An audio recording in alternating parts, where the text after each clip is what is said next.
Support for the show, FYF Sports, is brought to you by Manscaped, who's the best in men's below-the-waist grooming. Manscaped offers precision engineered tools for your family jewels. Manscaped is trusted by over 2 million men worldwide. Join the movement for all of your below-the-waist grooming needs. Get 20% off and free shipping with coupon code FYFCREW at manscaped.com. That's 20% off with free shipping at manscaped.com. Use the code FYFCREW. Your balls will thank you.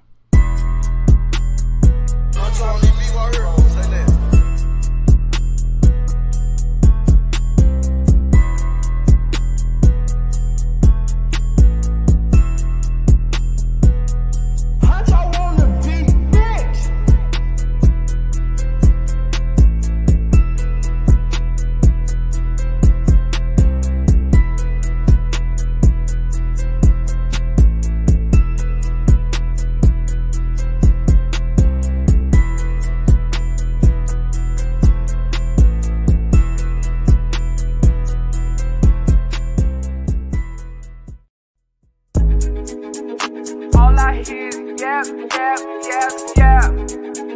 Ain't talking about nothing, right? Watch this. We gon' bring that pressure. Just a little FYI, FYF, 20K sub 6 months, what's next? They been hating at first, now they calling us the best. Hit up YouTube, tell them cut the check. Just a FYI, FYF, 20K sub 6 months, what's next? Woo! Fuck your feelings, we all know who the real is. I be getting to it, ain't wasting no time. Walking straight in, we ain't waiting in line. Fuck your feelings, you don't care about mine. You a YouTube gangster, don't be yelling out slime. Or you talking LB, talking Ticket TV. Ain't nobody watching them, all the viewers be sleep. 5 years in, all your subs is your friends. Ticket TV, watch your cars again. Just a little FYI, FYF, 20K sub 6 months, what's next? They been hating at first, now they calling us the best. Hit up YouTube, tell them cut the check. Just a FYI, FYF, 20K sub 6 months, what's next? Woo! Fuck your feelings, we all know who the real is. All know, shop don't close, working 24, trying to make the channel grow. Look at them, pointing fingers, hating on the low. You can't compete with our podcast show. Couldn't make it in the league, so we got on TV. Crying by LeBron like a little baby. You must be crazy, trying to ever play me. Or you super tough until it's time to say cheese. Just a little FYI, FYF, 20K sub 6 months, what's next? They been hating at first, now they calling us the best. Hit up YouTube, tell them cut the check. Just a FYI, FYF, 20K sub 6 months, what's next? Woo! Fuck your feelings, we all know who the real is.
All right, we got our video back up and running. Salute to the chat, man.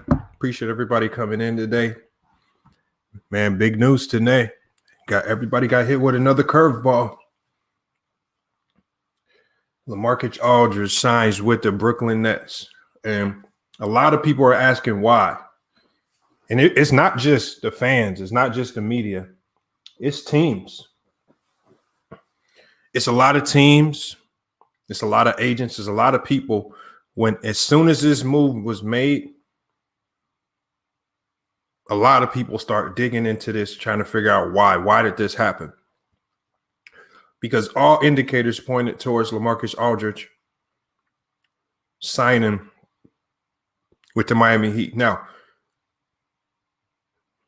I spoke with somebody who is in the know on this particular subject. He said LaMarcus Aldridge spoke with 3 teams total. He spoke with the Charlotte Hornets. He spoke with the Brooklyn Nets. And he was not just speaking to the Miami Heat. He was actually in Miami. Right. And that was the key indicator to a lot of people that he was going to sign with the Miami Heat. Nonetheless, LaMarcus Aldridge got hit with a curveball. And I'm going to tell you what was told to me. So the way it was broken down to me, and we're going to get straight to the topic, y'all, because y'all see the title of the video, because everybody's wondering why he flipped within an hour and said he was signing with the Brooklyn Nets. Now, I don't look pressed, not over this. I don't necessarily care. I just want to get the information out. So basically, the Miami Heat, ever since LeBron James started that military style training, all right, it's an agent over at CAA. I'm not going to disclose who it is. All right. But ever since LeBron James was a part of the Miami Heat, they started this militaristic style of training. All right. It was a regimen to not just get their players in shape. The goal was to get all of the athletes on the team in world-class shape. And so even when LeBron James left, and it doesn't matter how old you are, it applies to everybody on the team. Even when LeBron James left, they continued this style of training. And it was for every single player on the team. And it was to make sure, because the one thing that we saw, and the way you know this works is, if you look at Dion Waiters when he was with the Miami Heat, he looked like a completely different player as opposed to when he got with the Lakers. When he got to the Lakers, he was fat, out of shape. He was slow. He couldn't play D. When he was with the Miami Heat, he was in shape. He was quicker. He was making shots. He got a big contract. That's how Dion Waiters got paid. So we see it to some degree working. All right. Now, the normal test for every Miami Heat player is every player must pass a conditioning test. And it's basically they have one simple conditioning test. And so I'm going to tell you all the requirements. And LaMarcus Aldridge did not agree to any of the requirements. The primary requirement was he had to pass the single conditioning test. This is not like a regimen of multiple drills. It's just one single drill that you have to pass. If you can't pass it, you can't play. Remember last year in the bubble when Kendrick Nunn, when he recovered from COVID-19, and everybody was wondering, why is he not playing? And it's not a body fat test. No, they were wondering why Kendrick Nunn is not playing, because Kendrick Nunn couldn't pass this test. And they said it was because of COVID. He was still recovering from it. But once he recovered from it, that's when we saw him playing. Or once he passed this conditioning test, that's when we saw him on the court playing. So this is what the test consists of. It's 10 baseline to baseline sprints in under a minute. That's not it, though. You get a 2-minute rest, and then you have to do it again in under a minute. You get another 2-minute rest, and you have to do it again in under a minute. So you have to do 3 consecutive sets of 10 baseline to baseline sprints in under a minute. And so once you complete the first one, 2-minute rest, then you got another 10 baseline to baseline sprints. You have to complete it in under a minute, 2-minute rest, and then you have to complete it again. And this was a test to make sure that Pat Riley basically said that this is a test to make sure everybody on the team is not just in good shape. He wants everybody to be considered world-class athletes. All right. And this is a test that Udonis Haslem still even has to pass. And he passes it with flying colors. When this was brought up to, and then that's one of the requirements. The second requirement is that players have to take photos of their bodies. All right. Before and after photos. And they have to document and monitor their weight progress throughout the week, and their body fat percentage is checked every week. LaMarcus Aldridge did not agree. He did not want his body fat percentage checked every week, nor did he want to take before and after photos. All right. And from what I was told, the Miami Heat conceded on that. They said, okay, you're a vet in this league. You don't have to do that. They just wanted them to pass the conditioning test. All right. So these are the two things. So the Miami Heat, they wilted on one of the requirements. They were not going to bend on the conditioning test requirement. And they basically said, if you don't pass this test, then you're going to be sitting 2 to 3 weeks until you get into proper conditioning where you can pass the test. LaMarcus Aldridge did not want to sit games. He wanted to come out and play immediately. All right. He's obviously set. Well, he feels like he's set long enough in San Antonio. He feels like he's a vet at his league. Those conditioning tests shouldn't apply. But everybody knows with the Miami Heat, there are no exceptions. I don't care if you're 40-year-old and you're still on the roster, or if you're a 19-year-old just coming into the league. This is a test that everybody not only had to prepare for, but this is expected of everybody. All right. This is one of the reasons why the Miami Heat made such a great run through the playoffs last year in the bubble. Some people say it was just a fluke. Some people say other teams flopped. No, this conditioning test is one of the reasons why this team finds itself always in the playoffs, highly competitive. LaMarcus Aldridge did not want to do the baseline sprint aspect of the conditioning test. All right. And once he refused the Miami Heat, he didn't like the situation over in Charlotte. He decided to go sign with the Brooklyn Nets, even where there's even less of an opportunity. Because from what a lot of people were saying, at least from what I'm hearing, and again, I'm not for sure how accurate it is. We have to hear it from LaMarcus Aldridge's mouth first.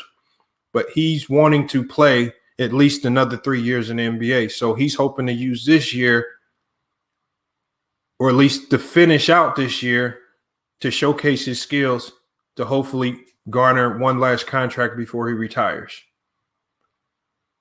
I want you guys to let me know what you think about that, man. I want you to, because I don't think he has a lot of opportunity to really showcase his skills. Now, the Nets have come out and said that LaMarcus Aldridge is going to absorb the primary minutes at the center spot right out the gate. But when things like this happen, when you have a good team and they're consistently, what they're doing is you're consistently bringing players in over other players' head. So when you have a player like Nicholas Claxton, who over the last couple of weeks, who has been playing great basketball with all the injuries, you're basically telling Nicholas Claxton, we don't believe in you. And then guys like that start to check out. Bruce Brown, we've seen his play. Ever since they started bringing in all these players, we've seen Bruce Brown's play decline from the start of the year to now. That's no coincidence. Because even with all of these players out, you look at the nights where James Harden is out, Kyrie Irving is out, even look at the night where all three of those guys were out.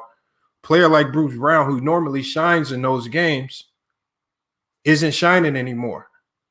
Sometimes, so I feel like this can ultimately backfire, because what you're doing is it's something that I saw in college basketball a lot. I saw players getting recruited over.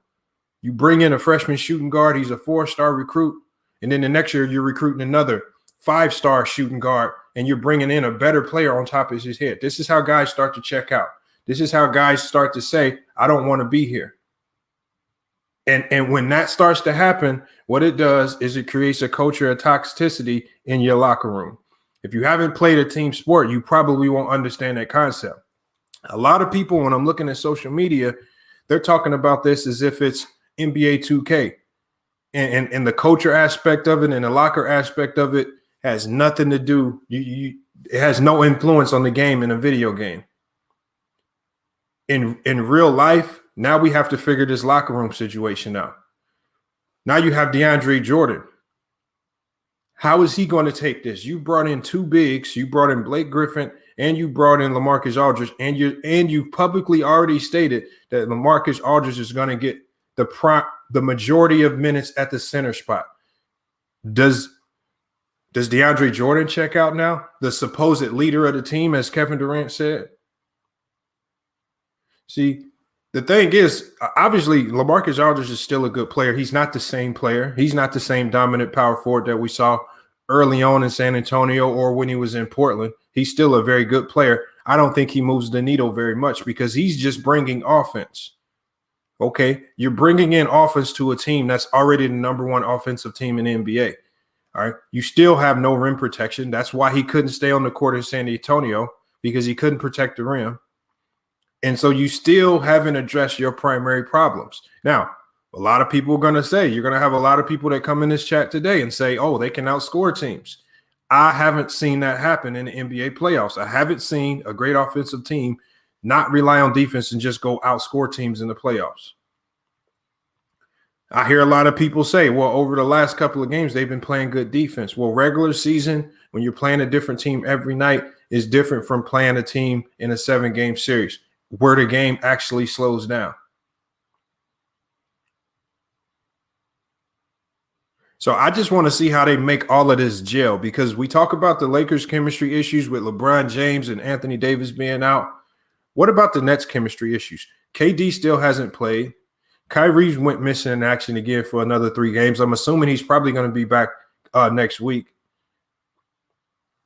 James Harden has been out there by himself, carrying this team, looking like an MVP candidate. You bring in Blake Griffin off the bench. So now guys like Jeff Green and all these other vets that you have on this roster, their minutes are going down. Jeff Green put in work for the Nets this year. He made a lot of sacrifices for this team. And the only thing that the Nets rewarded Jeff Green with was bringing in players on top of his head, basically telling him he's not good enough, when Jeff Green has actually been the saving grace to that team, especially defensively.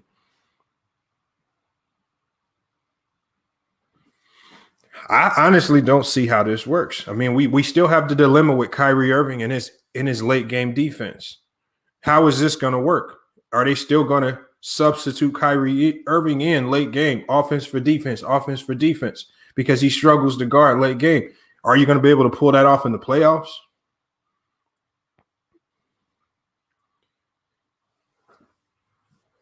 LaMarcus Aldridge does not sign with the Miami Heat all over a conditioning test that he didn't think he could pass. And that's the only reason. The only reason I think he didn't do it is because I think he knows he's not in shape to pass. All right. And you guys are going to start hearing this story trickle out over the next couple of weeks. I was just lucky enough to kind of catch some of the details early. It's going to trickle out over the next couple of weeks. But I want you guys, when you guys come in the live chat, I want to get y'all thoughts on this, because I think that also goes to the mindset of LaMarcus Aldridge. Is he really coming in to put in work? If he'd have went to Miami and went there, got in shape, and passed that stringent conditioning test, that would have told me LaMarcus Aldridge is serious about winning. It's the reason why Greg Popovich was willing to bench LaMarcus Aldridge and play some of these other young guys. And it's not – we know that Greg Popovich he's always one that's known to play his vets. He loves paying his vets. He's not one to always just go to his young guys. But when we see him going to other bigs on that roster, like Jakob Poeltl, and then benching LaMarcus Aldridge, that tells me something. When he couldn't get traded before the trade deadline, that means a lot of teams really weren't willing to give up much for him. That should tell you something. There was a lot of games this year where he was actually on the court 30 to 35 minutes. Very little production.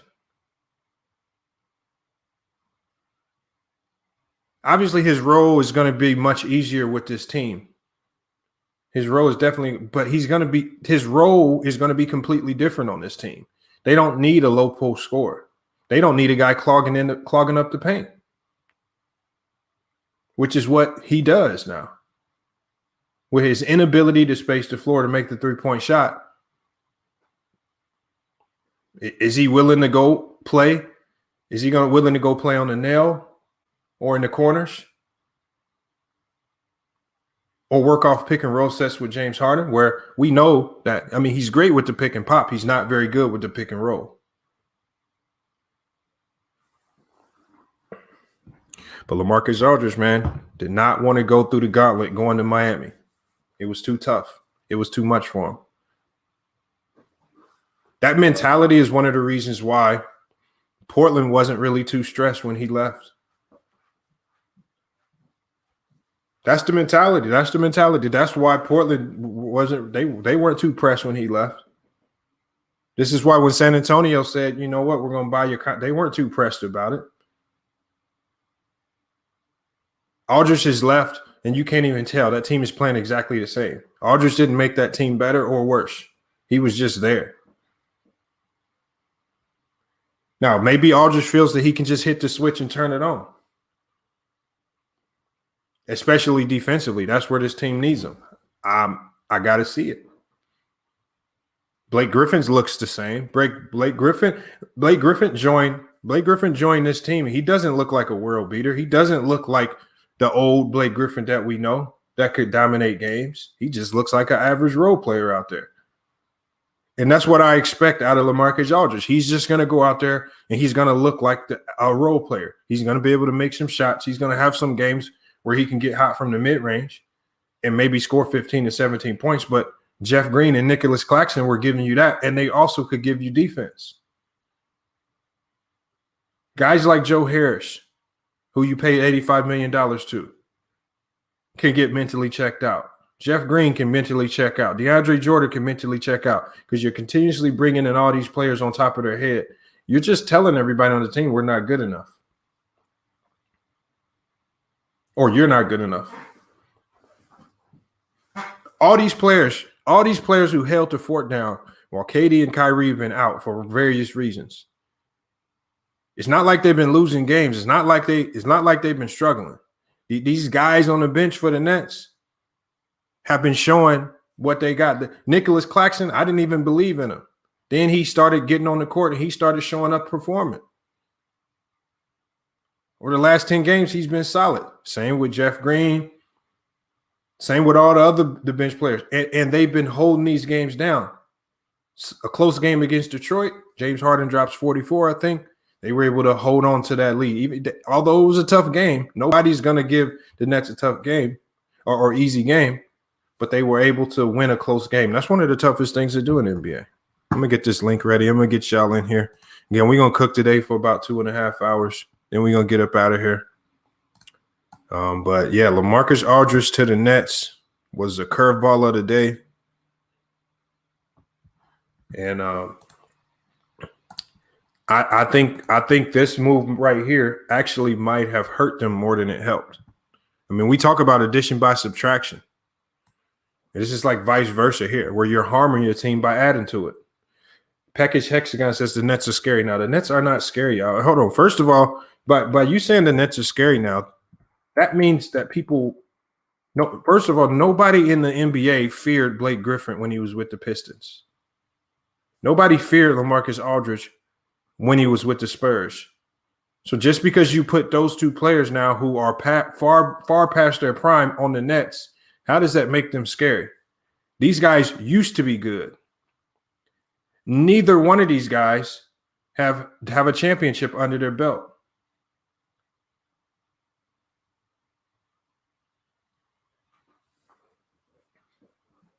Well, let's pump the brakes. LaMarcus Aldridge is not the same. You're going off name. You're going off the namesake. This is the same thing that you guys did when the Lakers signed Marc Gasol. Oh, it's over with. They have Marc Gasol. Hold on. Marc Gasol has been past his prime for years. This is not the same Marc Gasol. That Marc Gasol signing just was a good signing because they needed a big. It did not lock in anything for the Lakers. They still now you guys you guys have to see it on the court before you start jumping on the player. He says they will be good. Hold on, Mr. Jones. The Nets are already good. They will be good. I know they're a good team. I'm talking to you guys about the intricacies of the team function, how the teams function internally. You continuously bring players in, especially guys that are past their prime, and you're just bringing them in off namesake. There's nothing that LaMarcus Aldridge has done this year in a game to make you guys say, wow, this is going to be a great addition. No, he's been terrible this year. And he's been unplayable sometimes for the Spurs. Just go look at it. There's some games he's been getting benched in the whole second half for Jakob Poeltl. So let's not act like this move is great. It's a okay move. Obviously, some teams could have used them. We know the Miami Heat desperately needed a backup power forward. Yeah, it would have helped shore up some things. All right, when Goran Dragic gets back healthy, he would have loved to have a pick and pop power forward. But that's a team that has major needs. If you look at this Nets teams before LaMarcus Aldridge, they really didn't have any needs. The primary focus for the Nets should be just gelling and getting better defensively. They're already a great team. They're adding to it. And when you add to it, everybody forgets about all of the aspects of basketball. Again, we saw the Clippers collapse. Why? Because they were injured and couldn't get any chemistry throughout the year. And when it got tough and they needed that team to gel and play together, they epically collapsed. And then you guys wanted to go blame Paul George. Like, don't wait till the train crashes. I think you guys need to start hopping off the train now, or at least, hold the horses before you start jumping to so many conclusions. The NBA has a funny way. The NBA has a real funny way of coming back to its true nature.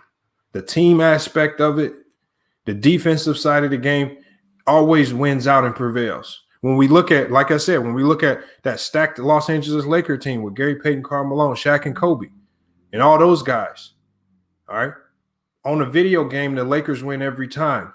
They played the Detroit Pistons. Well, you know what? The basketball has a way of coming back to its true nature when it matters most.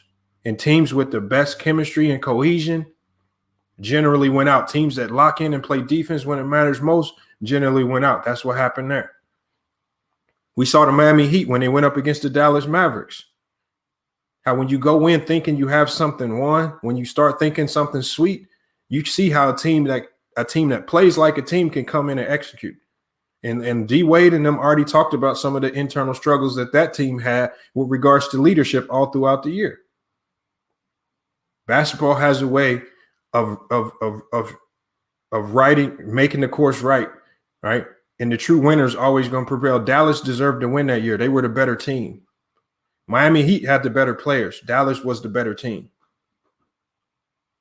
Last year, the Clippers had a better team than the Lakers, but the Lakers were the better team. Last year, the Bucks and the Sixers had better teams than the Miami Heat, but the Miami Heat they had better players, but the Miami Heat had a better team. We forget the team aspect of it. Y'all forget how important that is. And we so quickly forget because of the highlight era, because of video games, or because a lot of us, none of us played at a high enough level where it actually mattered. And so you don't understand it. Dontrez Smith said these new Net fans are ridiculous. Well, Dontrez Smith, you know what? I don't mind it to a certain degree because this is just how basketball goes, man. This is the ebbs and flows of the game, now we live in an era now where nobody's really fans of teams anymore. They're fans of players. So really, these new fans, they're just KD fans or they're Kyrie Irving fans. If Kyrie Irving went to the Charlotte Hornets, they'd be Charlotte Hornets fans. If KD went to the Bucks, it doesn't matter. They're following the player. So these people they're consistent because they're following their player. And as this team collects more talent, now they're fans of all these other players just because these players are helping their favorite player win. But if James Harden messes up and costs this team a losing game in the conference finals, all those KD fans are going to jump all over James Harden. They're not going to look at the team aspect of it.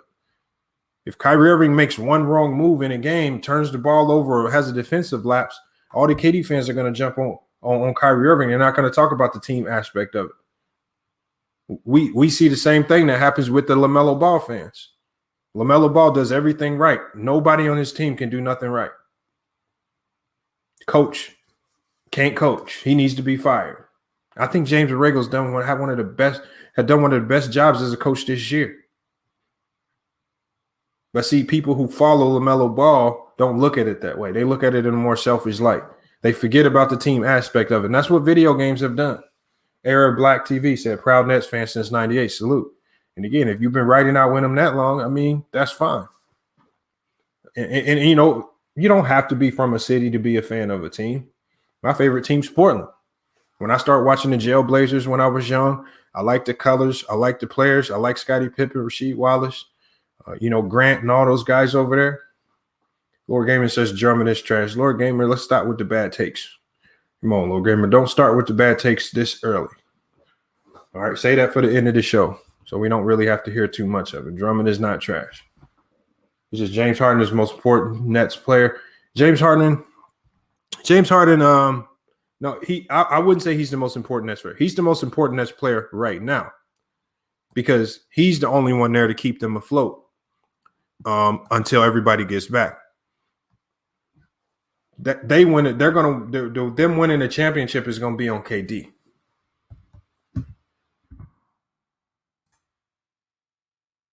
KD's proven that. He showed you guys that. He showed us that when he played with the Warriors. As great as that Warrior team was, they wasn't winning no championship without KD on the court.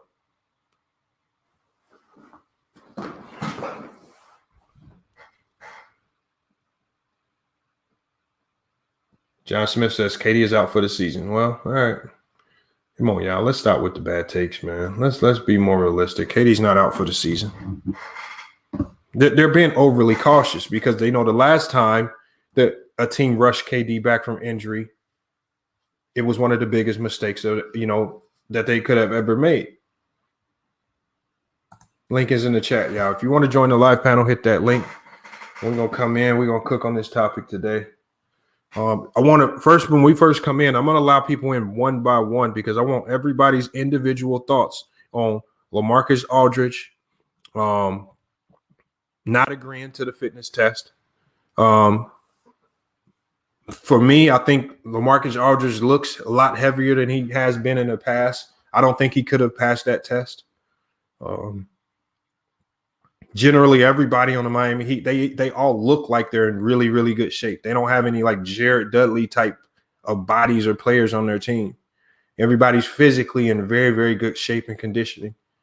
All right, LaMarcus Aldridge would have been sticking out like a sore thumb, especially if they would have allowed them to play. And if they allow LaMarcus Aldridge to skate by without taking that fitness test, it's going to be a lot of people looking at Pat Riley and their exposure saying, hold on, y'all benched Kendrick Nunn for weeks because of it.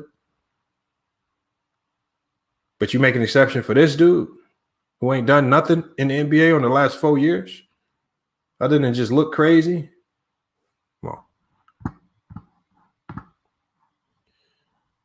It's crazy, crazy, crazy times, man. We got Just Shay. We're gonna bring her in. Make sure when you come in today, all right. When you come in today, let everybody know where you're from, and then give us your thoughts on Aldridge to the Nets, and then also your thoughts on him not wanting to take the fitness test with the Miami Heat. Just Shay, salute, man. Thanks for coming in. No problem. I'm Just Shay. I'm from Kansas City. Okay. Missouri. Make it clear, because Kansas City.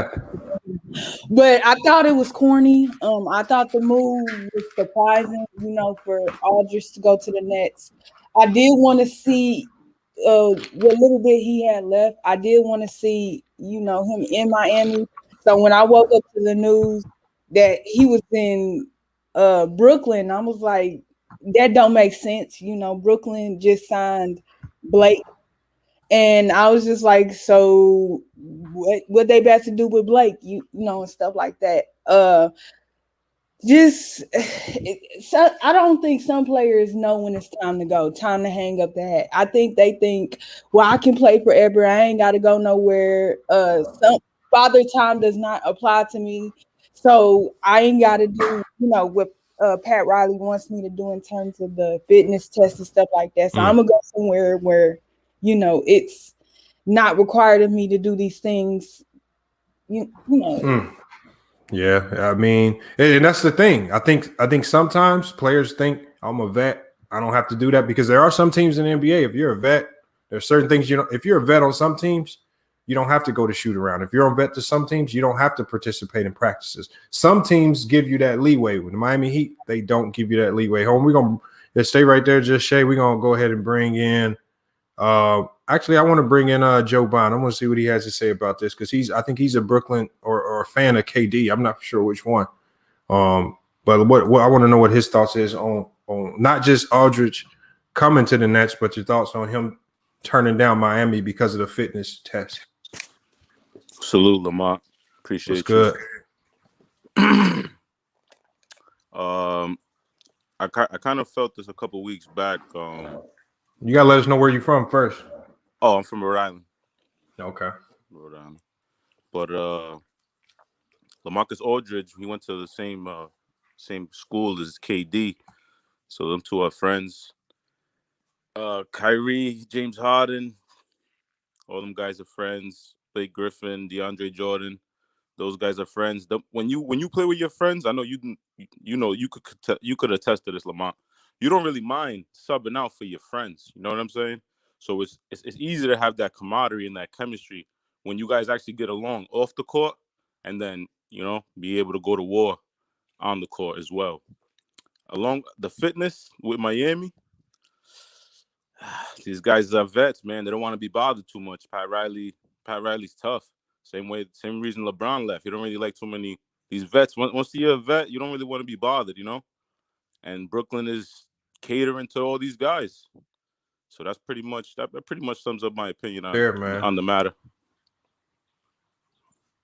That makes sense right here. We're gonna go ahead and bring in I'm gonna bring in Antisocial. I want to know his thoughts on LaMarcus Aldridge turning down the Miami Heat because of the fitness test and signing with the Nets. What you got on that? Man, we were just clicking on this on SB channel. When I first heard the news about it, it came out of left field because we heard going into it that Miami was the front runners to sign him. Now, this my thing. Miami, I understand what your culture about, and I understand all that, and that's cool. But when a player can come in and help you and help your team get to the finals and probably help y'all win the finals, you do anything that you can to secure that player, bro. In my opinion. You know what I'm saying? Like LaMarcus Aldridge on Miami, you can honestly say y'all that bumps y'all up to being one of the favorites coming out of the East. Am I right or wrong? I mean, maybe, yeah. It makes no. So LaMarcus Aldridge does make them better, right? Am I wrong for saying that? He makes them better. Yeah, he makes them better. So like then I can see if the man came in fat. The man ain't fat. You know what I'm saying? So like, I mean, I understand Pat Riley run Miami a certain type of way. Like I was talking to Sean, and Sean was like, that culture down there is just so hard, bro. So when you go over there, it's Pat Riley way or it's no way at all. I think Pat Riley gonna get in his own way from winning another championship, bro. Like you ran off LeBron James because you didn't want that man to get his way. Now you done ran off somebody else because they don't want to take a fitness test because they failed the fitness test. Like me personally, I think it's bullshit. You know what I'm saying? But hey, I mean that's how you run your organization. That's how you run your organization.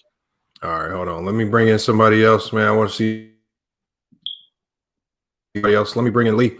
Lee, what do you got on this move, man? LaMarcus Aldridge coming to the Nets, and then turning down the Miami Heat because he didn't want to take the fitness test. Hey, salute Lamont, salute panel. My name is Lee. I'm from Salem, Massachusetts, but I reside in Ohio.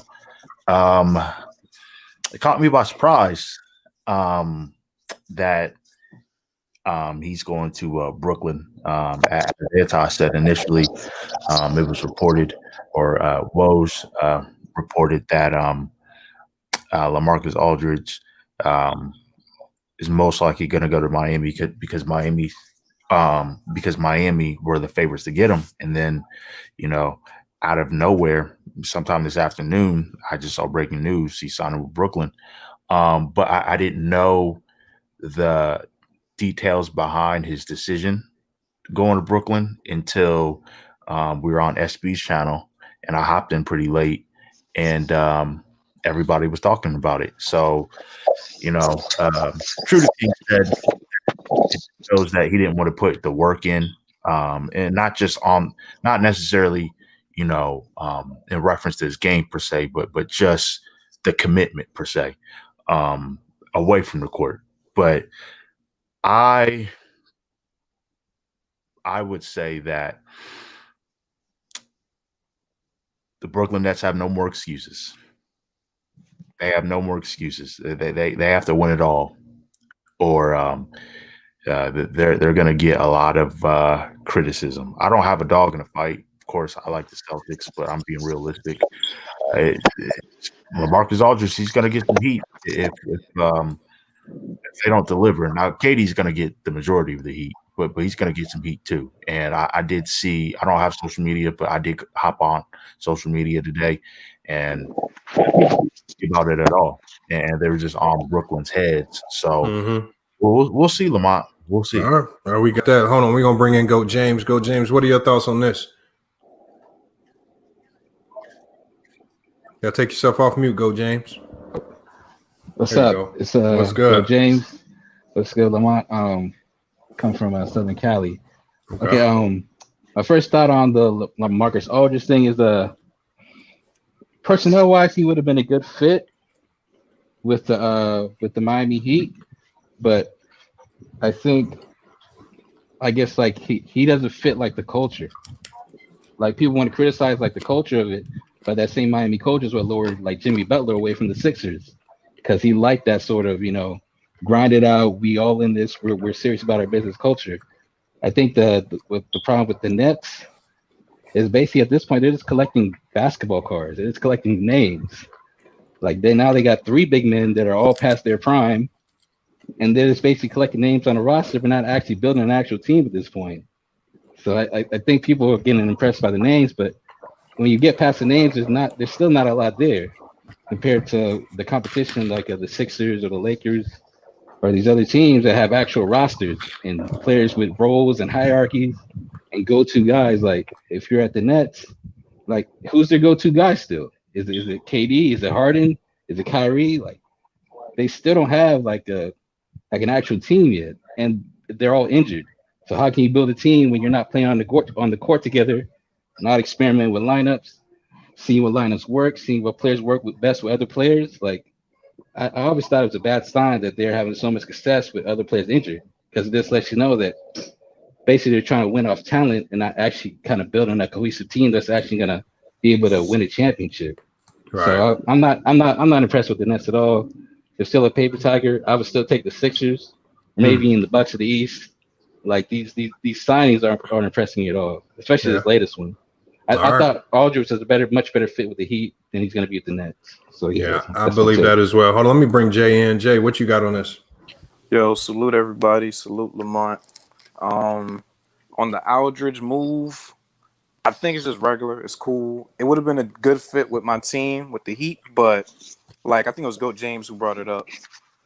Mentality-wise, it just wouldn't have fit. So it actually worked out best that he went somewhere else for us. And regarding the conditioning test, this is just to respond to Anti. If he doesn't do the conditioning test and he's allowed on the team, you can look at any job in any career field. If someone gets a special privilege, other people don't, it's going to cause massive morale depletion. So you can't look at the young players or even some of the other vets and say they got to do it and Aldridge doesn't. So that means the other vets probably don't have to do it. Then if the other vets don't have to do it, then the young guys are going to be looking away. So that's something with the conditioning that has to take place at the beginning of the season. So that's just my take on it. With the Nets, I said this during the beginning of the season when we started talking about them. They have the thinnest line of any super team. If they don't succeed, they are going to get blasted in the media. So they have zero excuses at this point. But yeah, that's it for me. No, that's very true. I don't think they have much room for flexibility for failure. They don't. Can I add something? Yeah, well, hold on. We're gonna open it up to everybody once I get everybody in here. Hold on. Let me get Taj in here. Taj, what are your thoughts on that? On the move? Salute. My thoughts on the move. Like the Nets, it was,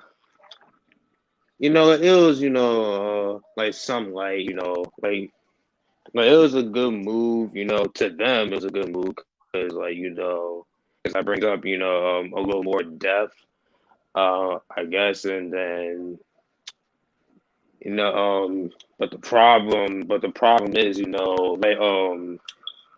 because LaMarcus Aldridge, he's gonna get some crucial minutes, playing at the 5 spot. So that that subtracts the defense in the interior. So for most of the games that they're gonna be playing with the minutes, for LaMarcus Aldridge playing at the 5. And to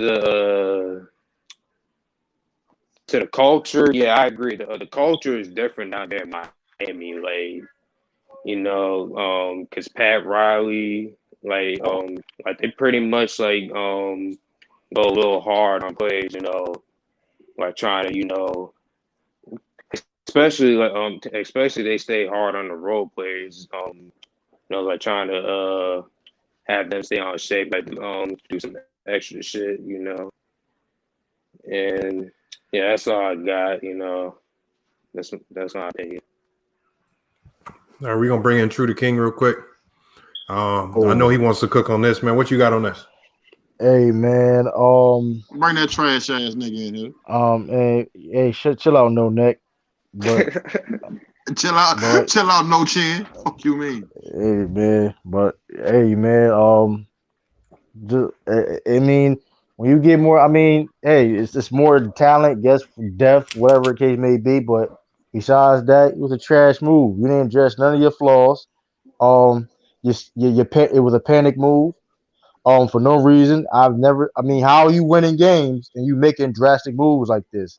In a sense, you know what I mean? I mean, it ain't sacrifice nothing, but it's just a pattern that we've seen all season. You know what I mean?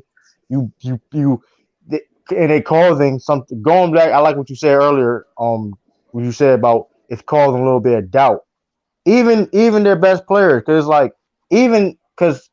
they get to say so some type of way. Like KD, they get to say so. Oh, how you feel about having LaMarcus on the team or Blake Griffin, yada yada, right? But it's like they may even feel some type of doubt. Okay, can we really win? How good are we? You need all this help. This is trying to win a championship, and then you still haven't addressed or even fix your flaws. They still gonna be bad defensively. They don't need no more offense. We all know they can score.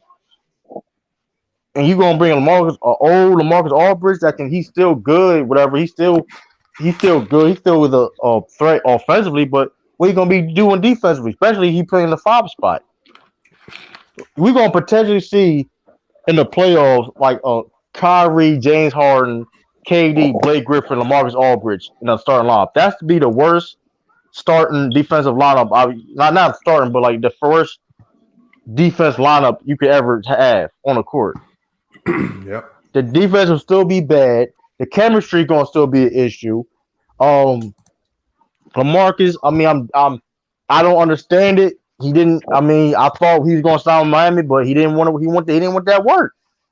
He didn't want to work. You know what I mean? He couldn't pass that tape. You know what I mean? He said, "Listen, man, you too fat." You know what I mean? He felt that. You know what I mean? He couldn't. I don't know, man. Hey, man, I don't know. San Antonio eating that too much of that Texas barbecue over there all those years. But hey, man, he didn't want that Miami. Pat Riley, you know how they do down there. They strict. Hey, man, like you got to fit the program. He said, you know what? Let me go the easy route. You know what I mean? Hey, go to Brooklyn. They can do anything they want. They get unlimited sick days. You know what I mean? Hey, unlimited sick days. Hey, you can 2K tournaments galore, you know what I mean? Hey, man, they may be betting in the locker rooms. I don't know. It's real loose. It's real loose over there. You know what I mean? So, right. You're right. Hey, man. you don't got to play defense. You don't got to play no effort. Just go on the court and just score. My. What? You can't beat that. I guess you know what I mean. But I don't know. You know what I mean? All I can do is shoot. Let me bring in Lord Gamer real quick. Lord Gamer, what are your thoughts on this move real quick? Basketball savant. I think it's a good move, but I agree with True the King. It didn't help any of their weaknesses. Because they got LaMarcus Aldridge, who can give you all the offense you want, but it's a defensive liability. But just like you said, Lamont, the Spurs had to bench him at the end of games because for Jakob Poeltl, because he wasn't giving them anything on defense. Then with the Miami thing, I agree with everything True was saying. He wanted the easy way out. He wanted to do the physical test with Miami. So he had went to a team where he wanted a championship, and that was Brooklyn. Talk to him. Yeah, I feel you right there. That's all facts. I mean, short and simple, man. That's Lord Gamer for you. Nigga. That's short and simple. That's Lord Gamer for you, man. He just cut to the chase. Yeah, he was getting benched for. He got benched for a guy named Lucas Samanik and Jakob Pertl. Who got benched? LaMarcus Aldridge? Yeah, and when he was in San Antonio, he got benched for those two guys, Lucas Samanik and Jakob Pertl. I think they set him because they know they was going to buy him out, bro. I'm talking about early in the season when he was actually in the rotation. Ain't they center like a great shot? You talking about what's his name? I'm talking about early in the season when they weren't talking about buying him out. He was in the rotation. Third and fourth quarter come around, they have to bench him because of defense. I seen that nigga drop 30 on the Lakers. Yeah, I remember that too, Anti. Jeff G dropped 26 on the Bucks. You got to stop talking about Jeff Teague, bro. I'm just saying though, like you just mentioned. I'm just saying he mentioned. I'm just saying he mentioned, but he mentioned Marcus Aldridge dropping 30. That don't mean nothing. He still Thompson. Hey, you know what though? But you know what's crazy though? But hold up though. Hold on, what's crazy? We're not gonna get off topic, yeah. We can't get off topic talking about the Celtics. That's how we get derailed real quick. Lamar, can I bring in another? No. Oh, go ahead, Taj.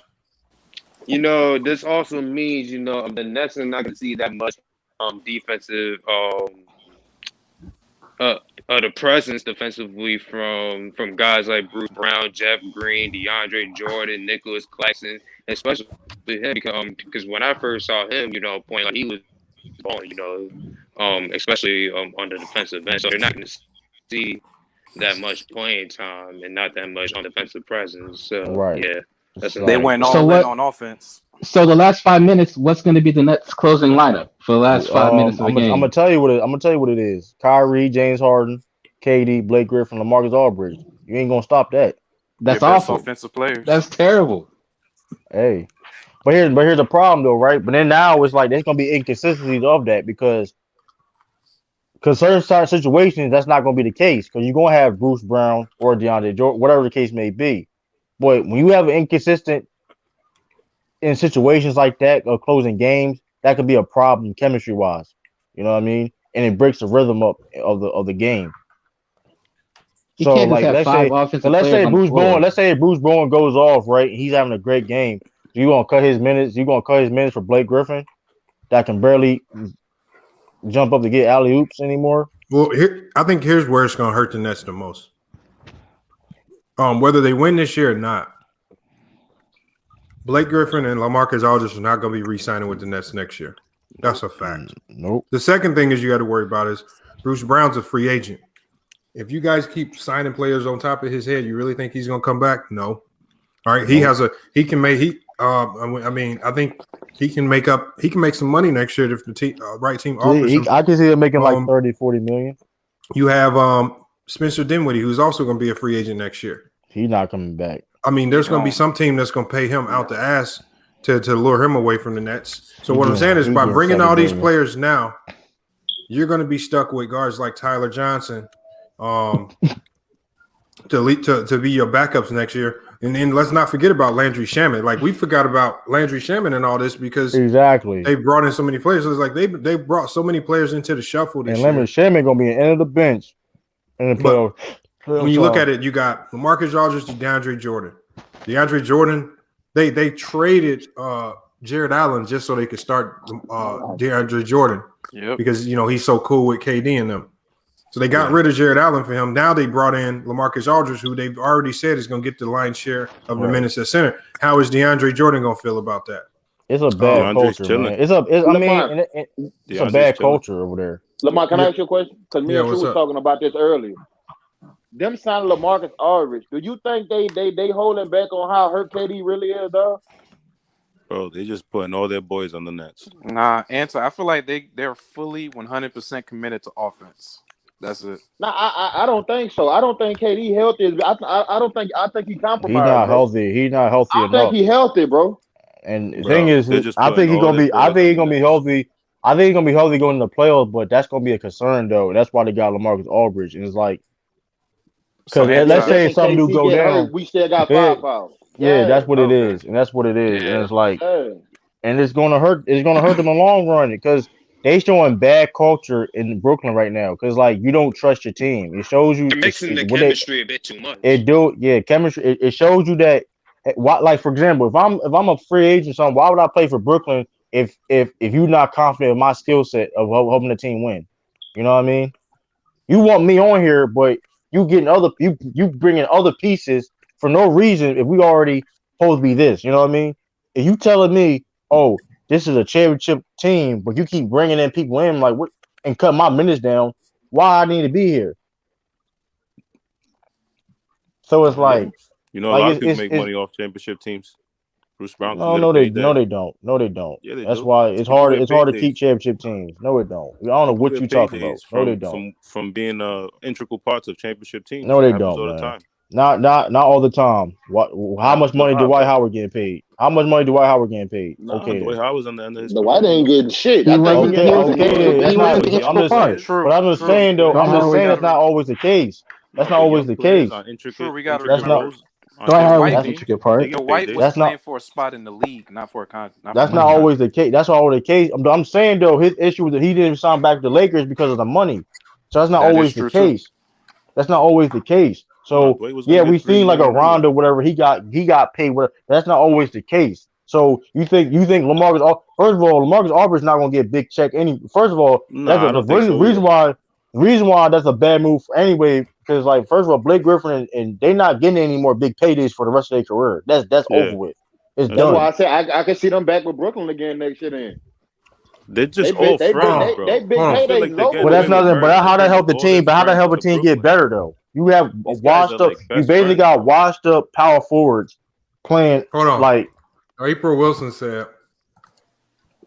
I don't think She Blake said. Griffin is washed. Well, April Wilson said, "Why y'all crying if they You got gotta room to?" shut your channel down. Shut your Hold What on she one say? second. Hold on one What she second. why say? y'all Hold on. crying She is said, good. I'm trying to read it, y'all. Hold on. She said, why y'all crying if they got room to sign someone? Not why not? Y'all sound crazy. So hold on. It's First not of the all, problem. and April Wilson, what I was talking about was obviously the teams, if you got a lot of these teams got roster spots open. I'm obviously if you could sign someone, go sign them, fine. What I'm talking about is culture of your team. When you start bringing in, like when you look at this roster, the starting center is DeAndre Jordan. All right, now you bring in another guy who's going to take the lion's share of the minutes at center. How does that mentally affect DeAndre Jordan? Now he goes from being the primary center to now a guy that's going to hardly ever be used coming off the bench. So now going from 30 minutes a game, that's going to go down to about maybe 12 to 15, maybe slightly more on some nights depending on foul trouble. When you got a guy like Jeff Green's minutes are going to decline. He's had to step up and play the center for this team. Now they brought in Blake Griffin. When you bring in these players on top of other guys, you're basically telling that player you're not good enough. We're bringing in somebody who's better than you. So now that player has the understanding that the team doesn't trust me to do my job. This is why they're bringing this. What I'm saying is they've done that at a number of positions. They've done it at the center spot. They've done it at the power forward spot with Jeff Green and Nicholas Claxton. They've done it at guard spots with Landry Shaman and Joe Harris, even with Tyler Johnson, even with Timothy Luwu-Cabaret, who was actually playing bigger minutes to start the season. Now he's hardly cracking a rotation. That's bad. And so what I'm saying is nobody on this team, because you continuously are bringing in players and get in. You say that's not true, but you never come in the live chat. So I mean, if you're gonna talk about it, come into the chat to talk about it. Don't be a chat warrior. Gideon, I don't expect you to be a chat warrior. Let me rebut that. Chat warrior. Hold on, let me finish my thought real quick. But what I'm saying is what I'm trying to say is April Wilson, you come over here talking about people talking about Lakers sign you wouldn't have a hold problem. on, Anti, hold on. All I'm saying is this. It's the culture aspect of this that everybody's forgetting about. And I don't have a problem with them signing LaMarcus Aldridge. I'm just talking about the repercussions of signing LaMarcus Aldridge. I have no problem with the move. So while you say we're complaining about it, no, nobody. I don't think anybody's complaining about it. We're just talking about where does this team go from here, right? And not just go from here. Facts. And not just go from here. What about next year? What are we going to do with these guys? Because next year, all of these guys are going to be a year older. Blake Griffin's a year older. LaMarcus Aldridge is a year older. Do they bring them back? And then if you can't bring those guys back, you now tainted the players that you played those guys over. So Bruce Brown probably won't come back. Spencer Dinwiddie probably won't come back. All the free agents that you have, and on top of all those headaches already, you're over the cap, even without those guys on the team. So it's going to be much harder to bring quality guys in next year. So this is not a 1 year thing. This is not a few month thing. This is something that can affect them years going down the line. If this whole plan falls apart and they don't win a championship, it can have negative connotations for years to come. But like I said, you guys just think about it in the moment sense. I'm not thinking about it for right now. I'm thinking about it in a much different way. Hey, Lamont, I got a question. Go ahead, Shay. How long did it take them to get out of the situation when they had traded for Kevin Garnett and them? Because when they over the cap at the time too. You said when they traded for who again?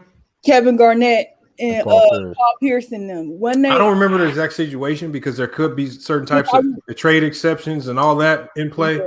So it's just hard to go back and say what exactly made him qualify to make those trades.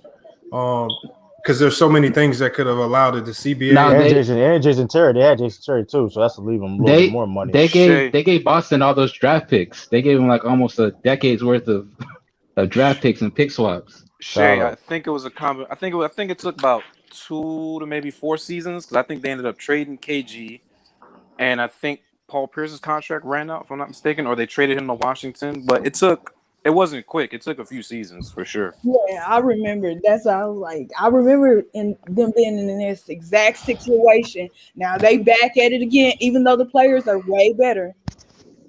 I just think it's crazy. Mm-hmm. But this the life they committed to. So I mean, hey man, go big or go home. Basically, they Brooklyn. That's basically equivalent of they roll the dice. And you don't know when to quit, and you just lose all your money. You know what I mean? That same person always keep going down the block. Now I got bread. You know what I mean? They lose their money every time. the way I'm looking at it, if everything with the Lakers comes back with health, you have possibly the best defensive team versus the best offensive team. I'm going to defense. Well, generally, whenever that meets in the finals, whenever you have an offensive team versus a defensive team, history tells you the defensive team will win. But I mean, again, you never know what can happen this year. We don't even know if the Lakers will get back healthy. I'm just talking about the Nets, the future of this team, and then what is this team going to realistically do this year? Yeah, bringing in all these players. It's bad culture, man. At the end of the day, it shows you don't show no confidence in your players. You don't show no confidence in your teams when you have talent. Because in the day, Jeff Green, back of his mind, Jeff Green probably thinks he's better than Blake Griffin. I know that for a fact. Jeff Green probably thinks that. You know what I mean? Peckish Hexagon said we hating on the Nets. I don't see how we hating on the Nets. Nobody hating on a franchise that. Come on, man. I mean, you got to talk. I wish I had unlimited sick days, man. I don't nobody hating on the Nets, dog. Like, listen, man, they living a life over there, man. Like, shoot. Right. They don't got to call out. Come on now. I mean, listen. I don't man, even think anyone said anything that was hate worthy to them. Come on, man. And nobody said it was a bad move. Here's the funny thing, though. Like, when we looked at, like, individually this year, like, before Blake Griffin came to the Nets and before LaMarcus Aldridge came to the Spurs, they were forgotten. We would all agreed at the beginning of this year that these two guys weren't the same players, and they really weren't as impactful anymore in the league. LaMarcus Aldridge hasn't been impactful for about 4 or 5 years. Blake Griffin hasn't been impactful since his knees started going out. But all of a sudden, when they go to the Nets, people forget that they were no longer impact players, and then they're just thinking of the name. And I think somebody said that earlier. That was me. It's just collecting basketball cards, and it looks good on paper. But in actuality, these guys were no longer impact players. They're right now. They're both role players right now in the stages in their career. They can no longer carry teams. They can no longer be the number 2 on your team. Yeah, Neither one of these guys. I was saying that in the chat, and I was basically saying a lot of people, kind of like how the old heads used to look at their big names and think they can still do it. This newer wave, they're looking at the newer big names that we know and still thinking they're still who we thought they were. They're role player level. Like they're not who they used to be. They can still give you decent production, but they're not changing dramatically a team just by assigning them. Yeah, they're not. I don't think they're moving anything. I mean, and you saw that yesterday when they played the Pistons. Like them young guys on the Pistons were going right at Blake Griffin. They didn't care about who he was. They was going right at his head. Right. We saw Isaiah Stewart get elbowed him in practice and got ejected. Like they already did in practice, and Lamar, they already see him like, oh, it's Blake. All right, hold on. We got Del De Niro in here. Del De Niro, what's your thoughts on this? And Gideon, hit the link, man. Come on in here, man. Hit the link, Gideon, man. What's up, Gideon? Ah, dang, I've been trying to hear from Gideon. For I don't know whatever reason he stopped coming in the chat, in all the chats. Yeah, y'all can hear me. Ain't nothing wrong with getting Tracy still. Hold on, Tracy. Still, I'm gonna kick you out. I'm trying to get Gideon in here. I'm trying to wait for Gideon to join. All right, yeah, go ahead, Del De Niro. Man, y'all about to hate me. Hey, we don't care. How much help do KD? Hold on. Why is KD so scared of a 36-year-old? Like, let's keep it 100. Like, let's just keep it 100 real quick. Now, how I feel about LaMarcus Aldridge? That's not true. LaMarcus Aldridge. You can't say that's true. Hold on. LaMarcus Aldridge is washed up. The same thing, like I said, with Blake Griffin. Blake Griffin, his prime years with the Clippers. At this point, Blake Griffin is done. Same thing with LaMarcus Aldridge. He's no longer in his prime. This is not the Blazers LaMarcus Aldridge. And I'm saying, like, how they gonna handle the minutes? Like, how they gonna structure this team? That's my question. I don't really think. I mean, does it help him? Yeah, but I don't think it's that much of a help to be 100. They could probably get better, like in certain aspects, but I mean, it's just the same old Nets. That's how I look at it. It doesn't move the needle. I agree with that. It's just they already was great offensively. You just added offense. I mean, how much great offense do you need? Like, you know what I mean? Well, like, here's the thing right here. But here's my problem with it. It's like with the Nets. I'm trying to figure out. They're having trouble right now just figuring out their rotation. They've added multiple new pieces in, and now they have even less time to figure out what rotation works best. We know when the playoffs hit, rotations shorten. Rotations are probably going because then you have to bring a playoff roster into the playoffs. So playoff rosters are smaller than your regular season roster. That's what I'm saying. And then once you bring in a playoff roster, then you have to figure out who's going to be my primary rotation. Who's their primary rotation? Yeah. And I was just explaining to somebody the other day that's like, it looks like, and y'all could disagree or y'all can agree with me, but I feel like the Nets, they kind of better without KD than he is with KD. Because like now you said Cap. They playing better. They playing good without him though. So, I mean, they ain't playing enough games together for us to determine. Hold on, Khalil said somebody got background noise. I don't hear anything. It's somebody's TV in the background. But no, I was just saying, like, yeah, it looks like the Nets, they playing better without KD because, you got Bruce Brown in there. He's their best defender. But when KD, he come back, I mean, like, how is they going to, play Bruce Brown? Like, what rotations, like, what lineup is he going to be in? And then with them added LaMarcus Aldridge, like I said, I just want to see how their lineup is going to be when it comes to the playoffs. Who's going, like, are they going to go with 8-man roster, like an 8-man rotation, 9-man? Like, they have no choice to go with a 10. They have no choice to go with a 10, 12-man roster. They don't have no choice. But that's the thing too, though. And that's the thing too, though, about that's the thing too about rotations. And people understand about rotations. That's one of the hardest things as a coach is to do is determine rotations and how found out who plays better and who and what time and what moments is. You know what I mean? Because you can have all the talent in the world, but you don't know how to format it as and when it comes to rotations and who to play with who in certain situations, it's not going to work out. You know what I mean? Because let's break it down. Because so they got Kyrie, James Harden. Well, let's say KD is healthy. KD, LaMarcus Aldridge, Blake Griffin. Then you got Bruce Brown. You're gonna have to play him. Joe Harris. Does DeAndre Jordan? Does he make the cut for the if it's an 8? He has no choice. He has no choice. I mean, like my thing is like who they like. What's their rotations gonna be like? That's the main thing. They could get in all these former star players and put them on one team, but it has to work out at the same time. To me, bro, that's not a. I understand what y'all. That's not a bad problem to have, though, dog. That is a bad. That's a bad. That is a Hold on, bad. hold on. Let him get his thought across. Go ahead, Anti. No, he go ahead. What do you mean it's not a bad problem to have, though? I just feel like I mean, talent bestows talent, right? I understand that you got all the talent in the world on the team. You probably, you know what I'm saying, but I feel like if you got all that talent, you can still like just flip shit in it and it's gonna work. The only thing is with me, bro, that I'm looking at is KD coming back healthy or not.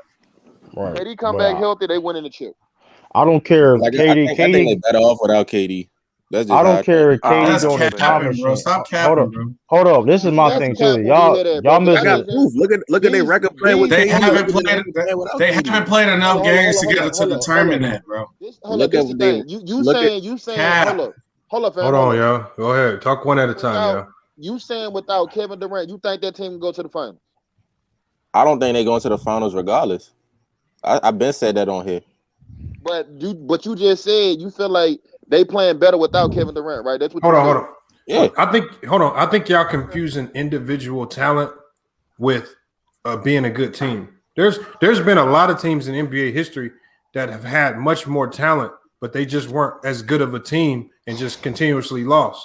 Right. Like there have been a lot of teams we've seen in NBA history. We'd be like, this team like got all this talent, but they can't figure out how to win. Like when you look at, like let's look at the Pelicans roster. You got Brandon Ingram, Zion Williamson, Lonzo Ball. You had JJ Redick, the shooter. I mean, you had a solid core guys. You're like, why can't this team win games? When you look at the Sacramento Kings, you be like, why can't they figure it out? They've been, they got Fox. But it don't matter what they've been together for some years. Hold on, even with the Sixers, even with talent though, you still need to know what to do. All I'm saying is, even with the Sixers for years, we were like, why can't they get over the hump? Why can't they figure it out? But sometimes it's about team. It's about I don't care what anybody says because I've seen enough basketball to know that talent don't win games. Teams win games. But Lamont, we're talking this is a whole different level of No, it's not. Hold on. No, it's not. Yes, it is. No, it's not because there's hold on. You got two MVP candidates and you got it don't have the Olympics, dude. It don't matter like it's the Olympics. You don't even gotta go. Who remember the 2013, 2014 Brooklyn Nets when they had Joe Johnson, Paul Pierce, KG? That's not even this team. That is not this team, man. Hold on. Let me say something. Hold on. Let me say something. Let me say something. I'm gonna let you go, True. I wanted to say one thing about that to SB, and then I'm gonna go to True. The talent don't matter. Like the talent don't matter. And the team that showed us that last year was the Miami Heat. They showed you that. I don't care how much talent that you have on your team. If you're not a better team than us, you're not winning this game. The Miami Heat only lost the finals because they ran into a better team. They ran into the only other team in NBA that was a better team than them in their bubble. Like name another team that will play better team basketball than the Miami Heat, then you have to say the Lakers. All right, and those 1 and 2 right there teams. Now, the Clippers were more talented. The Sixers were more talented. The Celtics were more talented. But some of these teams, with all this talent, they consistently don't get to the finals. And what I'm saying, in package hexagon, talent does matter, but it's not the end-all be-all because you can have all the talent in the world and your team still won't win. And see, this is why the Miami Heat didn't give any give to LaMarcus Aldridge on that conditioning test because they could have brought LaMarcus Aldridge in and said, you know what, you don't have to take this conditioning test because bringing you in is more talent, but bringing them in at the cost of their culture, that their culture is their team concept and the culture is more valuable than any individual talent because the team concept is what wins in sports. I mean, it's just like I don't know how y'all deny it. You see it you see that same concept every single year play out. Right. You see it play out every single year. Let me say that. Hold on, wait, let me respond to that. Lamont, I completely understand what you're saying. Like I know talent is not the end all be all. But the point for him to say that they play better without KD, and that's a key piece of their team, they ain't played enough games. You can't even say that. Wow, And also, but then listen though, they haven't played enough games, bro. You cannot say that. That's a top 5 player in the NBA. Stop all that, time. bro. And then listen, hold on, let me finish, bro. And then that's all I'm saying. Like, okay, of course, but when it comes to the playoff time, 9 times out of 10, okay, the Heat beat this time, beat the system that one time, but usually the star players and the best players on the team usually always win. I would say 8 times out of 10. Y'all missing, but y'all missing. Listen, SB. Okay, so SB. When the Golden State Warriors were winning championships, and this is even before they got KD, can you name another team in the NBA that was a better team than them? I'm not talking about the individual talent. I'm just talking about the team, the way they move the ball, the way they play together, the way they play together for each other on defense. Name a championship team where you can point out one individual stood out more than the team. You said, and over the recent years, or just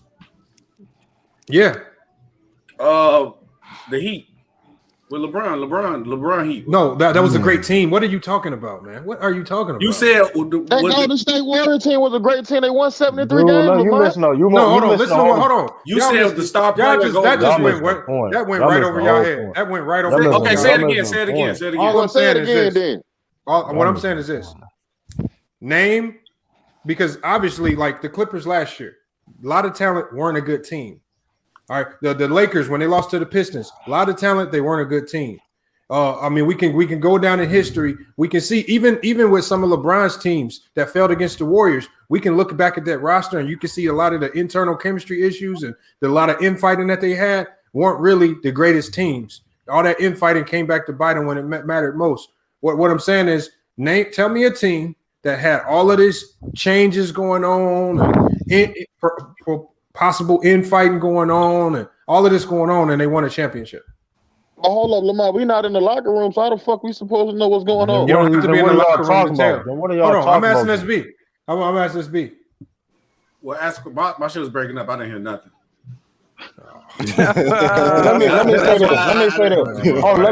Let me say this, man. Like, at the end of the day, y'all gotta stop changing on how things go and things we call life, man. Y'all keep now offense is more important than defense.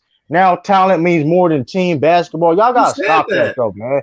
Y'all was y'all doing though, and that's corny. Like you can't change how things is supposed to be. It is what it is. Hold up, what you just campaigning for y'all to get LaMarcus Aldridge? Exactly. So you can have more talent. And it don't matter, dude. It doesn't matter. What do you mean? Hold on. So talent is talented. Hold on. I think this is why I stopped y'all, because at the end of the day, we continuously missing the whole point. First of all, I don't care where LaMarcus Aldridge got signed.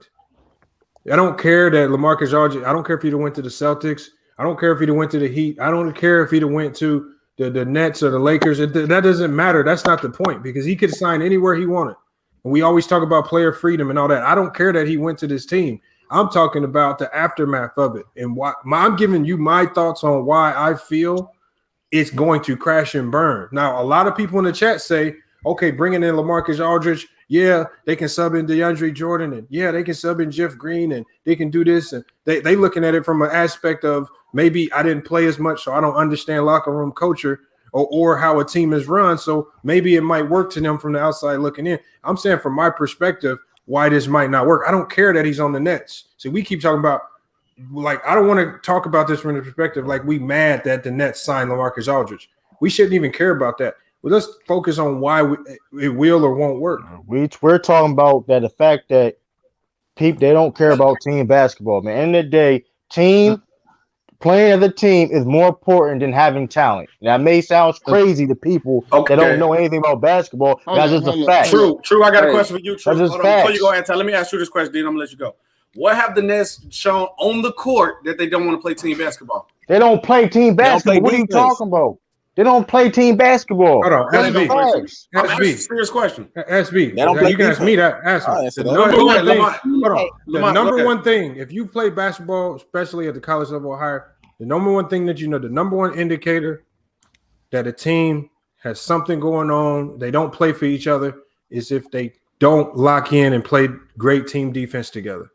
And so from the start of the season, we saw the flaws, especially when KD was on the court. All right, now they've been able to pick it up to a certain degree now, but now when you're bringing in new players, are they going to be adjust? Are they going to be able to step in and play defense the same way? What I'm saying is, and then we know in the playoffs, defense is a completely different level, right? So defense, the importance of defense skyrockets in the playoffs because the game slows down. All I'm saying is, you got to be able to play defense to a certain degree to win this championship. They haven't shown me that they can do that, and they haven't shown me that they can play team defense. Right, and I'm my problem is they got too many like one-way players, so they're gonna have to switch up lineup. Saying, okay, do we want to be offensively leaned or do we want to be defensively leaned? If they want to get their best defensive players on the floor, then that's really going to take away from their offense. They're going to go all in on offense. That's what can take away from their defense. Not to cut you up, but what's their best defensive lineup? Let's get that straight. Like, what's their best defensive lineup? Hold on. But see, you won't never know until because chemistry. Lamont, can you do me a favor? What up? Can you pull up the Nets defensive ranking for the last 25 games? I can pull it up for the season. I don't know how to pull it up for the last 25 games. You can look at the whole season. You're gonna go on 25 games, and you can go for the whole season. For the whole season, they 26. They rank 26 right now. Games. Yeah. Hold on, Lord. We're gonna go with the whole season, man. Whatever your defensive games. Your defensive rating is your defensive rating. You can't because they changed the team like you said. It's a different team. No, they 20. Okay, so hold on. Let me answer that. Hold on, wait. I'm gonna answer that. Okay, so if 25 games, if there was 26, right? Last time we checked was 26, right? And so you think so in 25? Hold on. No, right? Okay. Let me answer that question. I'm gonna answer that question. So hold on. In 25 games, where do you think they should be at right now? Then in 25 games. Okay. Because they're 25th right now. They're 25th right now. So in 25 games, they didn't make no progress. True, Lamar. Oh yeah, let's stop acting like we never seen a team that was bad defensively make a run or go to the finals. And then we also seen a team that made a lot of moves and changed their roster too. The Cavaliers. I'm about to say the 2018 Cavs, nigga. They moved like 10 players. Did they win? Did they win? Hold on. Did they win the championship? No, they didn't win, but they got there. Okay, hold on. If the Brooklyn Nets get to the championship and lose, that's a failure. So I'm talking about will they win the finals playing like this? I don't care if they get to the finals. Lamar, only team that could legitimately beat them is the Lakers, and you gotta hope they get healthy. The only team that can legitimately that's not true. No, the Heat, they could beat them. The 70s, they still got to get out. Denver, and Utah could beat them. Hold on. Why did last year not teach y'all that the importance of defense and team? Because the Miami Heat ran through the East via defense and team, and the Lakers ran through the West with defense and team. And then they showed y'all last year the right formula. We saw how loading up on talent backfired on the Clippers. All right, we saw that. We saw how when you don't lock in on defense with the Bucks and you play streaky defense all year, sometimes you want to be great, sometimes you're inconsistent here or there. You make bonehead plays at the end of games. That backfired on the Celtics and the Bucks and the Sixers as well. But we don't. How do we not learn? Like how all of a sudden this year everything changed to where you just need you need a team full of scorers. Lamont, you got Kevin Durant, Kyrie Irving, and James Harden on the same team. Bro. Okay, but hold on. But all of those players are known for what? All of those players are known for what? Scoring the basketball. Getting buckets, yes. Right. Okay, but hold on. And every time you go up and down the court, you can only do what? Score one bucket. Right. But so that means only one player can have the ball. So when you go back down on the other end of the court, what do all five players have to do? Defense. All five players have to play defense. You can rely on one player to help score the ball. But you need all five guys to play defense. Can all the five of those guys continuously lock in on defense? And can you trust Blake to come in and lock in the same way? Can you trust all these other guys that you're bringing in, like LaMarcus Aldridge? Can you trust them to come in and lock up the same way? Because LaMarcus Aldridge was getting benched in San Antonio earlier this year because of his defense. So how all of a sudden is he going to hit a switch and say, "I'm going to play defense now"? He's not. Okay, so if he's not a great defender, why is he? How does he work with this team? because we don't need scoring. Anti just said you have KD, Harden, and Kyrie Irving. So if he's just a scorer, then what do you need him for on this team? But hold up, Lamar. Hold up. Because I'm gonna tell you why they. Go ahead. I'm gonna go after you. So Lamar, you saying signing LaMarcus Aldridge? You don't think that moved the needle for them at all? No, because he's not the Marcus Aldridge of old. Cool. This is a role player on that, bro. This is hold on. Okay. I just seen that man drop 30 on. Hold on. Anti, you saw that man have one good game, and what did he do the next game after he dropped that 30 on the Lakers? What I'm saying though, dropped like 5 points. Man, come on, man. Okay. So Lamar, I got a question. If you didn't, I'm gonna say my point when I'm finna say the Anti. I mean, or to you too. So if he's such a role player, why everybody overreacting? Because I knew that too. Because he came out. Everybody laughing. Who's overreacting? Everybody's overreacting. I'm gonna tell because it's a reality. I knew he came off the bench. Hold on. Let's go one at a time. Let me say this: the reason why people are reacting the way they're reacting because the Brooklyn Nets are panicking. That's why you're already a championship. People, how you saying they panicking? Hold on, let them finish. They're panicking. Listen, I've never seen a team that are favorites or one of the favorites to win a championship make these so many moves in my life. Clippers. These are facts. Okay, true. Hold on, wait. Let me say this. I got a question. Hold on, wait. Before you say your question, let me respond to True. True, I'm gonna tell you why you capping. Because your job as an organization, and if you see flaws in your team, your job is to improve your team as much as you can. No team is going to deny to get another player to the ass. Yes, it does. Tell me what you done, SB. No, go ahead, Go ahead, bro. No, so you said flaws, right? How do they help their flaws? Do they have a low post stress? No. Hold on. Answer the question. That's a flaw. SB. What is their biggest flaw on that team? Defense. No. Not just defense. Interior defense. How does bringing in LaMarcus Aldridge, a trash interior defender, help your interior defense? Come on, man. This is what I don't get. Hold up. This is what I don't get. Y'all saying he bad for Brooklyn, but you wanted him on your team on the Celtics. True? That's not. He was begging for. I'm not talking about that. That's dumb. That sounds dumb. Hold on. I can answer that question. Let me answer that question. The Celtics need interior scoring. Well, LaMarcus Aldridge can fill. Hold on. The Celtics have a major need for interior scoring. LaMarcus Aldridge will fill that need, right? And then you still got a young big like Robert Williams who can help you with your interior defense. Is the Celtics a bad defensive team? Is the Celtics a bad defensive team? No, they're not a bad defensive team. Okay, then what are you talking about? What are you talking about? That sounds dumb. Come on, man. That sounds dumb. Also, y'all 8th in the East. Fuck you mean? Where y'all rank? Hold on, but anti. I think you're looking at it wrong. What SB just said was every team is supposed to try to go out and improve their team by fixing their flaws. Everybody knows from the start of the year, after about the first 10 games, that the biggest flaw that the Nets had was not just perimeter defense, but really big time, it was interior defense. We've seen teams destroy them on the interior. And all we're saying is, how do these moves that they made, bringing in Blake and bringing in LaMarcus Aldridge, how does that help the interior defense? Because only thing that these two moves are doing is going to put your best interior defender on the bench more, which is DeAndre Jordan. And Claxton. And Claxton as well.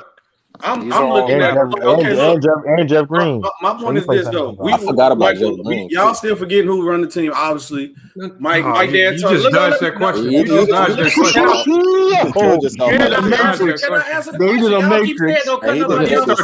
He's starting to talk about the GMs and stuff. I got a question. Can I talk? Because everybody be sitting here crying, talking about let me talk. As soon as I say one word, y'all cut me off. First of all, who run the team there, Tony? Y'all always cry. Y'all say he don't worry about defense. So obviously not thinking about that. But one of y'all all capping saying that the playoffs slow down and the Nets don't have an option when the playoffs slow down. LaMarcus option is that option. Hold on. We were talking about defensively. It don't matter. I'm telling you how they not thinking about defense.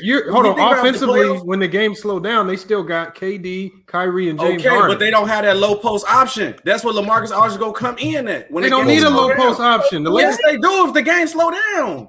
Fuck Hold out. on. You know you gonna are depend on jump shots. Hold on. Did the Lakers didn't have a true low post option last year? No, but they had So, lob threats. so what? So Anthony Davis ain't a true low post option. No, he's an interior defender, but offensively he played from the outside in. So Anthony Davis can't work at all in the post. No. We're What I not said. saying that. Don't. That's what you're saying. Hold on. Okay, hold on. Are you What? saying that LaMarcus Aldridge can play from the outside in now at this stage in his career? He could shoot. Yeah, I think he's more of a no. catch and Did y'all shoot hear guy. what I said? No, I said he's more of a catch and shoot guy. That's all he's relegated to right now. Yeah, That's all he's relegated spacer. to right now. Yeah, all right, so now is with LaMarcus Aldridge right now when the game slows down, and we know that he's just a pick and pop guy. Do you know how easy that is to defend in the half court? So Exactly. LeBron James just a pick Harden, and pop guy. Kyrie, So he just KD. not. So he can't operate in the post at all no more, huh? He's not gonna get a lot of touches in the post Why to would you begin want with. to? What Not team gonna he get a on? lot What of are you touches. talking You got about? KD, Why would you James want him in the Harden, and post? Kyrie. How many touches? Come he get on, in man. the You post? gotta chill out, man. You Why act would like you you want want to Talking out the lane, How one of your many- best players. So James Harden don't James Harden lead the league in assists? Hold on. And at the end of the day, we didn't So creep you're gonna right back have into LaMarcus talking about Aldridge in the dunker offense. spot? See, at the end of the day, I don't care who scores a bucket at any given time for the Exactly. Knicks No, because there's just sure. one bucket. It takes 5 guys to play defense. I want you guys to talk about how these 2 signings have improved this team's biggest flaw, Okay. which is defense. And rebounding. I got a And question. I got a rebound question. No, SB, Okay. answer the question. How does these signings improve their biggest flaw defensively? It doesn't. They said it don't. What are you talking about? What Okay, you why are you arguing? arguing? You try to push the needle on something we know the answer to. Why are we arguing about Okay, something so that's but obvious? Some of that's y'all what I'm don't. saying. Some of y'all but don't. Nobody know. denied it. But as Hey, hold you up. just said, Hey, y'all. Hey, you just said that it's the goal of the GM to improve the team. You said don't get mad because they signed them. So I'm asking you, where do you see this improve the team? Because their biggest flaw was defensively, especially on the interior, and they didn't improve it. They actually made it worse because their best defenders are now going to be stuck on the bench. You don't know that though. You don't know how they're going to take Lamont. It's a game I of understand runs. I understand what y'all was saying about defense, bro. Them niggas just won 17 out of their last 19 games. So That's a obviously, very season game. Who cares? Very season That was game. who That doesn't cares. mean it. That doesn't mean I'm gonna tell you anything. why. I'm gonna tell you why. Matter of fact, I'm I'm gonna give you an example. Hold up. I'm gonna give you an example. You know who was the highest rated offense of all time was? Dallas last year. Look what happened to them. Okay, then. What the fuck y'all talking about? What the fuck y'all talking nigga, you talking about when Kristaps Porzingis was hurt? It was the number one offense in NBA history. Hold up, this is my point. Hold up, but this is my point. Well, they were favorites to win a championship. All that being said, so what are y'all talking about? Come on, y'all my face. Y'all my face that ether. Okay, but my point is this. Y'all. Hold up. No, I'm saying what I said. Hold up. I said this.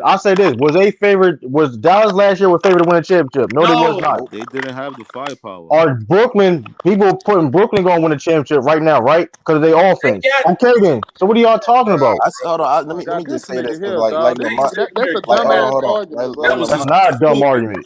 Let me talk. You literally just said compare Luka Doncic and Porzingis to Kevin Durant, Kyrie Irving, and James Harden. Two MVP players on the team. What are you talking about, bro? Well, hold on. But you're talking about offense, though. All that being said, Dallas was the highest rated offense of all time, right or wrong? Yeah, because they don't have the same talent level, True. Come on, it don't matter. You keep on bringing up. better at basketball.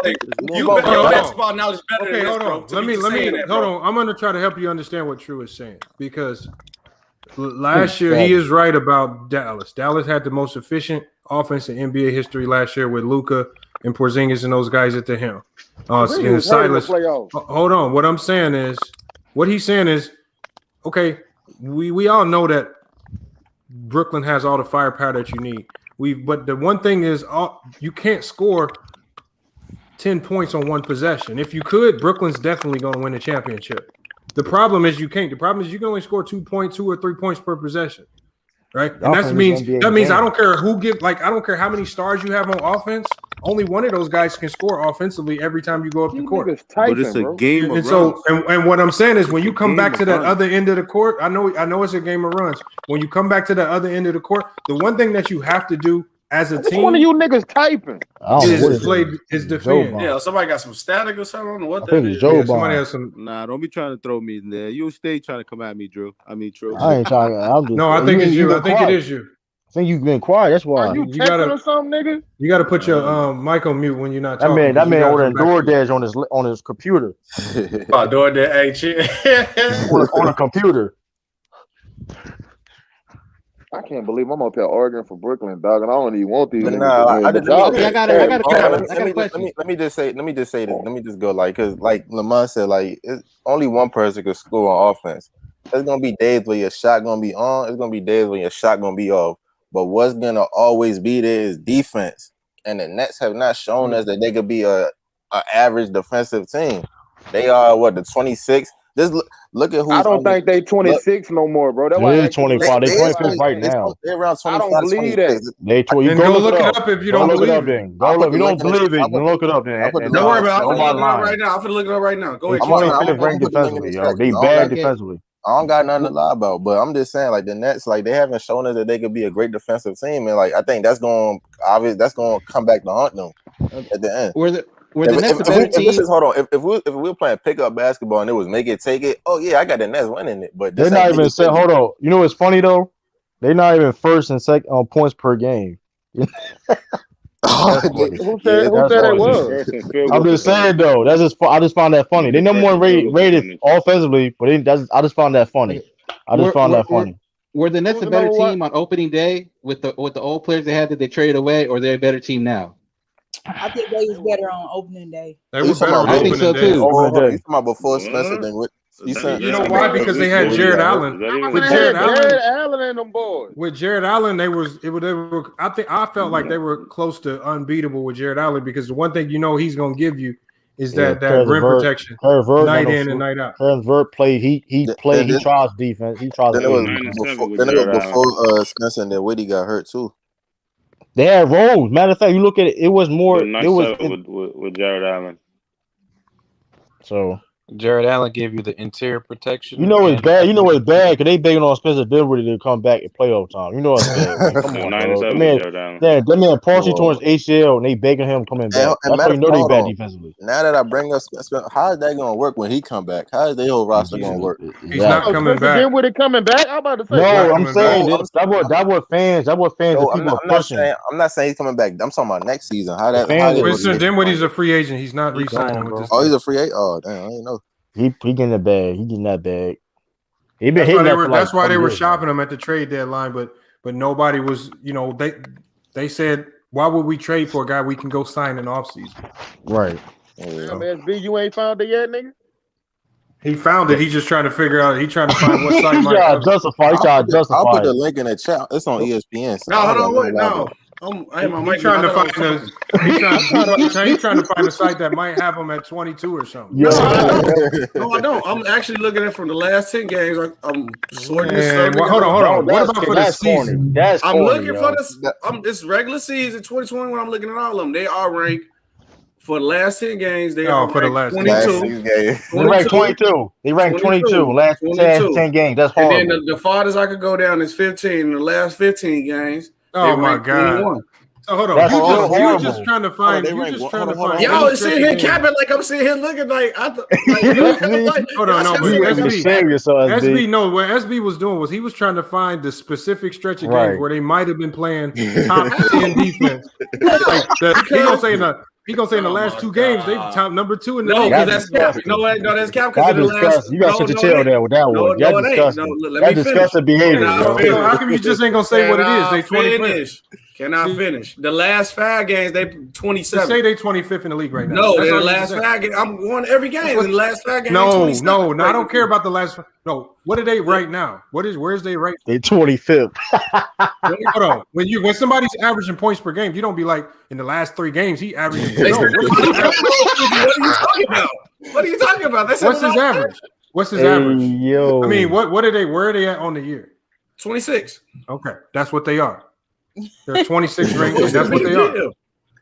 They're a 26th ranked defense. That's what they are. Like I said, them niggas ranked 26, and them niggas just won 17 out of their last 19 That's games. fine. The Suns was. I remember the Suns was nice back in the day. Don't you remember? True. Don't you remember Why the ain't Phoenix nobody Suns want no doing bum this? ass Celtics? But I said Suns. I said Y'all keep Suns. talking about Sun, bro. The Heat. Didn't the Houston Rockets do this? Didn't the Houston Rockets have a great regular season, but their defense failed on them in the playoffs? Nah, they got hurt in the playoffs. Oh, now they got hurt. Okay, forget that. Okay, what about the Suns Chris then? Paul Why got they hurt. talking- Fuck you So talking about? Suns. So the Suns had a great offense, right? And look what they did. The Suns is not no motherfucking James Harden. Nobody. But you're That's that's not the point. That's not the hold on. You missing the whole point. You're going over philosophy though. You're choosing a philosophy of what is going to happen. Oh, that's basically what you're doing. That's why I'm comparing it. You're comparing that. Oh, offense beats defense, and that's why they're going. That's how they're going to go to the finals, wherever case may be. And that's Nobody not the case. said that. But you can. But don't sit for it saying that's a bad example. I understand what y'all saying as far as the defensive side, but them are adding LaMarcus Aldridge, dog. It don't hurt them. It don't. It might not help them, but it damn sure don't hurt them. It don't hurt them at all. Y'all acting like don't hurt them at all. That's not what we saying. Hold on. First of all, what I said was I feel like it hurts them in the aspect of you bringing in players over top of other guys that's actually playing good. Nick Claxton has actually been playing good. Now you bring a player in on top of him. Now he loses minutes for what? When he's actually been one of the few out there that's actually giving effort on defense. For a guy that we know is not going to play defense in Blake Griffin, the same with Jeff Green and DeAndre Jordan. You just immediately get LaMarcus Aldridge and say, without seeing him play a lick on the court with this unit, you immediately say he's going to play the bulk of the minutes at the center spot. Right? We don't know how he's going to look defensively. We don't even know how he's going to look offensively because, like True keeps talking about, he's really only had one good game this whole season against the Lakers. But True ain't talked about the 30 or 40 other games where he played like garbage. It don't fit his narrative. It's like we understand they can score. Nobody gonna question their offense. You're missing nobody gonna question their offense, but can they stop people? Can they stop people? Can they get key stops? Can they and the thing is, it's not in fact that they're bad defensively. They're a bad rebound team, and the reason they can get away with that rebounding is because they make their shots. But what happens when their shots not falling? Because I don't care how great offense you have, you're gonna have times and streaks where you're missing. So when you're missing shots and you can't get them rebounds, that even makes it even worse. So we have a lot of problems. I got a question for Anti SB since let me ask y'all. And all right, when they in the playoffs, right? The rotation shorting out. So pick 5 guys on the net. Says who? Says who? What you mean says who? They can go 10 man deep if they want to. Okay. But hold on. This ain't football. Hold on, let him. I don't give a fuck, nigga. Hold on. Let him answer my question. You trying to tell me they can't go 10 deep? No, they won't. They don't know. Nobody. I'm about to get him right here. Let him answer my question. You and SB, what's they 5 best defenders on the team right now when they go in the playoffs? And let's say if they go with a 9-man rotation or 8-man rotation, who is they 5 best defenders? Answer that. Who they 5 best defenders? I know who they 5 best offensive players is. Exactly. I know who they 5 best offensive players. You lost your. There you go, right there. I ain't saying nothing about defense. Y'all arguing but what's the number one saying in team sports? What's the number one saying? Championship. Okay, then. That's all I'm saying. That's all I'm saying. Hold on, SB, answer my question. What you say? If the Nets go with a 8-man, a 9-man rotation, what's the 5 best defenders that they gonna have in the playoffs? Why do y'all keep arguing defense? And I say I agree with y'all on defense. Why y'all keep arguing this? Why y'all keep arguing that? We never said nothing about defense. Just answer that. What's the 5 best defenders that they can have? Ain't nothing to answer. They don't play defense. I agree with y'all. That's what. Why is y'all arguing something that I said that's obvious? I know, but I know this. I know LaMarcus Aldridge, he can still get a bucket. Blake Griffin, he can still get a bucket. Kevin Durant can still get buckets. Hold on. Anti, is this league make it take it? What if make it take it? Oh, it is? You said it is? I said I don't care if it is make it or take it. If it's make it take it, that'd be lethal, but them niggas shooting what from the field?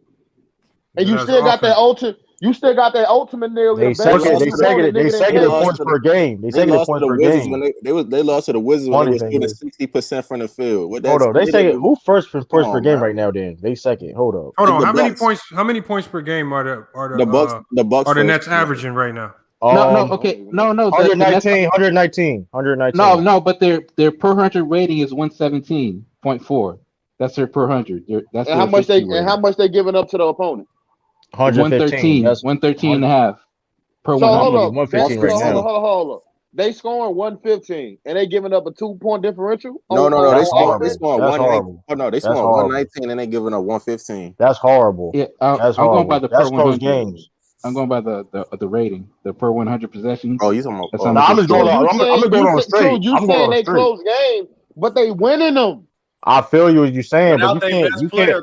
But right, but here's the thing. Hold on, y'all. Hold on. You can't depend on that, man. We're talking about a good team. We're not saying this team ain't gonna make the playoffs. Right. Like, of course, this team's gonna win regular season game. We're talking about let's talk about it in an aspect that we know the game changes in the playoffs. In the playoffs is not like the regular season. Mm-hmm. This is why the Denver Nuggets was able to hawk down the Clippers, because it's not the regular season. This is why the Heat gave so many teams problems. They were to lock in on one team and what you do bad and what you do good, and they can zone in on that and expose your biggest weaknesses. See, when a team, and Frank Vogel, one thing that he proved last year is with some of these other coaches like Eric Spoelstra as well, he proved that in a 7-game series, he can make some of the craziest adjustments to throw off what you do best. We saw it against Lillard. We saw it against Harden. We saw it against the Heat. He gave all of them teams stole a game or multiple games in the Heat case. But when he made his adjustments, the Lakers usually came out and thrashed the shit out of you. Okay, Lamont, I got a question for all and it's usually defensive. I got a question, Lamont. You answer last. I want nobody just go off what you say. Tell me, we all talking about how the Nets need to scheme defensively. Imagine now with the moves they made, they can score any way possible. How is teams going to scheme to stop them defensively, though? What do you mean? Well, they already do it now. They already do it now. So what are you saying? Tell me, explain it to me. They already do it now. How, nigga? They just. What you mean they lost game? Hold on. Let's make this clear. You make it seem like they're having a historical season. They're not having a historical season when it comes to record-wise. Nobody having no historical season, nigga. But hold on, that's not okay. We're talking about the Nets. We're talking about the Nets. I just asked how teams gonna scheme to stop them. I know we worry about that defense. Hold on. How you gonna stop them? I mean, how they gonna stop them? What you mean? Yeah, don't answer yet, Lamont. You could stop what you call it, James Harden. I mean, he's gonna. I'm gonna tell you. I can't tell shit. Hold on, James Harden. He's looking to facilitate. So I mean, if the people who he's passing to and they shots not going in, I mean, right there. All I'm saying, I'm gonna tell you. I'm gonna answer the question, bro. I'm gonna answer that question. Let me answer. I'm gonna tell you where it is. Force James Harden to score. That's all. Force James Harden to score. No, what? No, only thing you have to do. That's a bad point. The key to stopping a high-powered team, especially we keep saying it over and over. This is a high-powered offense. What's the best way to shut down a high-powered offense? You slow the game down. Now that offense ain't so high-powered. See, what screws a lot of teams over, and teams get caught up in this in the regular season, and it's easy to get caught up when you can't game plan, is when they start playing at that frenetic pace, then you start playing at that crazy-ass pace too. Now, there's some teams crazy enough, like the Wizards or even the Cavs, or some teams crazy enough to play that same frenetic pace with you and maybe outpace you and outscore you, right? But with the scoring power that they have, with the offensive firepower, you know that Mike D'Antoni knows how to exploit people, especially in transition, really well. If you get caught up in that game against a Mike D'Antoni-led offense, he's gonna win that most of the time. But where we've seen Mike D'Antoni fail most with his offense is teams in the playoffs say, you know what, we ain't about to get into that bullshit with you. We're gonna slow down, and once we slow down, now you really even the scoring out. Because, like I said, you can only score once per possession, and once they slow the game down, then this is where the scouting reports really come in handy, because they'll pull up when they have a scouting report on you, they'll say, "Oh, James Harden, when he drives left and you force him to this spot on the floor, he shoots 20%. Let's force him there every time and make him shoot from this area." Like, they will put you in situations where you're worse on the court.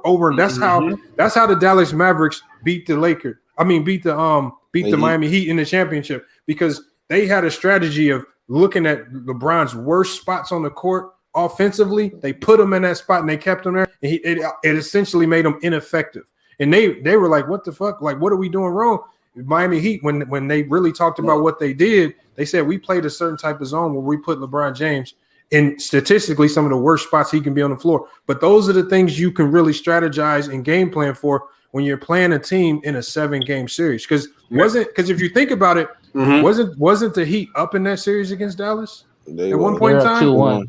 See, what I'm saying is, when you can keep drawing back to the drawing board and saying, damn, okay, this is where we messed up. Now we can go play them again and fix it here. And we can go fix this here. And then you start correcting stuff and you see what works. If the other team can't counter, and Mike D'Antoni has shown himself to be a coach that's not good at adjusting, then you're gonna have some problems. I wasn't even gonna say all that. That's how the Cavs beat the Warriors. I wasn't okay. Now look, Time out. Question. I was just gonna say, deny James Harden the ball, deny KD the ball, and let Kyrie be the main ball handler. That's basically that's what I meant to say. That's what I meant. But see, at the end of the day, if you talk to most coaches in the league, they already come to the understanding that guys like Kyrie and KD and James Harden, I don't care what you do, they're gonna score the ball. The thing is, you got to try to make them less efficient. You got to try to make things hard. You got to slow the game down so they don't have as many opportunities to score. And then you got to capitalize on everything. You have to capitalize. Like you can't. Like I'm not gonna say that the Nets are easy out. Like you're gonna have to play a damn near flawless series to beat them. But with the Nets not having any defense, it's a big hole. Now, hold up, SB. Go ahead. Y'all just said they rank what? They rank 26th in the league defensively, right? Yeah. Yep. They giving up what? Y'all said 115? Yep. Do me a favor, SB. Pull up the defensive ranking in the NBA. Pull up the defensive ranking. Yeah. Let me look. I know you want. I don't want nobody. I know you trying to do this. Not gonna work. Because I want to know from 10 to 20. What's the points differential? Don't do that, man. Nah, I want to. I want to know. I'm gonna look it up too, so nobody capping. Hold on. I don't got a cap, bro. It's not. I know what it is, but it's like it don't mean nothing. Hold on, but true. But Anti, when the defensive ranking system is based on points allowed, rebounds allowed, offensive rebounds allowed, assists allowed, steals, defensive rebounds, field goals allowed, 3 points allowed, blocks, turnovers, opponent field goal percentage, opponent 3-point percentage, and then the other team's defensive rating. You can't look at just points. You can't look at just points. You can't just look at one category and be like, "Oh, this is the end." No, because in points allowed, one team might, but the defensive ranking category consists of a lot of different things. Mm-hmm. So let's look at because I can tell you in each category where they're ranked. So when you look at the Brooklyn Nets, all right, so we're gonna look at points allowed. So hold on, points allowed, they are 26th in the NBA. Okay, so we're gonna go to the next one. In rebounds allowed. In rebounds allowed, they're not that bad. They're 8th. Okay. All right. And when you go to offensive rebounds allowed, they're pretty bad there. They're 18th. That can hurt you in the playoffs. All right. Okay. When we go to the next stat, when we go to assist allowed, they're 16th in the league. That means they allow a lot of teams to actually get their actions off, whatever set style. That means they're about average as far as allowing assist. When you go to steals, they were bad at rebounding. Hold on. When you go to steals, look at the offensive rebounding. They bad. Let them finish. As far as stealing the ball, as far as getting steals, they're 28th in the league. They don't get very many steals. So the opportunity, steals basically take an offensive possession away from another team. They allow teams to at least get shots on goal more often because they're not really good at creating and forcing turnovers. Remember, they're not a great defensive team. They're 28th in the league in that. I think that's close to last. So next up, when you talk about defensive rebounds, this team, not bad. Defensive rebounds, they're 4th in the league. That's not bad. But when we talk about field goals allowed for the Brooklyn Nets, they're 27th. They remember what I told y'all with that turnover category. They don't get a lot of stops. So this is why they rank bottom in the league. They allow the other team to get a lot of shots on goal. This is why teams like the Wizards and the Cavs can beat them because they play at that frenetic pace too. but at least the Wizards can at least get some steals in between there to kind of offset what you do. So they rank bottom of the league and allowing the other team. Hold on, let me go on. Let him finish. 3-pointers allowed. 3-pointers allowed. The Brooklyn Nets rank 20th. That's near the bottom of the league. They allow teams to get 3-pointers off very easily. So they're towards the bottom of the league in that category. We can keep going in blocks. Does this team get a lot of blocks? Well, the Brooklyn Nets, they do get blocks. They're 11th in the league there. That's not bad. That's not necessarily bad. But when we go to turnovers, when we go to turnovers, the Brooklyn Nets don't take care of the ball. They don't value the possession. They're 27th in the league in turnovers. All right, they have a lot of turnovers for whatever reason. Wow. Right? So they're sloppy with the ball. So we know turnovers in the playoffs can cost you games. You're going to have to fix that. So they turn the ball over a lot. They allow teams to get a lot of shots on goal. Let's not stop there. Let's go to the next. Opponent field goal percentage. They are 14th in the league. So they're about middle of the pack as far as the other team's field goal percentage. And that's okay. That's okay. I don't know how that's going to really factor in come playoff time if the game slows down. When we go to opponent 3-point percentage, they're 12th in the league. So they guard the 3-point line okay, all right? Teams miss a lot of threes against them, but teams are also taking a lot of threes against them as well. And then the last category that's considered is the defensive rating. And obviously their defensive rating right now, overall, when you calculate all of those metrics together, they're 25th. They're the 25th worst defensive team in the league. Hey, Lamar. But so wait, hold on. That sounds like a pretty average defensive team, then, right? Well, if you're 25th out of 30 teams, how is that average? Every stat you went back and forth, you was like 20, then they was in the hold on. You wildin'. You was wildin', yo. Things like turnovers probably way more than other categories. Yeah, I agree with that. So not every category that I said has equal weight. Turnovers way more. Not being able to get stops weighs more. Average. So again, overall, they're the 25th defense in the league. You actually forgot to mention that they dead last in opponent second chance points, and they 22nd in opponent points in the paint. And I consider second chance points. Again, that goes into allowing offensive rebounds too. So a second chance points in the playoffs will kill. They you. average 15 allowed second chance points. That's crazy. That ain't gonna cut it. That's crazy. You see, and y'all don't realize when the game slows down in the playoffs, second chance points is a key stat that coaches are always going to be looking to. Hold on, Showboy said I'm capping. Showboy, I don't know. I just read off the stats as they were. That's not opinion. Well, did you say the Cavs can beat the Nets in the? I said that. Nobody said no. I did say that in the beginning of the year. What I'm saying. I said that. All I was saying was, I said the way they play defense. I said anybody can beat them in a 7-game series. Stop the cap, Lamont. Stop the cap. You can say that, but I honestly believe that. Not any team, Lamont. Hold on. Who wouldn't take Philly over the Nets in the 7-game Listen to this, series? y'all. When we're talking about the playoffs, obviously we're talking about playoff caliber teams. So if I'm talking about playoff caliber teams in the Eastern Conference, so let's say the Heat mess around and be a 7 or 8 seed, and they have to play the Nets first round. Can you honestly say that the Miami Heat cannot beat the Brooklyn Nets in the first round? I got the Heat winning. Yes. My honest opinion. They would beat the Heat in 5 games. Hold on. Is KD fully healthy? Hold on. Can you say it with 100% certain? In my honest opinion, if KD is healthy, you can't. No, you can't. Hold on, wait. Look, listen. No, you can't. In my honest opinion, I feel like the Heat is the only team that can legitimately beat them. If they would have got LaMarcus Aldridge, you are smoking crap. The Heat is the Heat is the only team that can match up. Let Shay respond. I know she's trying to say something. I don't agree with you when you say the Heat is the only team. I think Philly has matches up with them pretty well. He's just like you forgot all about Philly and the Bucks. Like, no. I keep saying this. Hold on, wait. Let me say. I keep telling y'all this. Y'all act like the Boston Celtics is an easy out in the playoffs. The Boston Celtics is garbage. Whoa. First of all, hold on. They can't So let's hold on. All jokes aside, though. No. Let me finish my point. I know you want to crab at your Celtics, but they I ain't crying about bottom nothing. of the I'm East just right going now. off the They Celtics. bottom feed. You cannot tell me the Celtics is easy out when you just said the Chicago Bulls is better than them. The Chicago Bulls been playing bad all this year. So then the Celtics not as good. Why you talk about? You said Chicago was better. I said everybody East was better than Boston. I said everybody is better than Boston. Don't do that. Gotta go one at a time, y'all. One at a time. Can I finish? First of all, I keep telling y'all the same thing about Philly. Y'all swear that Philly is so good.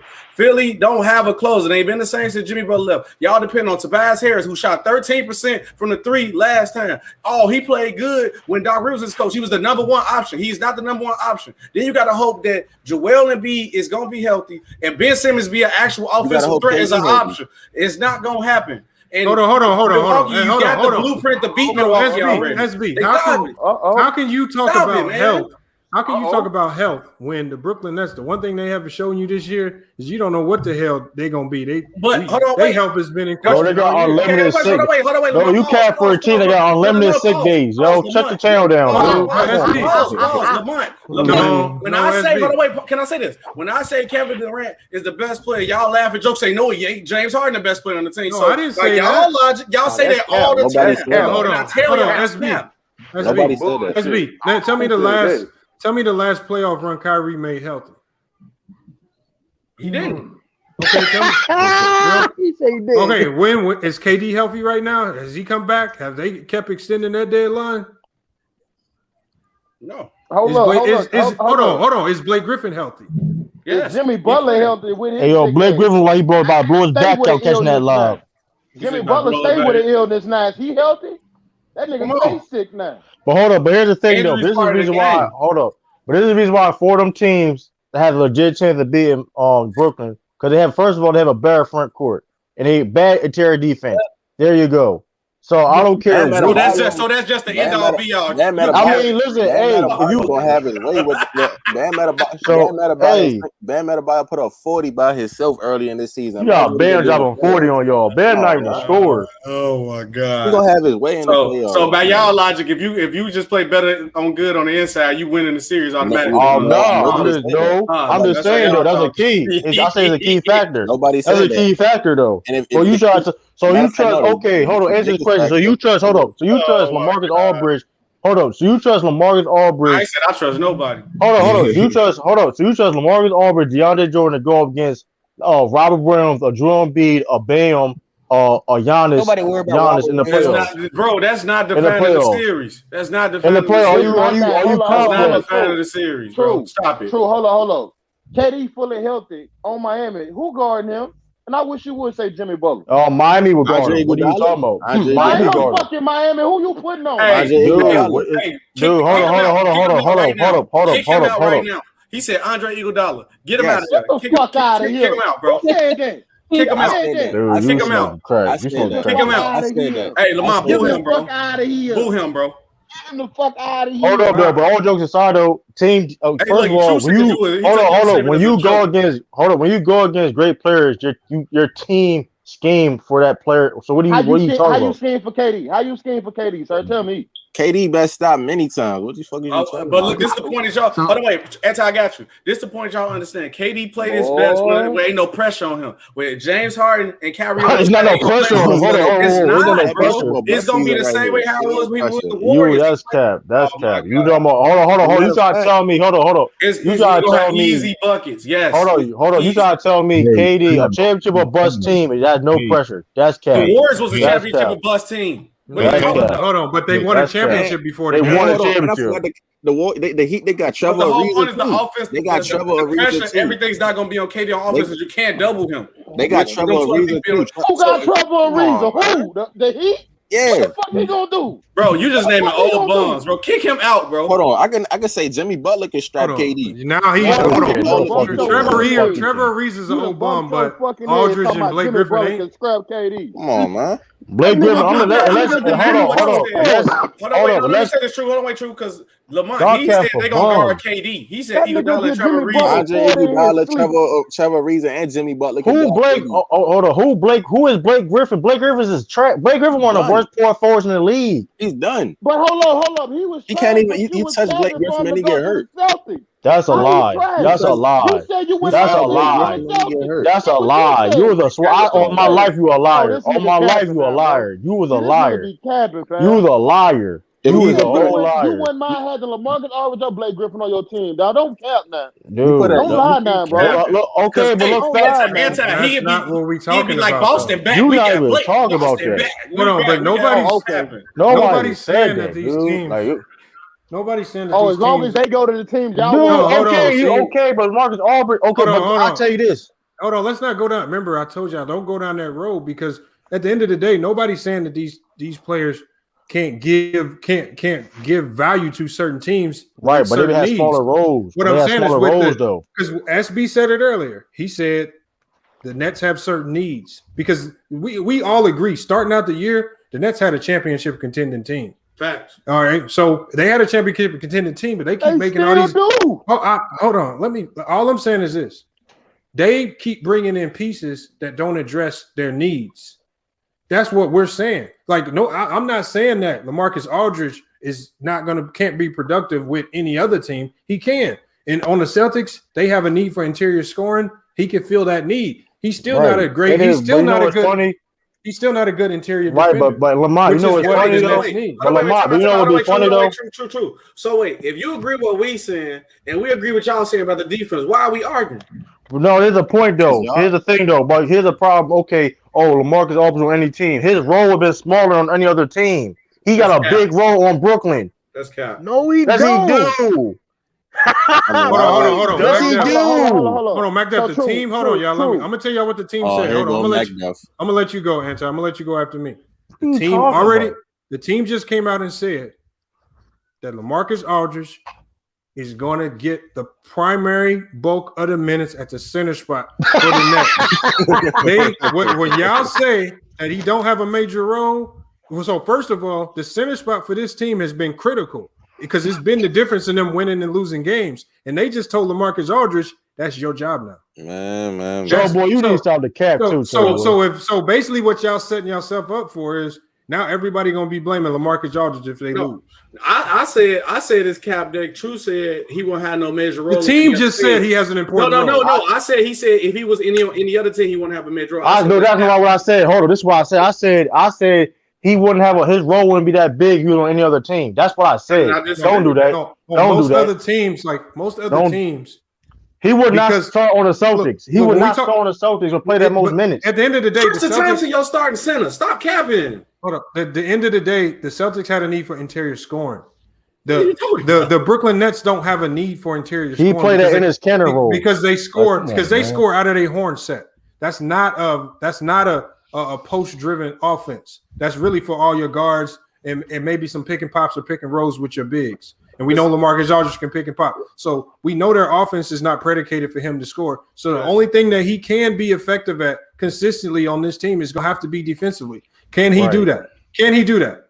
Miami, if he would have went to Miami, he would have been a backup. And if he went to Miami, to the Celtics, he'd be starting. Hold on. Let me go back to he would not. Let me go back to Anti. He was trying to say something. Go ahead, Anti. No, y'all good, dog. Go ahead. No, so look, besides True, everybody else not a Celtics fan because he's gonna be emotionally attached. I'm naming other teams. I'm naming other teams. If LaMarcus was on the Celtics, would he not be starting? He wouldn't. Yes, he would. Yes, he would. Yes, he would. No, he would not. Yes, he would. He would be your starting center. Stop capping. He wouldn't. No, he would not. He wouldn't. He would not. Hold on. I'm also a Celtics supporter. I try to be as unbiased as I possibly can.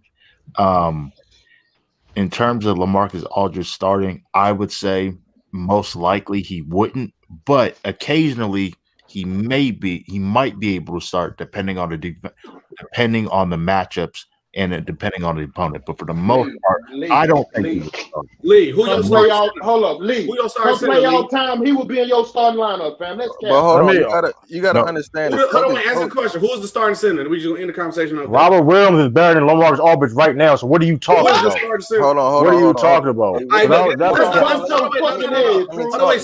Let's stop. That's not cat. What you gotta understand? Let's not start this argument because it's not real. This is hypothetical. Let's stop this argument. I'm not a Celtics fan. Let's let it go. Just let it go, bro. Just let it go. Hold on, let's go. Hold on. We need to figure out who's talking. So we name. Hold up, my fault. Hold up. Name other teams you have a big role on. True. We're gonna let Del. It sounded like Del De Niro was trying to get something out. Let him go, and then we're gonna go to you, True, and then we're gonna go back to SB. We gotta go one at a time. All I was gonna say is that one thing about Brad Stevens is he's not gonna put you out there on the floor if you don't play no defense. That's it. That's all. That's all I gotta say right there. Nigga, Tristan Thompson was playing no defense. Yes, he do play. Hold on. That's a lie. Hey, you really a lot. You really been capping this whole season. You really capped the whole time. Tristan Thompson is a way better defender than LaMarcus Aldridge. The one thing Tristan, the one thing that made him valuable in the league defense is that he's one of the best pick and roll defenders in the NBA. Have you seen him with the Celtics? You don't watch Celtic games. You a liar. I'm done. Yo, this nigga's a liar. This nigga's a liar. True. I don't believe you watch the Celtic games. He don't. Stand on it. True. Have you watched this? I mean, have you watched the Celtic game this year? He a liar. Yeah, I don't believe that. He a liar. Like, yo, you was you was a liar, Anton. You was a liar. I blame him and Jeff T coming to the team on why they in the AC. No, okay, so hold on. That's why they in the AC. Hold on. Let me. If I told you, hold up. So I guarantee you the Nets would take Tristan Thompson right now if they could. Don't even do that. We're not even playing that type of game. So don't do that. They would. Don't do that. They would. I'm pretty sure. So hell yeah, the Nets would take Tristan Thompson. What you talking about? You niggas be capping, yo. You be lying in the cap. Hold on, you know why they would? He's a good defender and he can rebound. You know why exactly why they would take Tristan Thompson. No, you know why I say they won't. You got him. Because DeAndre Jordan, he don't need to score, and he will play all the defense in the world. That's what he. That's DeAndre. Hold on. Pause real quick. Do you know that Tristan Thompson rebounds better than everybody on your team, right? Facts. He do. Yes. I'm done. I'm not. Hold on. You talking about the Cleveland Cavaliers, Tristan Thompson? I'm talking about now. I'm going on now. DeAndre Jordan averaging 6 rebounds a game. He ain't doing shit for you. All right, we gonna look at numbers. We gonna look at numbers. All right, we gonna look at numbers. We're gonna look at numbers. We're gonna compare. We're gonna compare. We're gonna compare. What do you have in this year? What do you have? He averaged 8 rebounds. Hey, Pat, I'm looking it up now. Hold on, we comparing it to the Nets or who? DeAndre Jordan, Tristan. Because the Nets wouldn't need no Tristan Thompson. That's what. Like, James Harden, they leading rebounder. He's a triple double. How's that printing? He's a good rebounder. Fuck out of here. So you sound crazy, dude. Harden probably rebound better than Tristan Thompson, nigga. Y'all laughing like DeAndre Jordan don't average 10 rebounds. Like, he don't, though. He really don't. He don't. You shouldn't be laughing if James Harden averages more rebounds than fucking Tristan Thompson. Yeah, so that's what I'm saying. Like, James Harden, y'all lead him. Okay, you have a big man in our guard rebounds better than your big man. How many rebounds he has in this for the season? So DeAndre, so they average they both average 8. Hold on. No, Tristan. No, they don't both average 8. On. Don't do that. This season, Tristan Thompson averages 8.4 rebounds per game, and DeAndre Jordan averages 7.5 rebounds per game. Wow, one rebound. No, I'm saying on the as far as more points, and Tristan Thompson averaging more points. So which James Harden. Either way is more than DeAndre Jordan. So you was wrong. You was wrong. This meant you was wrong. You was wrong. Listen, you was just capping. Listen, if you want to say Tristan Thompson for DeAndre Jordan, that's an even swap. Hold on. Tristan Thompson's specialty is he's offensive glass. On the offensive glass, he's one of the best in the league. That's translating into wins. Hold on, I'm just telling you where he's made his name in the league. Because when you look at scouting reports, if you're playing against Tristan Thompson, they're going to really focus in on not letting him get on the offensive glass because what offensive rebounds is what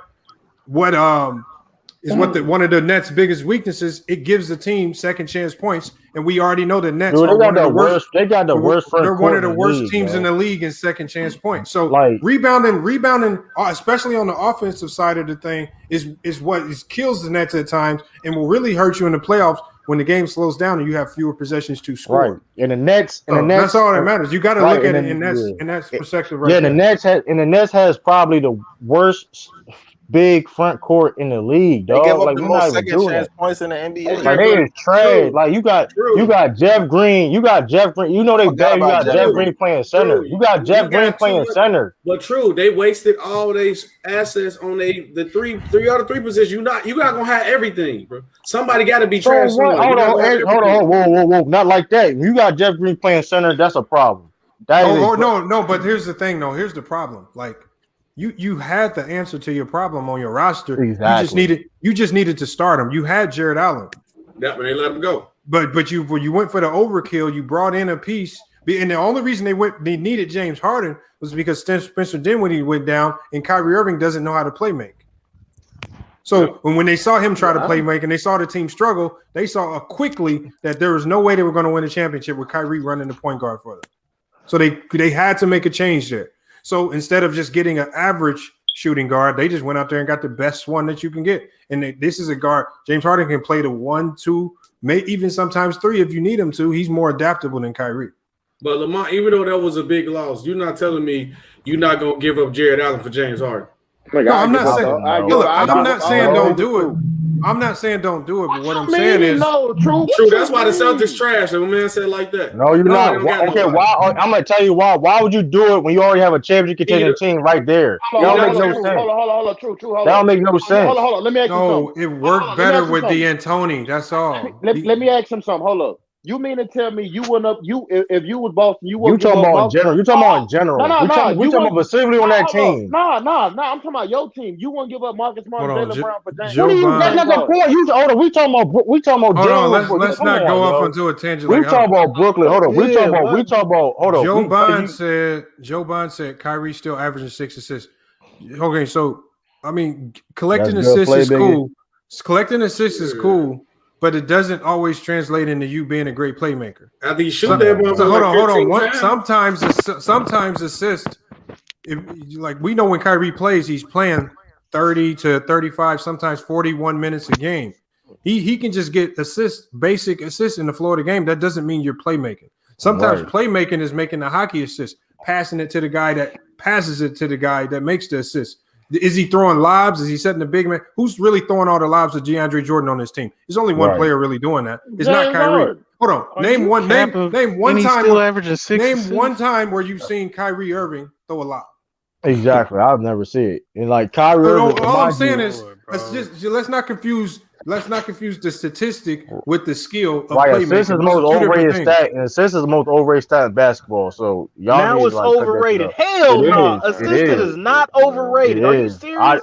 Us getting assists is overrated. It's not overrated. It's not overrated, but it's not. Hold on. Passing and assists are two different things. Lamont, for the record. Passing and assists are two different things. All I'm saying is this: assists are not overrated. But assists don't always translate into being a great playmaker. Hey, Lamont, for the record, Kyrie Irving last oop was March 1st. So there you go. He did throw an oop. That's crazy. Because you want to be exact. This nigga would have looked at it. You had to go look it up, though, didn't you? I did. But no, what I'm saying is you had to go look it up. And hold on, when was the last one before then? Nah, you didn't ask all that. Stop moving the goalposts. Stop moving the goalposts. You didn't ask that. You mean to tell me based on one alley-oop this whole year? Lamont out here playing good cop, bad cop with the man. Hold on. Okay, SB. No, I just want you to be fair with the stat. How many alley-oops has he thrown all year? Who cares? You just looked up that one up. No, I just looked up. I said Kyrie Irving throws a lob with the Nets, and that's the first thing pop up March 1st. I looked on YouTube. When was the last? Okay, I want you to find out how many lobs he's thrown this year. Ain't nobody got to do all that, man. We know what Kyrie ain't Man, no I done defensive seen playmaker. Kyrie do pick and rolls and thread the needle, Man, man. stop it, man. Alley oop is not. You the fucking liar. Hold on. What'd you say, MacDef? You said alley oop is not what? No, Kyrie is not on that team to you're play, saying bro. you're saying how many alley oops has he thrown? Hold Like on. that's just major. Hold on. You can Alley assist oop. a lot Alley of oop's one of the different ways hardest than just passes throwing to an throw in the alley-oop. game. Have you ever thrown one before, MacDef? Don't lie. No, Lamont, you're saying that. Hold on, you're MacDef. saying how many In a alley real oops has he game, thrown? in Like a that's real just game, have you ever major, thrown an alley-oop? and that's a skill set. Come on, Hold on. dog. If he runs the pick and roll and he's threaded, MacDef, have you ever thrown an alley oop in a real game? Why is it hard to he's throw an averaging alley-oop, 6 Lamar? assists. Hold on, why we arguing this? Throwing lobs is hard to do. Hold on. What I'm It's hard to saying, do. no, what I'm saying is assists don't always translate into you being a great playmaker. 6 assists. We never said Kyrie was a great I feel player. like y'all for you. Hey, Lamont, you forcing the issue like with No, one just pass like only, though, hold like a on. live pass. No, hold on. Just like steals don't always translate into you being a great defender. Okay, Sometimes we're not gonna sit up here and act like hold on, Kyrie is. MacDef, hold on. I'm gonna just get this point across because sometimes we say stupid stuff and we don't think about it. Steals don't translate into great playmaker. Steals don't translate into great defender always. Assists don't always translate into a great playmaker. Sometimes if you're just in the game, hold on, Anton. Hold on. Sometimes just being in the game 40 minutes and you get more opportunities to make assists because you're swinging the ball around more and you're just in the game longer, right? So this is why you go to the per minute stats. So when you go to the per minute stats, how many assists is he getting per 36 minutes? It might look a little different, but you're just going off the straight average. So again, this is when you got to get to the finer numbers that maybe y'all don't understand. I don't really want to go into that too much, but y'all know that's factual right there. But why is we debating Nobody said he was a great playmaker? playmaker. Nobody said that. Mac does say that. No, when I said, hold on, No, I I was talking to Joe Biden in the chat. Joe Biden in the chat. When I said he wasn't a good playmaker, then Joe Biden said he's averaging 6 assists. Yo, as Cho if boy, that means he's a good get in the chat, Cho playmaker. boy, because you do a lot of capping. You said Steph Curry Boy's greatest of gonna all get- he's gonna time. get in here. Nobody's asking Kyrie to Hold on, be what you Steve talking Nash about? or Jason Kidd out You there. said Steph Curry That's the GOAT, not Cho his boy. skill So set. you But consider your as a ability whole, big shot. Okay, hold on. I don't know who's trying to talk, but whatever y'all trying to say, y'all got to say it one at a time. Go ahead. I'm gonna let MacDef go. He was saying something. We're not look. We're not asking Kyrie to be Steve Nash out Who's there or we? Jason Who's Kidd. we? That's Who not is his we? skill I set. thought you was a Bulls He fan. gets buckets. He's a scorer. But for him to be Yo, averaging 6 assists nigga as a crazy. primary scorer, that's good. That's keeping the game in the offense flowing. You cannot knock that. Mike Duff, I got a question. Who is we? I thought you was a Bulls fan, nigga. Why? I got 500 down.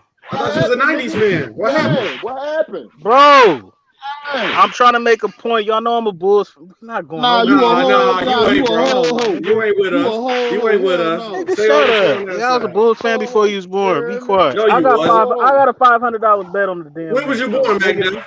We right this season. The only time I root against Brooklyn if they went up against Chicago. MacDef, it sound like your face is too close to the phone or something. Somebody got some noise. You the same one that say defense don't matter, so I can't Hold on, really somebody take got this some basketball backfeed. opinion If seriously. that's not MacDef, I think it's MacDef, but somebody's. True always eating on them pork rinds and shit. Stop doing that shit, True. Dude, you was. I'm not gonna say nothing about you, man. You look like a mutant ninja turtle, Can't say man. nothing about me. Fuck you. Hey, what's up with y'all Can't Nets say fans nothing about though? me. Y'all was just Clippers fans last year. What's up with that, man? Man, all I know is this, Magna, man. when was you born, though, bro? Y'all really So capping and Lamont, do chatting you out think the there, Nets man. can win the championship? Can they win a championship? Yeah, they can. Any of the top. You hold picked on. them to come out of. Hold on. Lamar, Any you of the. picked them to come out of the East. Who, me? I picked the Sixers to come out the East. What are you talking You about? out of pocket, Anti. You gotta chill out. I said that. I said that. No, he did not, bro. Lamont said with all. Hold on, y'all. Hold Lamont on. Let's take a vote on the panel. Everybody knows who I picked to come out the East. When did I ever He say? was did not Sixers. say the Sixers. Anti, He that been was saying me. Sixers. Anti, He been I saying said Sixers the since Nets. last I year. said He been the saying Sixers since last year. Lamont said I ain't the gonna hold you. 76ers. I said the Nets. It was me. I said the Nets. I know. Joe Bond, you gotta chill out, Joe Bond. You ain't listen, I told you get in the high box time chamber, man. Cause you need a central beam too. All the ass what you Hey, been we taking. rubbing sandpaper together, yo. For real, So it's my probably Joe fault for Bond. yesterday, man. It's all good. Nah, I don't want to True bring got that his energy chin to the I don't phone. want to bring that Long energy. ass chin. I got earphones. You got in. that I got quag on your earphones. in. Long ass chin he got on At his least I phone, got dog. chin. Get At the least chin I off the got chin. phone. No neck. Get the chin off the phone, nigga. If you had a chin, you'd have choked yourself. You got more chin than you got neck. Fuck you mean? He said it was Pause. like Quagmire, boy. Pause. Yeah, pause, nigga. It's like the. Oh man. That was a stretch, True. You tried. You capping Lamont though. How am I capping? Joe Bond stay. Nah, hold on. Let me get it out. My boy Kyrie's throwing left-handed oops, and you hating on. Why you hating on Kyrie? Okay, so you believe Kyrie's is he a great playmaker to you? No, he's not a great, but he averages more assists. Okay, than so Lonzo. what are you talking about? Because assists don't always mean. Assists don't always. More What did I assists just than say? At least in my belief, I just said to you, assists don't always translate into being a great playmaker. Lonzo's strictly Steals a don't playmaker. always He translate can't into being a even great assist. defender. So they don't go hand in hand. Sometimes they are just a predicate of the offense. No, I agree. That's factual. So I what agree. I'm saying is playmaker, some playmakers, there's some guys in the league who consider great playmakers, but might only average 3-4 assists a game because when you jumpstart the offense, when you could be either a point forward Lonzo. sometimes, like Lonzo's who's a better playmaker, Lonzo or Kyrie Irving? Lonzo. But Kyrie Irving averages more assists per game. We can't tell. Hold on, What you mean? come on, What what do you mean you can't tell? Because it's not translating to wins. It's not translating to wins. Hey, yo, Joe Bond, shut your tail down, Joe Bond. You See hold on. see what he said? He just said something stupid again. Nah, Joe Bond, hold on, pause real quick. This is why people like go Mike and ether you in the debate because you will say something. Hold on. Let me ask this question, Lamont. Hold on. Wait, time out, Lamont. What you say? So this is what I said. This is what I said. No. What you just said? Who can ether him? This is why people like go Mike and beat him in debate. Go Mike beat him in the You debate. guys just voted Go that. Mike beat him in the debate already. You guys Hold on, let me always say wanna this. come Let me ask you a question, Joe Bond. Let me ask you a question. So you try. Hold on. This is a yes or no. This is a yes or no. This is a yes or no answer. This is a yes or no answer. Is Kyrie Irving a better playmaker than Lonzo Ball? Nah, because Lonzo focuses on just playmaking. Man, stop it, man. Answer the question. Answer the question. I want to hear yes or He no. just did. Yes or no. Don't let him gang up on you like that, bro. He just did. He said Lonzo better. No, he did. He'll try to go all extra stuff. No, and I want simple. Who's a better playmaker? Kyrie averages more assists than him. All right. Hold on, I'll put him on a mute. Hold on, I'll put him on mute. But hold on. Please answer the question. I want to hear a yes or no. He just said man. a yes or no question. Let's hear the answer so you can stop skating around the truth. I said yes. Lonzo's a better playmaker. Okay. But hold on, who averaged more assists? Kyrie. Okay. So my whole point in this was having more assists don't always translate into being the better playmaker. I'm not saying that, but you said Kyrie can't play make, and he averages more assists than Lonzo. Oh my God! Wow. Okay. So don't make that I got a point. him. Okay, Joe Bond. Then why they got James? Then why they made a big trade to get James Harden in? If that's the case. Bro, they're bringing all I their would have best went got friends to James Brooklyn. Harden too. No, hold up, anti. The main reason why they did that because Spencer Dinwiddie got hurt. Yep. Listen, And they need a facilitator. They need a we get what you're facilitator. saying, True, and we get what you're saying, Lamont. It's not in Kyrie's nature to be the primary ball handler and run. And now you're gonna tell us what's not in his nature. Everybody involved. That's his job. How's he the point guard? Kyrie doesn't He's want that a scorer. He's a bucket. Yeah, He's an Allen Iverson, bro. He's a bucket getter. Chill out. Now you don't got to put all that. He's a scorer. Period. He's a scorer. He's a bucket getter. He's not going to be the type of guy to run an entire offense, set up players, and get them in their spots. He's not going to be able to do that. That's not in his nature.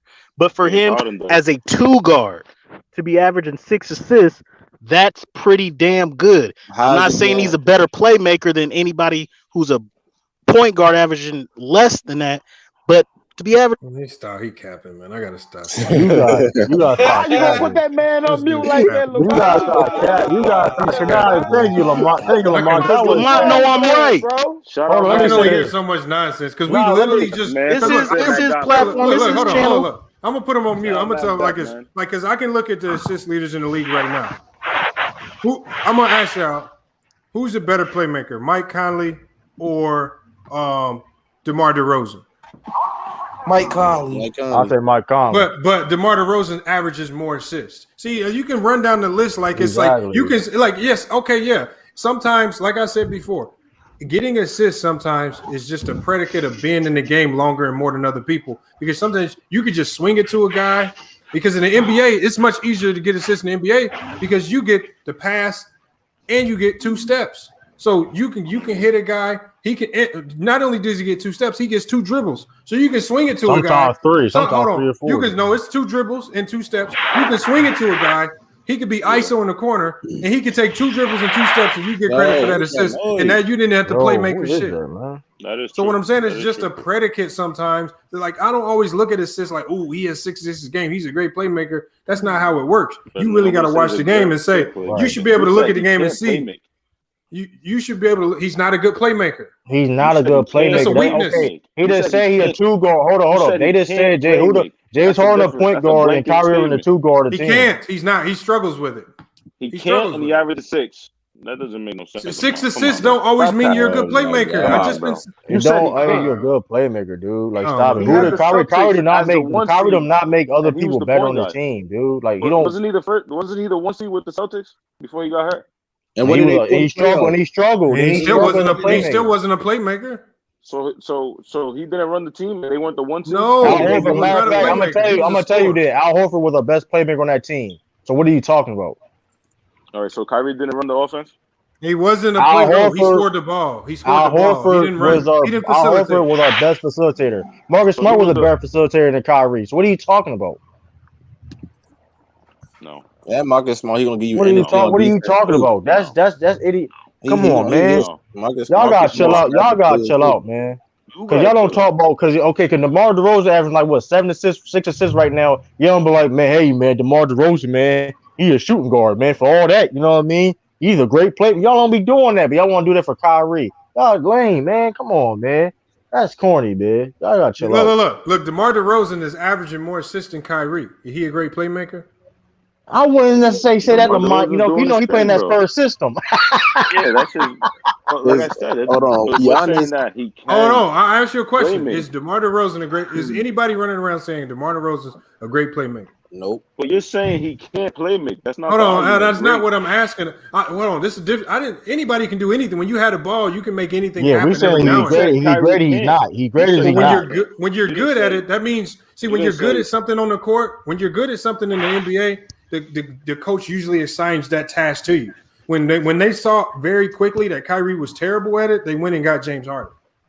No, they got This is James why when they Harden started the because season, they- who was the facilitator for the team when the KD and season Kyrie started? told them Spencer to get Dinwiddie James was. Harden.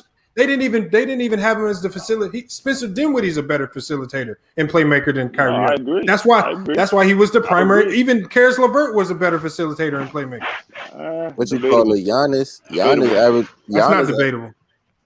Hold on, Joe Bond. Let me ask you a question. Okay, since you think Kyrie's a underrated playmaker, right? Yeah. Out of 1 to 10, where do you rank Kyrie's playmaking? 1 to 10. 10 to being great, whatever. 10 to being 1 to great. 10. Kyrie, he could be selfish, at times. I feel like he's probably like a solid 6 playmaker.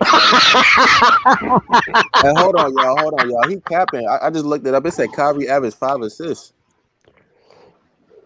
Boy, y'all niggas need to stop You beating up petty as these hell. stats, You were dog. petty as hell for that one, It's though, Dylan. I ain't gonna For hold real, you. dog. 1 That was assist, petty. bro.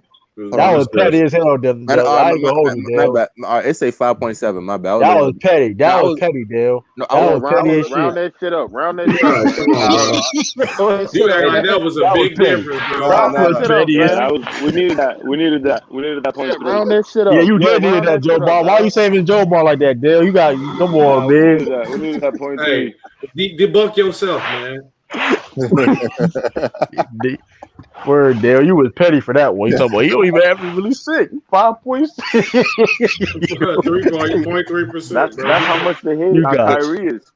That's the hate. but nah. Nobody, no, hold on. Nobody hating on Kyrie, man. He got unlimited sick days. You got to chill out with that, man. I wish I had unlimited sick days. Shoot. Hey, good luck to that man. Let's go, James, with all that background noise. You said unlimited sick days.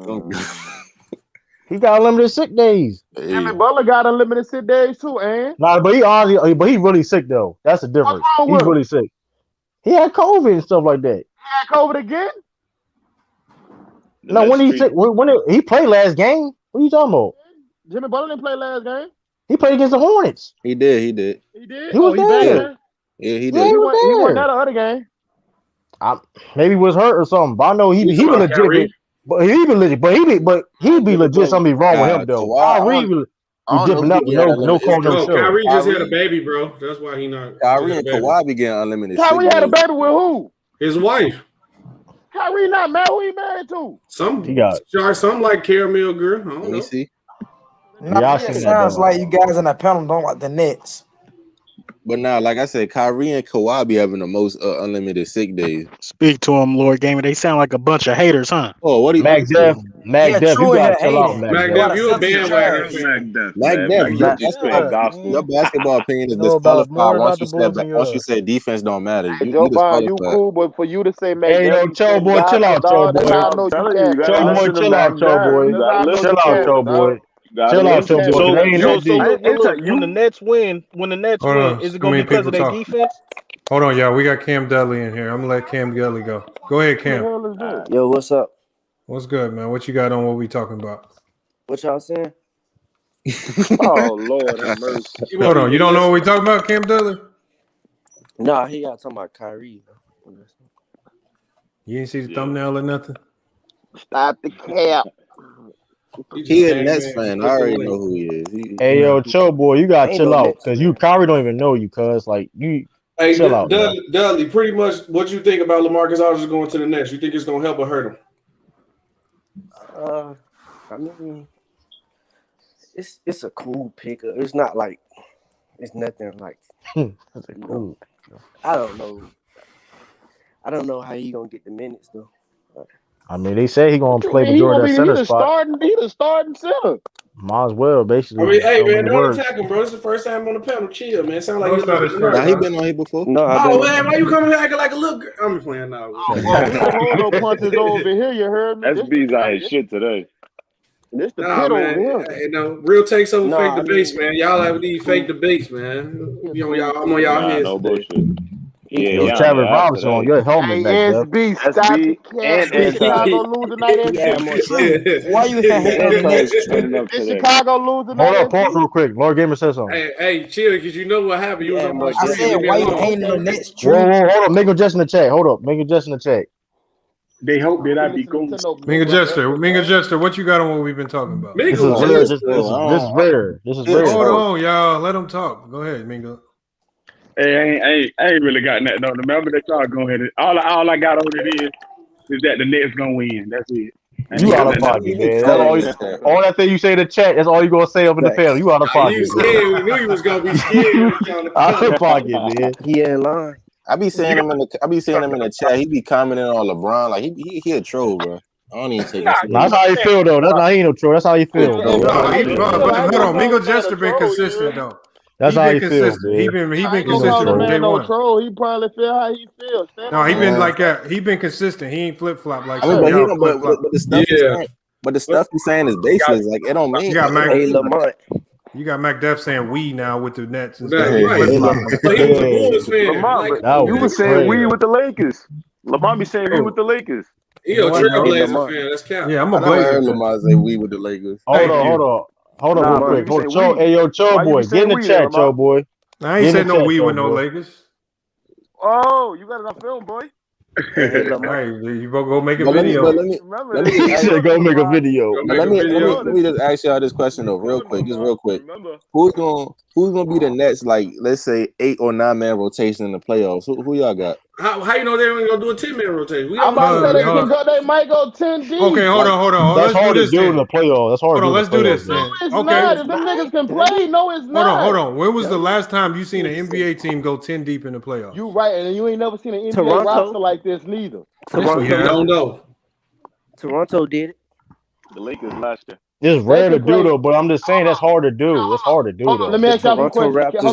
Hold up, y'all. Hold up. Can Jeff Green not get minutes in the playoffs? That's what I'm asking the question. I'm not saying who's gonna be in a rotation. I'm not saying you can't do it. So they can go 10 deep. Kyrie, James. I'm not saying they won't. Who else? It's just hard to do though. Joe It's hard Harris. to do, man. It's not Joe hard to Harris do. coming. LaMarcus Joe Harris. Aldridge. Yeah. Not hard to Blake do. LaMarcus You gonna know be who starting. can play with who. You got to add Bruce Brown in there. You're gonna have to put what you call it. Oh no, hold on. Bruce Let's Brown just ain't do getting that this. many minutes, bro. Let's just go position by position, and that's what the easiest way to deduce it, because obviously there's only a handful of players that can play multiple positions on this team.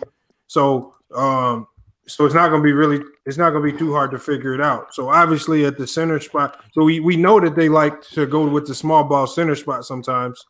So they in reality they have 3 centers on this team, because they like to go with Jeff Green with the small ball lineup. They can put Blake at the center spot. They can put LaMarcus Aldridge at the center spot, or they can put DeAndre Jordan at the center spot. Or maybe Claxton. The team just not gonna play. Or Claxton, but they just came out and said that LaMarcus Aldridge is going to get the lion's share of the minutes at the center spot. So that leaves about at the center spot. So if he's going to get the lion's share of the minutes, that leaves about 10 minutes a game, 10 to 12 minutes a game for other centers. So we can assume that DeAndre Jordan will get the rest of those minutes. But then where does Jeff Green minutes go if DeAndre Jordan is getting those other 12 to 15 minutes? That means Jeff Green is relegated to the bench. Minutes though, bro. Nah, bro. They will find some. Hold on. They just said It depends on the matchup, no? The team just came out. Hold on. I don't care about matchups. The team just came out and said that DeAndre Jordan will get the lion's share, the bulk of the minutes at center. He's going to. That means if he's getting all the minutes at center, starting minutes at center, that means 30. Hold on. That's because he was a different team, and he couldn't play defense, and it requires defense to play on San Antonio. So you don't have to play defense to play with the Brooklyn Nets. So he can play over there. DeAndre Jordan. He ain't been getting no minutes for real. Nick Claxton been getting no minutes. But that's what I'm saying. When you go, hold on. DeAndre Jordan on this season averages 22 minutes a game. But what I'm saying is that when you go into the playoffs and they start shortening out their rotation, like who's going to starts, but like it depends on like how the Lakers was running. Hold on, wait, but I'm not talking about the Lakers. I'm talking about. Listen. Let me say my point. Two different teams, man. Can I say my point? Calm down. Y'all just heard Lakers ready to go crazy. Calm down. Because it's not about the Lakers. That's Lamar. You can't compare other team situations. You can't compare other team situations because other teams have different philosophies. I'm basing everything that I'm saying off the Nets philosophy this year. So when I say that this team likes to go small ball lineup, yes, they do, because we've seen them go with Jeff Green at the center. I understand. But when I say this, in the playoffs, the Lakers small ball lineup was with AD at center, which is a much different look because he's a 7-footer. But when they played the Nuggets, they didn't go small ball. When it comes to your matchup, you gonna change your rotation. But that's because we got depth. That's because we had depth last year. So they gonna change their rotation. We had depth last year. So everybody probably gonna get a chance depending on what the matchup is. Lamar, hold on. Hey, let me say this right quick, Lamar. Let me say this. If they play a team like the Nuggets, their smartest move would be to put Claxton at center because he's the only one mobile enough. See, but the thing is, when you first of all, this is the other thing you have to look at. Let's say just for instance, they match up with the Denver Nuggets in the championship. You really think they're gonna bench LaMarcus Aldridge and DeAndre Jordan to play Claxton at center because it's a better matchup? Hold up, y'all. No, can I say something? No, they're not gonna do it. Lamar. Oh no, I'm thinking about it. This might be the first team in NBA history where they probably can win a championship and they starters don't play no more than 25 minutes. That's cap. That's cap. That's cap. Hold on, listen. That's cap. Let him explain. Listen to me what I'm saying. That'll be you tough can to sit. do. Hold up. You can sit KD and Kyrie down, and you can put them other 5 niggas in on that bench and let James Harden go to work with them niggas, dog. Oh God! You really think that's gonna happen? They're gonna play 40 minutes. It can. Yes, it can. Hold on. Bro, they've been winning without these niggas. Hold on. Yes, they can. Hold on. He said 25 minutes. He said 25 minutes. Hold on. In the playoffs. Hold on, y'all. Y'all got to stop saying stuff that makes no God. Hold on. First of all, crazy, I've never seen a superstar player play 20 minutes a game in the playoffs. Superstars are going to be playing 40 minutes a game in the playoffs, 30 to 40, 35s, things like that. If it's a blowout, superstars are going to play. I don't want to hear this. I wish you would tell Kevin Durant. I wish you would tell Kevin Durant, Kyrie Irving, oh, you guys are only going to play 20 minutes a game. We're so deep. We can rest you guys. I want to see how that works out for you. Your team is really going to go to hell. All right, anti. Ain't gonna work. Anti, That's good not luck, gonna man. work, yo. Anti, That's not gonna work. That's probably yo. one of the. You talk That's about the egos. horrible, You about the coach gonna get cussed out. Everybody, man. Okay, good luck that with ain't that. That's not even gonna happen, And though. And my eyes would light up if you was the coach dumb enough to go ahead and stick motherfuckers like Timothy Lou Cabarrot and them niggas in the game in the playoffs. Minutes. You I'm about to 20, blast the 20, shit out of them dudes. I'm well, about you to put playing, Look, yeah, I wish you 20 would put minutes a Claxton game. and Bruce Brown and them in and sit KD and all them. I'm putting my power lineup in. I'm about to run through them niggas. You getting fired mid-game. You getting fired mid-game. Security going to escort you out. You come here. Hold on. He's doing it right now with the line. No, wait, no, hold on. They not all of them not playing 25 minutes a game. That's cap. Man, they playing. Not playing no 25 minutes a game. That's cap. What are you talking about? Playing because of default, man. When the James injuries, Harden is playing patty cake with his defenders, niggas. Man, okay. Y'all, 20 minutes a game. I wish you would tell low. He about low minutes in the playoffs. Come on, man. That's role player bad, minutes. yo. That's Carmelo Anthony minutes. He ain't going. He's talking about low managers in the playoffs and they gonna win the championship. That's wild, yo. That's wild. This is not football, man. You can say that, do that, man. I want the Nets to do that. Hey, that's not won't work, yo. I want the Nets to do that Jordan so they ain't can getting that lose. much minutes in the playoffs. I want the Nets to do that. I want the Nets to listen to you. I wish they would, yeah. Hey, yo, Chill Boy, come in the chat. Can you be like a real? Hold on real quick. Hold on real quick. Yo, I'm a Lakers Chill Boy. Nobody wants the Nets to lose. I'm a Lakers fan. I want a Lakers. We just talking about possibilities. That's all. Hold on, Lamar. Let me say this real quick. Talking about. Like I said, let me say this real quick. And Anton said the only impossibility. Hey, yo, Chill Boy, come to chat. All that capping you doing? You just a LeBron James hater. That's because you guys trying to downplay LaMarcus Aldridge. Don't do that. That's the reason why you rooting for the Nets. Don't do that. Come in the chat. You look like a whole chat warrior right now. I wish you would come here. I'll cook you. Please. Salute to you, I Lamar. promise you come up here. All right, man. I don't know how you gonna stop this team, bro. What's going on with you? Stop them What's out. up, Tracy? Are you talking about What's up, stopping y'all? offense? Yes, bro. Okay, What's up? I remember hearing hearing people say that about the Phoenix Suns. How are we gonna stop this offense? And Come you know on, what bro. they The did? Suns ain't them, dog. The Suns ain't. Hold on, they both were putting up the same amount of points per game. They got the same philosophy though. They got the same philosophy. Hold on. No, they don't. Okay, hold on. Let me do this. Not Let me comparable. tell you this right here. If they were both putting up the same amount of points per game, I don't care how you put the points up or who scored them. Man, They was putting up. They was still an efficient But offense. come on, There's only one bro. person that can score. You There was only one person. Steve Nash Hold and on. Stoudemire, You just said there's bro. only one person can score on that team. No, that's not. No. Kyrie is Hold on. No, Kyrie is a better scorer than everybody on that team. Hold on, but Cam Deli, it don't matter how good of a scorer Kyrie is. If it's the same Hold on, result. hold on. I want to ask you a One question. person that can Hold score on. a bucket on offense. When James Harden scores a It's layup, a how many game of points runs, is KD and Kyrie scoring? 0. It's a game of Okay, runs. so when bro. It's a game of runs. Kyrie dribbles the shot clock out and scores a layup, how many points is Kyrie? He deferred. He can only Why score you one thinking bucket. Kyrie gonna dribble the shot clock out? Hold on. Look, The y'all. point. What he's trying to make is that there's only one person that can score on the possession. The playoff becomes a possession game. That means And the ball is gonna be in James Harden's it don't hands. care who's ball. Like, in favor of Brooklyn. hold on, listen to what I'm saying, y'all. It doesn't matter who has the ball with Brooklyn. If they slow their game down and you limit their possessions, they're not scoring 119. They can score at Hold on, will. hold on, Cam Deli. score How at can you will. score 119 points a game if the game is slowed down and you're getting a third of the possessions that you normally get? Look, It's not gonna be a third. while they're scoring It's not gonna be a threes, third. Oh my God. I don't think you've ever played basketball, Cam Deli.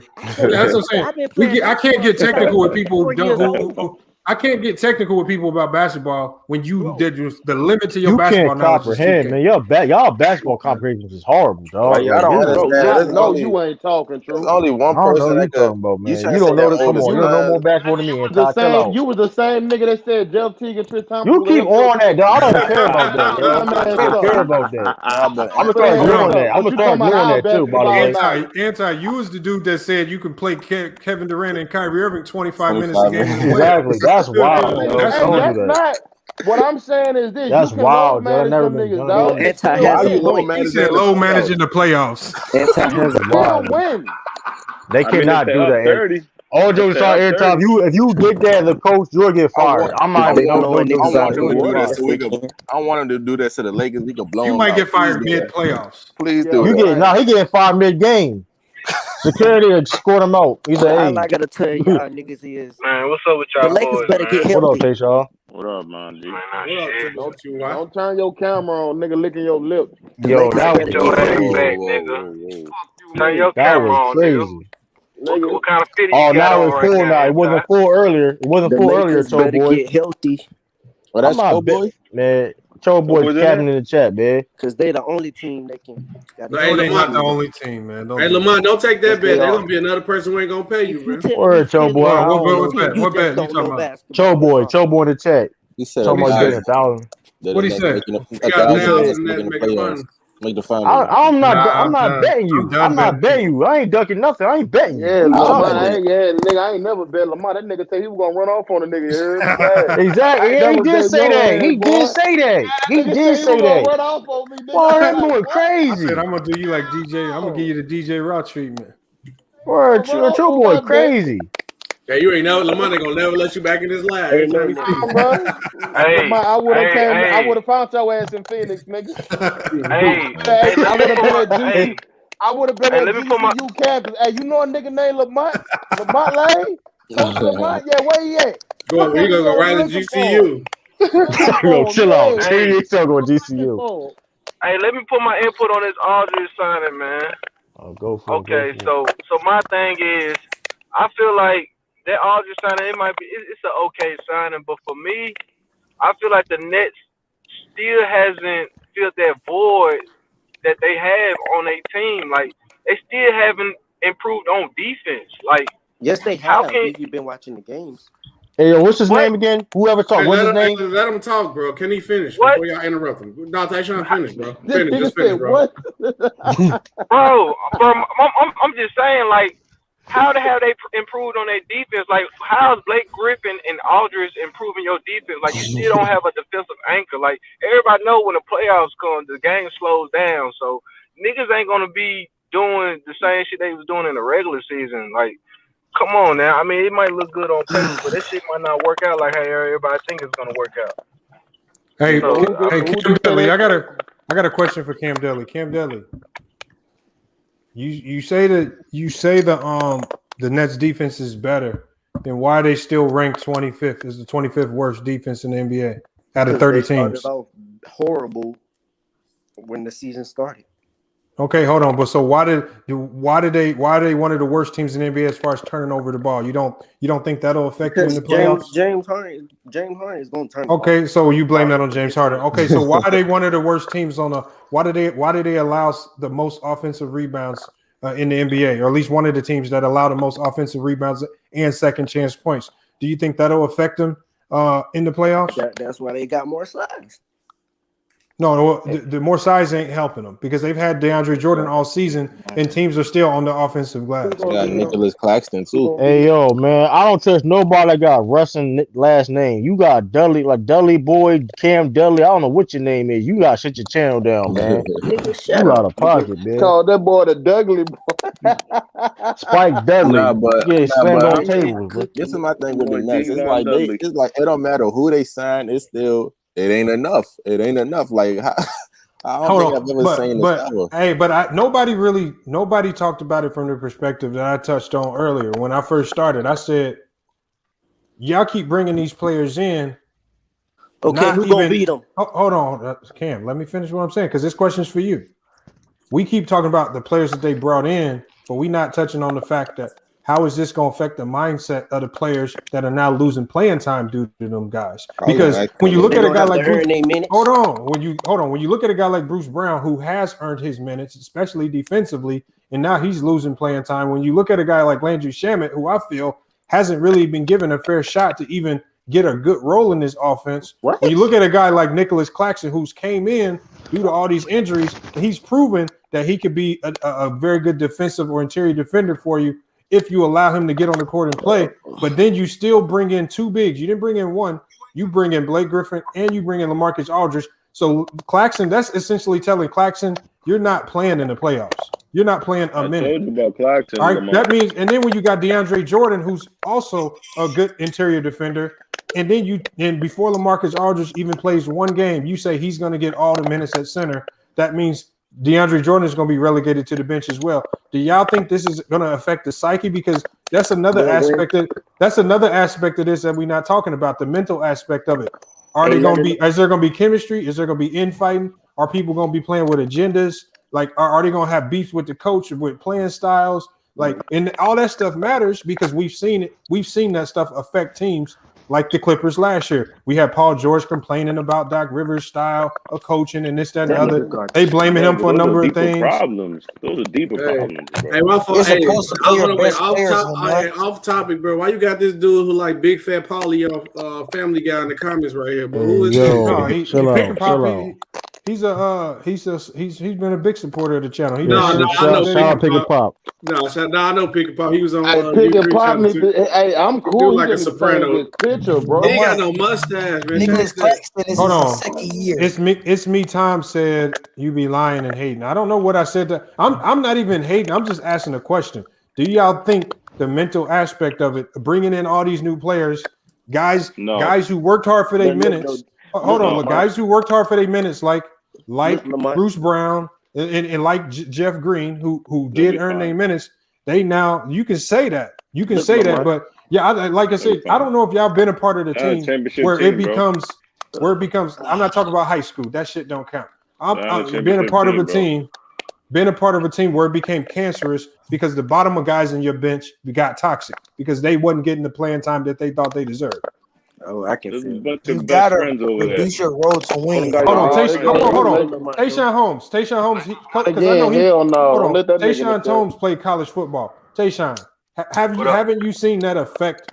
Like even in football, can't people's attitudes with regards to playing times and their outlook on the coach affect the whole team and how they perform on the field?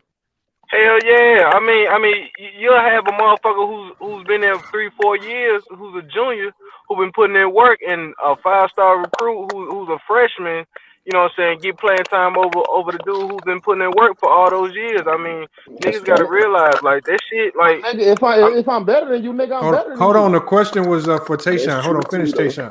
But check this out. Okay, Anton. Okay, I give you that point. But check this out. So let's say that 5-star recruit get hurt and the other nigga come in.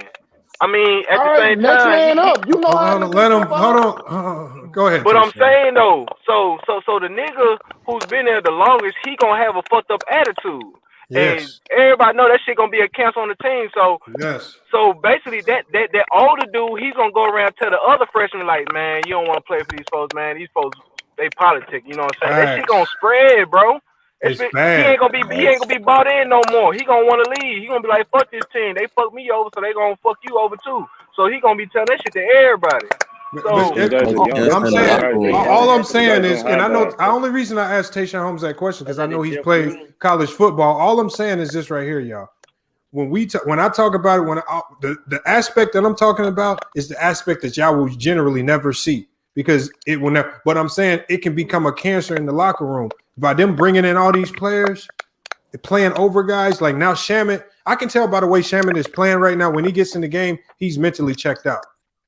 I can tell. Shamet been playing good. I can tell because I've seen him play. I saw him play with 2 other teams, and this is one of the worst seasons he's having. I can tell he's not checked in most of the time. The shots, the open threes that he normally made. Hold on, let me finish. The open threes that he normally makes, he's not making. His minutes are inconsistent. He's checked out. Look at it.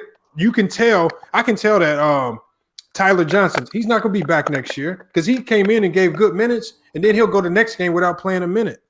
All right. When you got Bruce Brown. Bruce Brown started the year off playing great basketball, and as the years went on, even with more opportunity, he's getting worse. Why is that? This is when guys start to check out. This is when guys start to talk to each other in the locker room. Role players don't have good games. But you're missing a point. But here's the thing. But y'all, this is the other thing too, right? Y'all missing. And they're young. Some of these players. It's not what I'm talking about. Having good games or not. That's not what I'm talking about. I'm talking about how, like what Tayshaun just said. I don't care. It's about the mental and also those guys. All it takes is one guy, and he can make your locker room cancerous. And if you've ever been in a cancerous locker room, hold on, y'all. Hold on. You don't know who's friends or not because because one of the things that I said when I did a breakdown, Hold on 1 second. One of the things that I said when I did a breakdown on the Nets, when I watched them communicate on defense, I said it's hard for me to believe that this team gets along off the court the way they communicate on defense. What? You can't tell me. You hold on. I said communicate on defense. Hold on. I've said that multiple times. No. Wait, how y'all be disrespecting defense? Is like it's ridiculous. Hold on. Cam, have you broken down anything that they do defensively? Nope. He hasn't. He hasn't. Bro, they play good defense. No. Cam. Okay, Cam. Why you sound like that? Cam, I got a question for you then. What do they run on defense? Oh, man. I mean, if you've really been paying attention to it, what's their philosophy? It's very easy. They switch. Okay, that's not a philosophy. Boy, you terrible, man. See what I'm saying? So you just out here, boy, you terrible. You just out here saying stuff, don't know what you're talking about. So what I'm saying is, I actually watched their defensive schemes. Stops, bro. They don't get stops. If they got stops, then they wouldn't be the 25th worst defensive team in the league. Answer Lamar's question, yo. Answer Lamar's question. Y'all only like answering questions up here. Don't talk about the defense if you haven't even looked at it. We'll see when maybe. Answer the question and say you don't know. Then see, listen, I respect you to say you don't know. Like say Cam, you don't know. You're just talking from you're just being a fan. Ain't nothing wrong with being a fan, but don't start diving into this stuff if you don't know what you're talking about. Yeah, you are, Cam. I'm a LeBron fan, but I think LeBron fan. He a fake LeBron fan. He did all mixed up. He a fake LeBron. No wonder you delusional. They answer the question right there. No, that's not even a point though. But here's the thing too, though. Going back, take it back what Lamar and Tayshaun was saying, right? Some of these, like you said, Blake Griffin, Lamar, like specifically, I'm the ticket of the Nets. That's funny. That's hilarious. But going back, I haven't called the Nets a bitch though. That's funny. That's funny. Hey, that's funny. But y'all kind of hold on, little gamer. Let me piggyback. I'm gonna piggyback what Tayshaun Lamont was saying. What are we supposed to be kissing the Nets' ass or something? I don't understand that. I love the Nets just because y'all love them. Let's just talk. Yeah, like, I don't understand that. But going back, piggyback what they were saying, right, about these people being discouraged, right? Some of these role players think they're better than these people that just came in. Probably. You're not gonna tell me that Jeff Green. You're not gonna tell me Jeff Green thinks he's better than Blake Griffin. I know. Come on, we're not. Jeff Green thinks he's better than Blake Griffin and LaMarcus Aldridge. That happens on teams though, and that's what creates that cancer in the team. And Jeff Green been playing good. Jeff Green been playing good. Look how many teams Jeff Green has been, nigga. Benny Blanco, cut your mic on so I can let you in. Hold up. I'm gonna tell you this though. I'm a reason. You know why they got bought out for the reason. Blake Griffin and LaMarcus got bought out for a reason. Because he was not as valuable as he used to. Benny Blanco, you gotta turn your mic on so I can let you in the Jeff Green thinks he's better than them dudes. That's the other thing. That's why the reason why they be discouraged. Bruce Brown thinks he's better than them guys. Bro, these niggas is number 2 in the West. And y'all talking about how they play defense and they need to do this and they do that. They rank 26 in defense and they allow the most second chance points. They also 22nd in opponent points in the paint. Like they not a good defensive team. Hey, blessing on blessing. Hey, blessing on blessing. Hey, bro. Hey, what up, blessing? Hold on, let Big Bless go. Good with you. Hey, bro. First off, man, Cam Dudley, bro. I just seen you in the video with Jared Dudley, your uncle. You need to stop capping, bro. Damn. You gotta stop capping, bro. Like for real, bro. You really a Laker, bro. Like stop playing, bro. You feel me? I just came through to say that, like stop capping, bro. Like show love to your uncle team, bro. Like, that's wild. Yo, hold on, you really Jared Dudley's nephew? That'd be crazy. That's what's up though. That's what's up though. That's what's up though. You Jared Dudley's nephew though. Blessing, you heard me? There's nothing to be stupid hype about. Hold on, let Lakers win. Oh Lord, oh my God, this is a check. This is a night, man. Everybody come out tonight. This the Royal Rumble. This is a Royal Rumble. You gotta chill. You don't know who coming on next. Hold on. Hey, Lamont, mad love, bro. What you doing is 100, and it's like I appreciate what like you just at least put me on some real shit. Cause I already know, bro. Like bro, you be dropping videos. I be sitting at home like, God damn, this nigga. This nigga going for the throat. Shut up. Shit. Drew, shut up. Why you On laughing? everything I love, I done seen like at least 3 of them. I can name them, but I ain't. But god damn. Okay, well, okay. I didn't know that. Well, okay. But Bro, is you swinging your phone across your face? Like, what the fuck? Calm down. My favorite Hold on, is one. that Lakers win? My favorite That Lakers one. win? Nah, that ain't him. Yeah, that Shut like up. You don't know me. I'm talking to Lamont. Nigga, you don't know me. Look, my favorite one. Hey, my nigga, what you been drinking tonight? You know you did. Nigga, You know you know for coming on the panel with I've a been bottle in your drinking hand, my water nigga. and reading the Bible. What's up? Hey, blessing on blessing, bro. No stressing, bro. Hey, Big Bless. Make sure you put put the link to your music in the chat because a lot of people been asking about it. I got to get my stuff up early, man. You know, I've been low key. Yeah, that one song fire too. Got to get my Or page that's it. Be that started. song. Yeah, that song fire. Yo, this a Royal Rumble tonight, man. You may see LB and Will over here with the bitch. Bell Pepper that came out tonight. Hell no. Shit, we may see Ticket might Royal come Rumble. out. Hey, hold up. I want to still say what I gotta say because y'all What you trying been to up make to, me Bell forget. Pepper?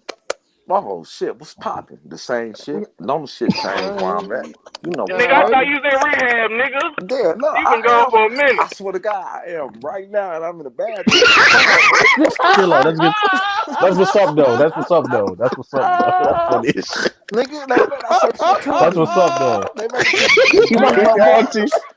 He's been perfect. What are you talking about? But hey, Lamont, the one that fucked me up was when somebody went online and they had a different name, and then they didn't know they went up. Man, that fucked me up. I was like, damn, because you had all the receipts. Oh man. And you know what I'm talking. You know what I'm really talking hiding about. in the That's not, bathroom, no, nigga? shut up. You don't know what I'm talking about. So just shut the hell up. Shut the hell up. But that one right there fucked me up on everything I love. I was like, God damn. When this nigga do his homework, it's a wrap. Reynolds. Hold on, you ain't got to, bro. No, this dude is that dude right there. That's that nigga right there. That's my Nah, that nigga Lamont. That fucked me up, Lamont. That fucked me up, bro, on some real shit. Where I was like, you know what? When I talk to him, be a little bit more humble and understand who you talking to. Oh my God, man. And then one day, I was on the panel one day, on another panel, I ain't gonna say their name, but you just came on like, blah, what's popping? Like, just me. Nigga, it's me. And you just was just the way you just that's some real shit, bro. On some real shit. Like a nigga, what you talking about? You don't need to know. If you don't know, you don't know. It's not you all over the place, nigga. What you talking about? This nigga talking about 5 different things that happened. For real, you all over the place, nigga. What you talking about? I'm talking about. You don't know because you He know what you talking about. He just retracing the history of every time he seen Lamont on the internet. Like that, let him. We're going down memory lane right quick. Ain't no pun intended with Lamont Lane going down memory lane. Boy got some sense. Whoever that was corny as big. And I just wanted to say that on some real that was shit. The point, man. Damn. I don't even know what the point is. I just know I was to say, nigga, fucked up. Yo, we talking to 5 people say the same shit. Okay, I'm finna shut up. I'm finna shut the hell up. I'm done. Bell Pepper still be up there drinking with his old legs. Hey, dog. yo, this What's dude. Nigga, no, it's a Royal Rumble, man. Right, hold up. I ain't gonna even reply to that. It's a Royal Rumble, bro. Who's number 25? Who number 25, Lamont? Wow, for real. What'd you say? Who is this a Royal Rumble? What number we at? We're gonna come in here showing the meat. Yo, man, that nigga, that dude out of pocket. Hey, yo, that dude out of pocket, man. The meats. That dude out of pocket, man. Hey, I ain't gonna lie, bro. Like y'all was cooking earlier, bro. Like I really want to say something though. Like the East, like I'm gonna say this, bro. Like the Nets, they cool. They making these moves. They getting some big names. Some of them big names ain't really got the game like that. But what I do want to say, like some of them teams in the East ain't to be played with when it come playoff time, man. That's all I want to say. Like you remember, Miami, I'm really looking at them, bro. I think they might come out the East for real, bro. I'm not even gonna cap with you, bro. Jimmy Butler, the number one option, ain't coming out of shit. Stop capping on Jimmy Bro, Butler. But this the thing though, bro. You know why you sound so crazy? Because it was games that they won against the Bucks in the playoffs last year, and he was the number one option and only had like 7 points, 9 points. He had 9 points, like, and they still won. Like the junk crazy. Bro, his team, The reason why that really should let you know that he actually got a good team. Like they play well together, bro. Man, when Jimmy other people Buckets can ain't pick no you up when joke, you bro. down, bro, that's If you don't know dangerous, who bro. Jimmy That's all I'm Buckets saying, is, dog. you don't When know your teammates, basketball. if Yeah, your but team they're can gonna pick hunt you up when you Hero and down, bro, Robinson that's a down. dangerous team, bro. And y'all They're still gonna get the dub, bro. They're gonna hunt the anti. shooters Some down on dangerous defense. I go down to like game 3 or 4, and Jimmy Butler was spanking that ass since the regular season and the first 3 games. So who? Jimmy Butler, he was cooking Giannis all season. Oh, all right, cool. But he Cool, might not cool. play Giannis. I know they beat the 76ers without Ben Simmons last year in the playoff too. No, they didn't beat the Sixers. They They beat beat the Celtics. Milwaukee. Nah, they They played beat the Sixers too Milwaukee. without Ben Simmons, right? They beat the No, hell beat out Boston got of bounced in the first round They to beat the hell out of Milwaukee. And Boston win no slouches either, and they beat Boston. And I'm They beat telling you, all the best bro. teams in the East. I'm telling you, bro, like the Who East, beat some the of them 76ers? East teams ain't to be played with when it come playoff time, bro. That's all I'm gonna say. Like people thinking this shit sweet And because the all I got, name sound good on paper. Miami ain't one of them, dog. I'm sorry. Miami running it back. Hey, They got an bro. extra year Miami ain't one together, of them, fam. and they just added Oladipo All right. for free. Okay, who coming out the East? All right. Who coming out the East? The Nets, Brooklyn or the 76ers, bro. 76ers or the Heat? The Nets or the 76ers Heat. of I Brooklyn. think this. The Nets or Yeah, I the think Heat. Sixers or the Heat. 76, Sixers, Heat, or the Nets, y'all bro. got the It's them Heat? 3. Philly. It's them 3. Hold up, Sixers, y'all Heat, or the got Nets, bro. I Like got the Bucks over the Heat. Hell no. I got the Bucks over the Nets. bro. if I you got put the the Bucks Bucks over the Nets. Heat, you might well Hold put them on. over Hey, the it's Nets. too. Hey, it's be much easier to The Bucks predict when not we going see to the no seeding finals. because the seeding's gonna mean a lot. The seeding's Right. gonna either make your That's a path fact. difficult or make your path easy. So But you Yeah, got That's a because it's big crazy fact. if because you like gotta go That's a through the big gauntlet, fact.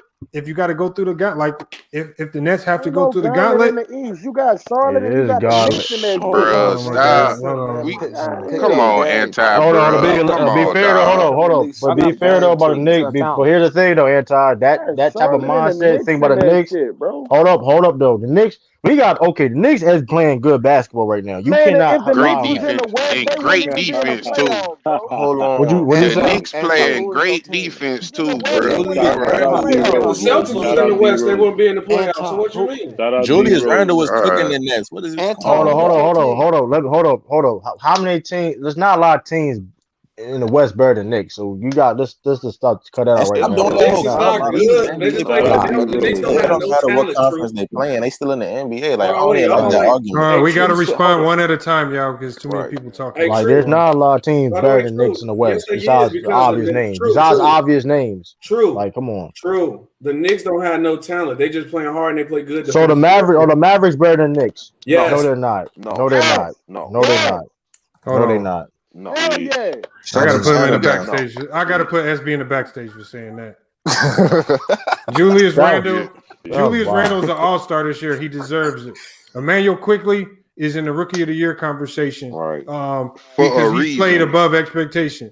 RJ Barrett has stepped up his game and playing much better. Watch this. Hold on. When we look at this team across the board, like they not just in the NBA, playing hard don't win you games. Playing hard win you games in college. Playing hard. Can I respond? Hold on, wait. You gotta execute. Let me respond. Let him finish. Hold on. And on top of the fact that what the Knicks are doing one of the hardest things you can do as a team, especially as a team that's been struggling, is play great defense to win games. Now look, listen. Now, Mark, can I respond? I wouldn't say that if I didn't have no context to it. They don't have enough. Ain't no context. Listen, I'd have been on Knicks podcast who watch more Knicks games than me and you compare, and they yell all the time. They don't have no talent. But the reason they why play the Knicks good defensively, that's why they the win. reason why the Knicks are big dangerous in the playoffs. See, because when the game slows down, defense is going to win out. Yeah, that's why they good defensively. No. That's not saying that. I'm not saying that they can win a championship. I'm saying that if I'm in the East, I don't want to have to see the Knicks anywhere in the playoffs because at worst, It's no. What I'm saying is, hold on. You want to avoid That's how the you teams. lose, Hold too, on. though. You want to avoid the teams that could don't potentially worry take you about 6 it. or 7 games. See, the thing is, as the number 1 seed, you want the easiest route possible. Meaning, every team that I play is this. It's going to be a 4 or 5 game series to get there. I'm telling you, the Knicks ain't going to just walk away. Like it ain't going to be no easy out. They going on top of the fact. On top of the fact that they're gonna beat you up, they're gonna play D. It's more potential for injuries, all types of crazy stuff. When you play a team that physical. Lamont, they don't have no talent. It's just Randall and Quickly. They don't have no talent, bro. That's a lie. SB ain't having it. They also paid your starting point guard. Hold up. Ain't no way a team. Hold up. They so talented, and them niggas 2 games They over got 500. a coach. What is he Nobody talking said about? it was super Check talented. this out. Nobody said Check it this was out, bro. talented. How do you not defense and that check this out? I done talk to people who watch this thing every day. Every day. We don't watch the Knicks. No, you talking to casuals, bro. You don't talk to casuals. How do I've been you? on 3 How do different you? Knicks podcasts who watch this every day. No, I don't. See, this is How what do I you really not have talent? Okay, watch this. How many Knicks games everybody on this panel watch? I just want to say about something, 20. bro. Y'all, you That's keep trying to blessed say to the talk. same thing over and over, bro. All I want to say is how you don't have talent and you in the top 3 in defense in an NBA, the professional league. How you top 3 in defense with no talent, that's bro? because they don't care about they don't consider defense an elite That's what I talent. be saying, and that's what That is this is exactly. frustrating, man. They That's just look at frustrating, offense. man. Right. I ain't gonna hold y'all, and that's going back. Let's And that, let's look at something real quick. Okay. That's I could have frustrating. sworn it because of their coach, but no, I got it. Hold on, wait. Their coach ain't on the court, bro. You need a Their coach personnel ain't to on the do it. court, bro. You need a personnel. Carry out. You need a personnel, man. Come on, y'all gotta chill, The man. Knicks pretty much damn near got the same roster as last. I was about to say they damn sure got the same roster as last. And they was 23rd. No, they don't. Hold on. They got 3. 23rd. They got 3 new key players in their roster. They got Derrick Rose. They got Emmanuel Quickly. Defense. They got Obi Toppin. They still got Obi Toppin. Obi Toppin is not a good defender. 2 players that were in their primary rotation last year is not even Frank Ntilikina and what's Kevin Knox? Ntilikina barely in the rotation. Okay, that's what I just said. He's not in the rotation. Oh man! I can't believe y'all wild. Y'all really wilding. The Knicks don't have hold on. No, y'all doing too much, man. How far the Knicks have come. Hold on. Y'all doing too much on the Knicks, though, man. Hold up. All the Knicks got to hold up, SB. They doing. But we can't keep listening to anti for basketball advice. This is the man that said play Kevin Durant 25 minutes in the playoffs. Yeah, that's what I'm saying, though. Like, come on, like my whole thing is this. See, this is going back to my point. Hold on. Look, the kid here to make it simple is this right here. I'm not saying the Knicks are going to beat the Nets. I'll kill that right there. What I'm saying is, if you're the 1 seed, I think they got a chance. You want to avoid. What I'm saying is, you want to avoid playing teams who can fuck around and take it 6 or 7 games and make it hard on you, because that's just going to be more wear and tear. And by the time you get to the finals, you're going to be beat down, beat up, injured, probably. So what I'm saying is, is a team. But they don't have no talent. All I'm saying is like a team like the Pacers. I don't know why, but they always put up a crazy fight in the playoffs. They do. Right. Like teams don't like, and you can't. I'm not saying they're gonna beat you, but I'm saying that they're gonna extend the series. Like on that, you up in the series 3-1. They have figured out how to win. They'll win the second game, and now you got to play another game, 6 games. You don't want. They don't want to be playing 6 and 7 games against these. Yo, let me say something. I think the Wizards coming out. No, chill, bro. That's the only reason I said the East is tough. Like, bro, you don't don't sleep on none of them teams, bro. Like anybody could do something, like sneak up on somebody. I guess we should be worried about the Charlotte Hornets too. Then the Wizards can't. They're not gonna make it, bro. If the Wizards I got the Wizards beating the Nets in the 7-game series. You are wild. You was wild. Nets ain't gonna make it anyway. I mean, Charlotte ain't gonna make it anyway, though. Hey, y'all go one at a time. Well, let me say this. Y'all listen. We ain't say if we're being realistic about the East. The Celtics are going to go up. The Heat are going to go up. The Pacers are probably going to go up. I would say I don't even know if the Raptors can recover from where they're at. It looks like they're down on a downward trend. I don't know if the Bulls can catch up. the way it's looking is looking like the Hornets could potentially be in a play-in game, and with I don't know if that'll be with the Hawks or somebody like that. I don't think the Hawks can beat the Nets because the Hawks don't play defense either, and the Hornets don't play defense either. So when you're dealing with two teams that don't play defense, you turn it into a track meet. That favors obviously the Nets by a long shot. So the Nets are not going to see tough competition until the second round. But what the Nets don't want to do is they don't want to go into them first round games being lackadaisical, just like the Clippers were last year. And then you have a team really, really giving you a tough fight when you should have just put them away early. And it shouldn't have been a close series whatsoever. And then you find yourself tired, your legs are dead, team might be injured going into the second round. And let's say somebody rolls an ankle because you got to go 6 or 7 games and you're not 100% healthy and you going against the Heat or the Heat or the Sixers or something like that, or even the Celtics in the second round. That could be that can be a major difference right there. Lamont, that's why LeBron was able to do what he did, because all those games he was winning under 5 games or so you got them motherfuckers out early. He said, but you have to take care of your business early. You can't be messing around with these teams, because I'm not saying I think the Nets can get to the conference finals, but I think by the time they get to the conference finals, I think they can get to the conference finals. Hey, by the time they get to the conference finals, Hey, Lamont, answer this. Showboy put in the comments. He said, "Y'all said defense winning championship, so the Knicks should beat the Nets." Showboy don't know what he's talking about. Hold on. No, wait. Let me address that. I'm gonna address that. I'm gonna address that. Wait, can I finish? But you address it. Why would the Knicks, even though they better defense, why wouldn't they beat them? Because they don't have enough talent, right? I said the Knicks got a chance because we've seen them play. And the Hold on. We've seen. Hold on. Unlike other teams, the Knicks' biggest flaw right now is they struggle to score in the half court. So even right now, they're winning games. They're winning games with their defense, but this is one of the reasons why they're only 2 games above 500 with that great of a defense. Because on the offensive end, they're one of the 15. They don't have a facilitator at all. They're just running straight sets, hoping to get a good look for Julius Randle or one of their key guys, but they don't have anybody that can really run their offense. So that's where they struggle. They struggle in the half court offense. Defensive wise, they're fine. They just struggle to score the ball. Yeah, right. Julius Randle, they facilitator. Right, hold on. Let me address Choboy. Mitchell Robinson just hurt himself too. Hold up, and let me address Choboy. You don't know anything about basketball, Choboy. You said Steph Curry was the greatest basketball player of all time. So I'm not even taking what you say serious. I'm not taking everything serious, yo. All I'm saying is just like I just broke down the Nets flaws, I can break down the Knicks flaws just that quick. The same with the Pacers and all these. Just because I state a team's flaw, don't mean I'm hating on them. Their flaws are their flaws. Right. Nobody's saying that. Flaws, dog. Right. And nobody's saying that. Oh, you only thing you need is defense to win championships. Nobody said that. So don't sit there and try to use people words. Defense wins. Y'all captains saying that the Knicks. Nobody said. Hold on. You don't have no talent on that roster. No. They got talent, bro. They got talent. You still ain't got it. You still ain't got it, bro. You keep missing the point. What I'm saying about the Knicks is this.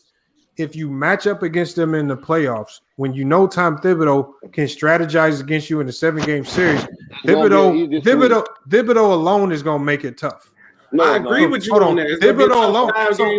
All I'm saying is don't find yourself in a situation where you're trying to scrap it out against one of these teams you should have beat in 4 games, because Thibodeau, I don't want to see Thibodeau in the playoffs.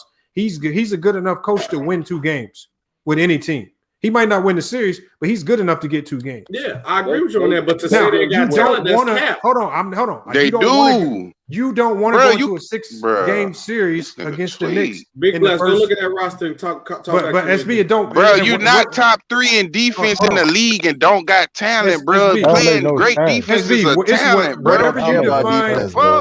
Whatever you define as talent. Wow, bro. Hold on, y'all. Whatever. SB has a different definition of talent. Like again, he doesn't see what the Knicks do defensively as talent because he cares more about is it the offense. Players or the coach? That's the reason why they so good. Don't you need a personnel to do it? Come on, yo. We're not doing that. It's the players. That don't make no sense. Y'all got it. Y'all capping. Hold on. Y'all got it. Y'all right. SB, they're not a bad team. They're not a bad team. They don't have talent though. They don't have the greatest offensive talent, but they definitely got talent to be top 3 in the league in defense. Does that sit well with you, bro?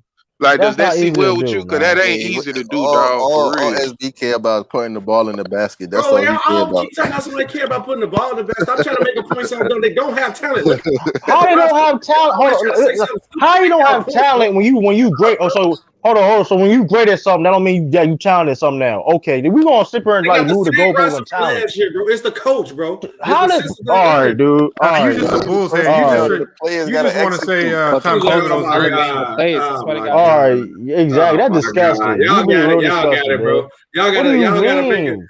it. Prove my point Knicks got a wrong. bunch of Instead of saying not you a talent, Bulls man. fan or you can't What listen. you mean they don't prove my got point talent? wrong. What you mean by that? They don't have no. Look at the roster. You talking about like superstars? Okay, what do you not like about the roster? Let's run Ask down. Tom Thibodeau. Ask Tom Thibodeau. The coach. Ask Tom Tom Thibodeau Thibodeau. don't care who he got on this team. He gonna Ask make Tom. it That's work. a lie. Ask Tom Lamar just Thibodeau. literally Coach just a bum said team. Tom Thibodeau is the only coach who can just make a series no matter who he got on his team. Tom Thibodeau, it don't matter. Because there's enough. Because that's so talent. That's a lot. So That's a how lot. you feel? Every team So how he you had, feel he about had the talent. That's a Bulls? lie. How you feel about the Bulls if y'all below the Knicks?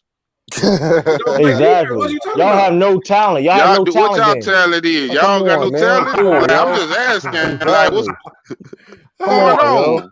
Exactly. You just easy. Hold on, yourself. hold Man. on. You easy yourself, man. So hold on. Are the Bulls? Y'all catch y'all Bruce Wilson with the Hold on, sniper. SB. Are the Bulls talented? With the Yeah, sniper. they got more talent than the Knicks, but we not. Hold on, the Bulls got more talent than the Knicks. Yes. You sure? Positive. We not Why y'all playing better losing so than many them. games? They playing better. Oh, the Knicks is playing better. So To be okay, so fair, they wait, did so just wait, beat so you telling I'm me just talent messing with gonna you. win you game? Come on, little Just boss. messing I'm with you, egging SB. this on because you know they can't. Hey, yo, Chobo, you out of feeding this pocket, Chobo. bullshit, bro. Chobo, you out of pocket with that comment. To be fair, the Bulls they did upgrade when they got with The Bulls got way more Hold on, did they talent win than tonight? No, we got our ass kicked. Hold so on, but y'all don't got no SB, talent. SB, Hey, question, Lamar, stop SB. egging this on because you know what Hold you're on, doing. SB. No, this. Like, hey, everybody, pause real quick. I got y'all no. right, bro. I got a better question. What's y'all good at? What's What y'all the good at? Celtics good at? No, answer the question. What's y'all good at? I'm not even joking. What's y'all really good at? I'm dead serious. I can answer that question. I just answer you the question. Don't deflect. What's the Bulls good at as of right now? They are good. They are pretty much like a good offensive team. That's really it. But they don't have true Is it playmakers. average or great? Average or great? What is I wouldn't even say great. They good. So you're an average team. What about defensively? No, we terrible defensively. Okay, then I can tell the Celtics. We are known for being a defensive team. So, right now we 15th. That's average. So how we you know not, as a defensive team. Then you're average. You just cooked yourself. No, it ain't cooking yourself. I easily answer that though. I'm saying the Celtics are known for being a defensive team. That's they're known for. They're not known for. Who said the Celtics? Everybody knows that Brad Stevens.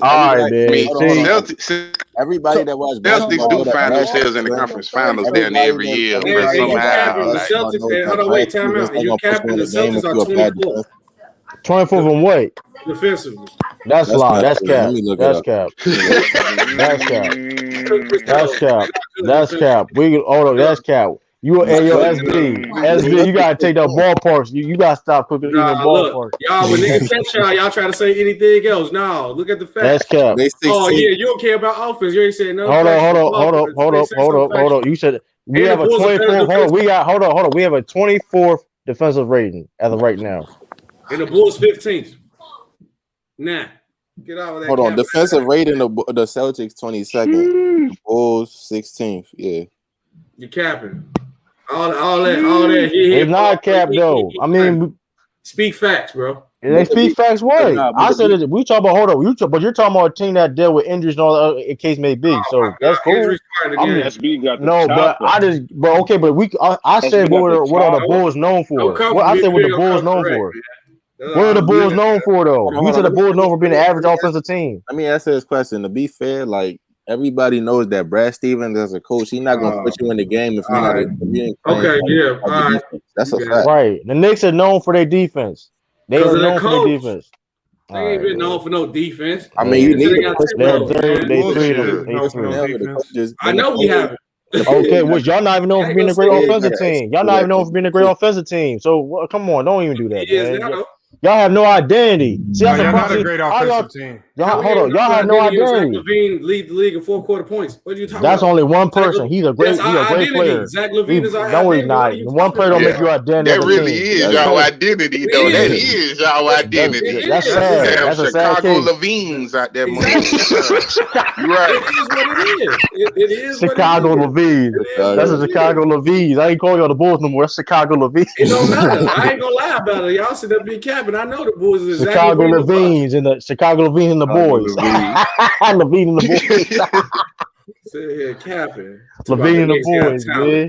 You gotta stop eating microwave hot dogs, man. Alex, come on, bro. You eating no pork rinds. You better chill out. I'd rather eat pork rinds than microwave hot dogs. I don't eat no hot dogs at all. That's you eating them pork rinds and them shamrock shakes. Or with a mild sauce. Hold on, y'all. Hold on. I actually had an alcoholic, like they made it up a shamrock shake. That motherfucker was fire. I ain't gonna lie. True be off them Irish Springs. That's that thing was good. Even drinking. It's like a little ice cream little thing. That thing was crazy. Yeah, I don't like. They be having like mint flavor. That's how they be green. Nah, it wasn't mint flavor. It was like I don't know what it was. That thing was flyer though. That boy SB be having ballparks with a mild sauce inside. Yeah, Glizzy Gladiator. Oh damn! He said Glizzy Gladiator. Glizzy ballpark eater. Where are you from again? I'm from Maryland. Hold on. Hey, Del De Niro. Yeah. Del De Niro, does this picture remind you of a Glizzy Gladiator? Hold on. Violated, my Hey man, take my logo down, man. Yo, that's wild. Let me move, man. Look, get out. Hey, yo, that makes it even worse. That made it worse. You saw your own video. That made it worse. You made it even worse. Yeah, that's me. Yeah, that's me. Yeah, that's me. Chill, man. Yeah, he made it worse. He was like, yeah, that's me. Yeah. Hey, I gotta chill, man. Hey, yo, you out of pocket. He said, yeah, that's me. Yeah, that's me. Yeah, that's me, all right. Hey, hold on. Why you got your camera up? Hold your mic up like the Nah, that's gay, man. That's gay, man. Yo, that's crazy. Hey, hold on, you had to pose like that so nah, man. You can draw the picture. You pose like that? Yo. That's crazy. Hey man, y'all got you really pose. Hold on. Like hey, that. I know for a fact you pose like that if you pull your mic up and it looks just like hold on, what kind of mic you got, man? I just want to check. Don't worry about it, man. Don't worry about it. Yo, you wild. You really pose like that, cut? Yo. Man, y'all crazy. Oh man. Good, man. That was wild. Yo, that's crazy. Shout out to RVD. He said Ticket TV blocked him. MVid said Ticket TV blocked you. What'd you do, MVids? You know you're gonna get blocked just for saying. Hey, Lamont, I got a serious question though. Like serious question. Yeah. Why do everybody when they get blocked for Ticket TV running your channel like you finna be Superman and save them? Yeah, I don't want to be doing that. Hey, Lamont, Mr. Lamont, I got blocked, please. I don't understand. Labatt Lane, that's Labatt Lane. Labatt Lane, man. They want me to get that video going on. That bad signal, man. Oh man. Dang, I mean, you're gonna get blocked just for disagreeing. Like as soon as you get on the panel, like they call you jock straps. Hey man, you get blocked for nothing. You get blocked for so many different reasons. When you call them out on it, they're gonna say, "Oh, that's barbershop talk." Like you don't talk to nobody in the barber. I call him a ball-headed eagle. I guess they couldn't handle that. I mean, you don't talk to nobody. Get on that chat. The First Amendment don't apply no more. Unless you agree with somebody. Like, hey, in videos, it wasn't nothing personally about you, bro. I remember. Hold on. I remember after the Lakers won the championship, I was just trying to explain why I said LeBron was the GOAT, and some nigga was like, "I'll kill you." I'm like, God damn. That's tough, man. Them wrenches block people too. You right? Them wrenches do be blocking people. Wrenches do be blocking people. You don't got a wrench. Yeah, that's they tough. Definitely be blocking people. Oh my goodness! You got ask ticket. You didn't ask ticket. Then why y'all blocked? Hey, we about to shut it down here in a little bit. We got any last thoughts, man? Rob Williams, Lakers and four. That's all I got to say. Robert Williams, center of the future. All I got to say, Lakers and four. Well, y'all was capping today. That's my question. Hey, yo, Cho boy, you still let me hold up, Cho boy, Joe boy, you gotta stop with all that. You gotta stop with them. Hold on, Benny Blanco, you finally got your mic working? Oh snap! Who was that? Oh, he's been trying to get in all night. He finally got his mic connected. Benny Blanco, can you hear us? Yeah, I had to switch from my cell phone to. Had to switch from. Can you hear me? Yeah, we hear you. Sound like you're on the calculator. What's going on? Switch from my cell phone to my laptop. No, you good. What you got? What you got? What you got? I just wanted to say, people just need to understand once KD and Kyrie come back, everybody touches are going to go down. Yeah, that's true. Everybody's gonna go down. Stats, touches. That's everything. why I say better off without KD. Usage. Yeah, so they need to understand. And the one thing I noticed, but the margin when of victory KD plays, don't it look like James Harden is doing a lot more standing around? Yeah. I don't know. True. I mean, you only play like 5 games together. KD real accurate though, so that's the good part of having KD. He was very accurate, man, with his shots and stuff. You feel me? What I'm saying is,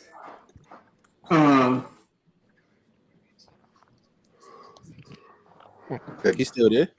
I don't know. Well, I'm gonna just say this: the domino effect to Kyrie. That's what I worry about. Kyrie, I feel like Kyrie in his heart, he want to shoot 25 to 30 times. Then I looked at Game 7 of 2016.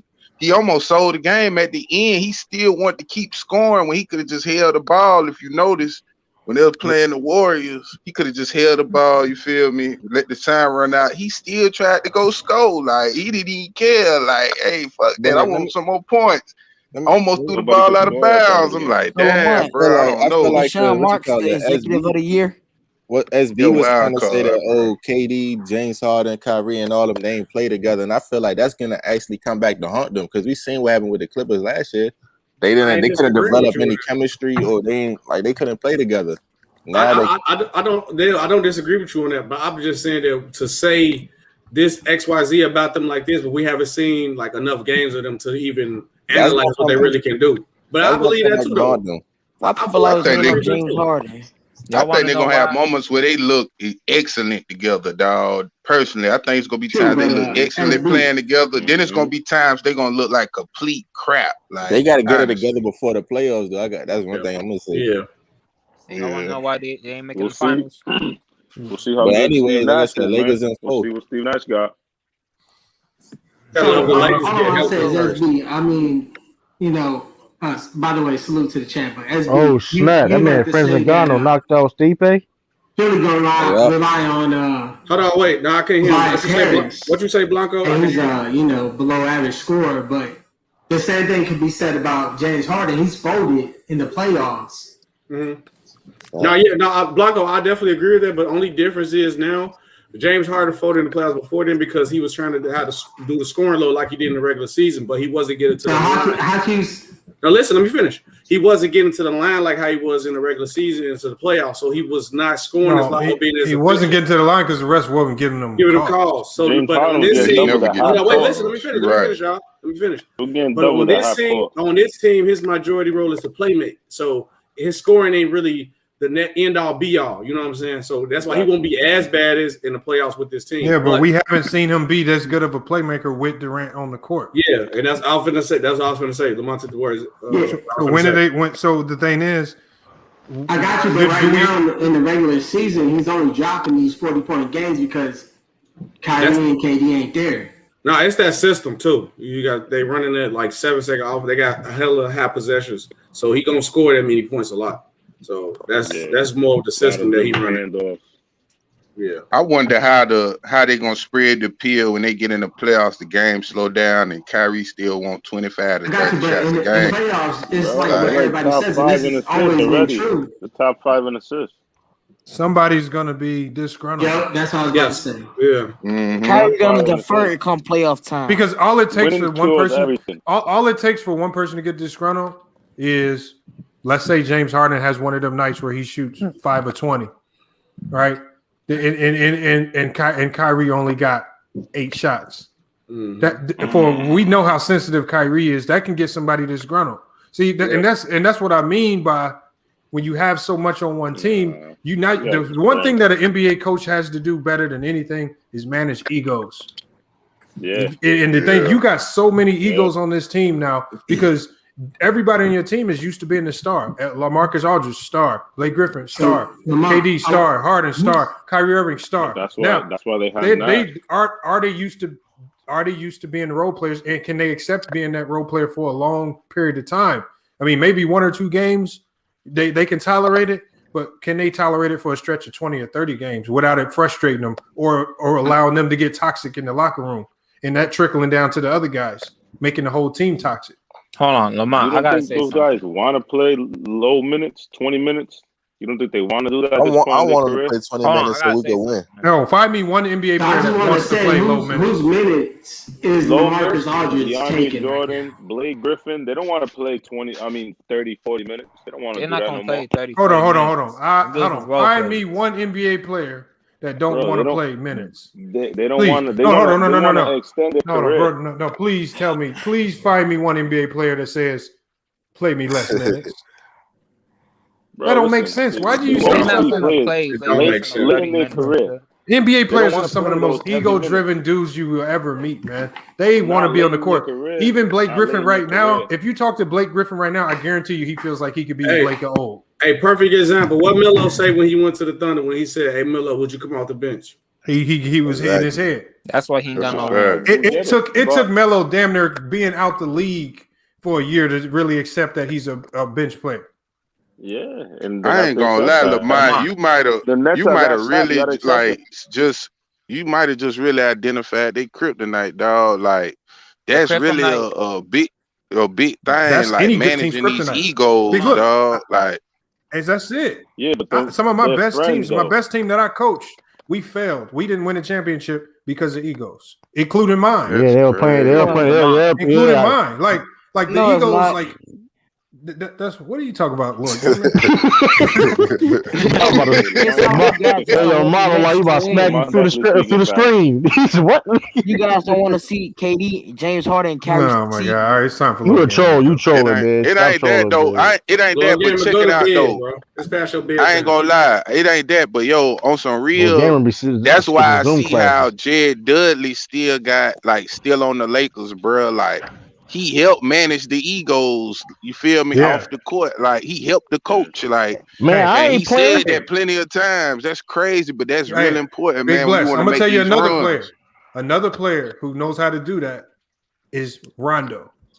And he don't get credit for it. He helps manage egos. And I think that's the biggest thing that he's gonna bring to the Clippers is managing them egos, because I think he can get into Kawhi and Paul George. If they start fucking up not playing D, he's the one. We seen Rondo get on LeBron when LeBron was fucking up. And what other player can you see do that? Like it takes a lot to manage egos. Coaches in the NBA are just they manage egos and they game managers. Scoring and running plays, those are assistants who do all that stuff. Lamont, you know what's going to be the problem for the Nets if they get to the finals? It's going to be egos because of this reason. There's only one trophy, and that's the Finals MVP. Harden and Kyrie ain't never touched that. I think that's the reason why Kyrie left LeBron, because when 2016 happened and that 3-1 comeback came, everybody was saying, oh, Kyrie play as good as LeBron. He dropped 41. He averaged 28. They gave the MVP to LeBron. They said he came back. And they said he came back. Yeah. Hey, yo, you gotta chill. Well, let the man finish. Go ahead. So you now let him finish what he was saying. Go ahead, bro. So Kyrie got jealous of that, and he won. That's the reason why I think he won his own team, because he wanted that trophy, and he wanted love and credit. They didn't give him credit for the shot because they always talked about the shot, but he talked about the block and the stop. So they didn't really get Kyrie. But remember, KD is the same way, because what do we hear coming out of the Golden State when he was in there? He felt that Curry was getting all the credit. He wasn't getting enough credit. There's some truth to that. I don't want to believe it's all truth, but it's some truth to it, because players that good in the NBA have humongous egos. But Harden ain't never. Everybody likes credit, man. Hey, extreme to me.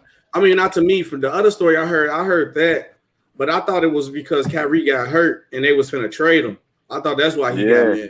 No, that was a myth. Like That was what? that's what I thought it was. No, they was that gonna might trade. explain They was his. gonna do a 3-way trade and get Paul George and Eric Bledsoe to the Cavaliers. But they would have never got Kyrie Irving because when they offered Kyrie, Houston was like, we don't want Kyrie. No, they was gonna send Kyrie. I'm talking about. No, I thought Kyrie was getting traded for Chris Paul. That's when I thought they was when he gonna on send the Kyrie Cavaliers. Irving to Phoenix because Eric Bledsoe was on the Phoenix Suns, so they was gonna take Bledsoe from the Suns and do something in Indiana and get Paul George and Eric Bledsoe to go along with LeBron. And I remember that one, but I heard it was one because what was Chris Paul at the time? Was Chris Paul still with the Clippers at this time when they was on the Cavaliers together? But that was 2017. Because I thought they were trying to trade Kyrie for Chris Paul. No, they was.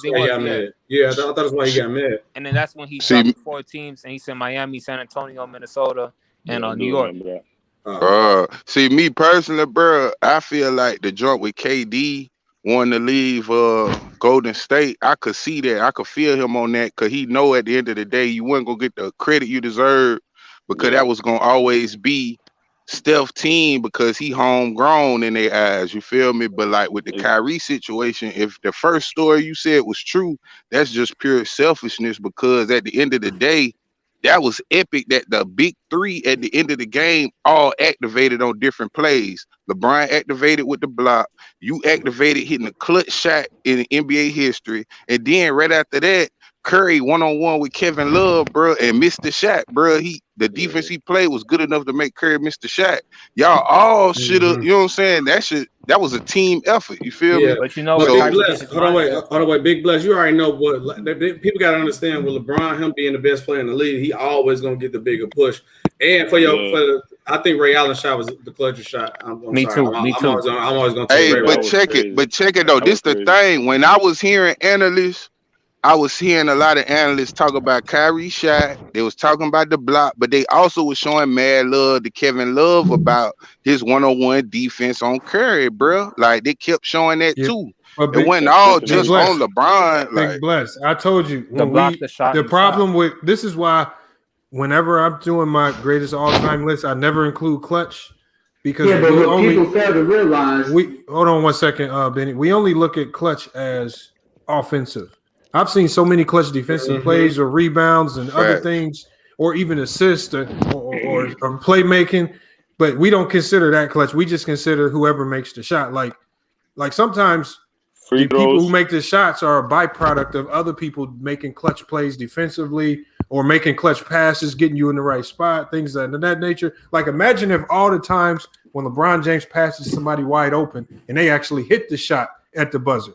They'd be talking, because LeBron James has the star power to change the concept of clutch. If those guys would have made shots, they'd have been talking about that's a clutch pass. They'd have been like, that's a clutch pass. He knocked down that shot. They'd have found a way to praise. They would have manufactured a way to praise LeBron for that. Hey, Lamar, I don't know if you talked about this already, but I had to ask you this. What you think about your boy saying he's the greatest defender of all time? Is he? Well, I mean, I don't. It doesn't bother me that he feels that way. That's how he posted. That's how he posted. Yeah, I don't think he is. I think he could go down. He'll be on that list when it's all said and done. He too overconfident, Lamont. That's really what everybody been People fail saying. to realize. Oh. I mean, that's all we gonna finish. Nah, I heard a big old echo or something. Like, my bad, bro. But I was just saying. Hey, that boy sound like we in high school with the speaker. I gotta kick him out. Hey, Benny. Sound like you making an announcement. Benny Blanco, yeah. You sound like you on intercom talking or something. Lamont, you come to the principal office. Got a pillow by a TV or something. Like, I don't know what's going on. But yeah, like Draymond though, he not the top, but he's gonna go down. Like Lamont said, like he gonna be one of the top defenders. Like what he done did in the NBA, bro, is very priceless, man. That's all I'm gonna say for his team. He gonna finish top 25 all time. Yeah, he priceless on defense for sure. So, but Big Bless, he overconfident. I mean, you got to be a professional, dog. Do you know? You got to be confident. Yeah. Lamont, I'm pretty sure you know the number. Like, how many people actually make it to the NBA? Ain't it like a 0.01% or something? Less than 1%.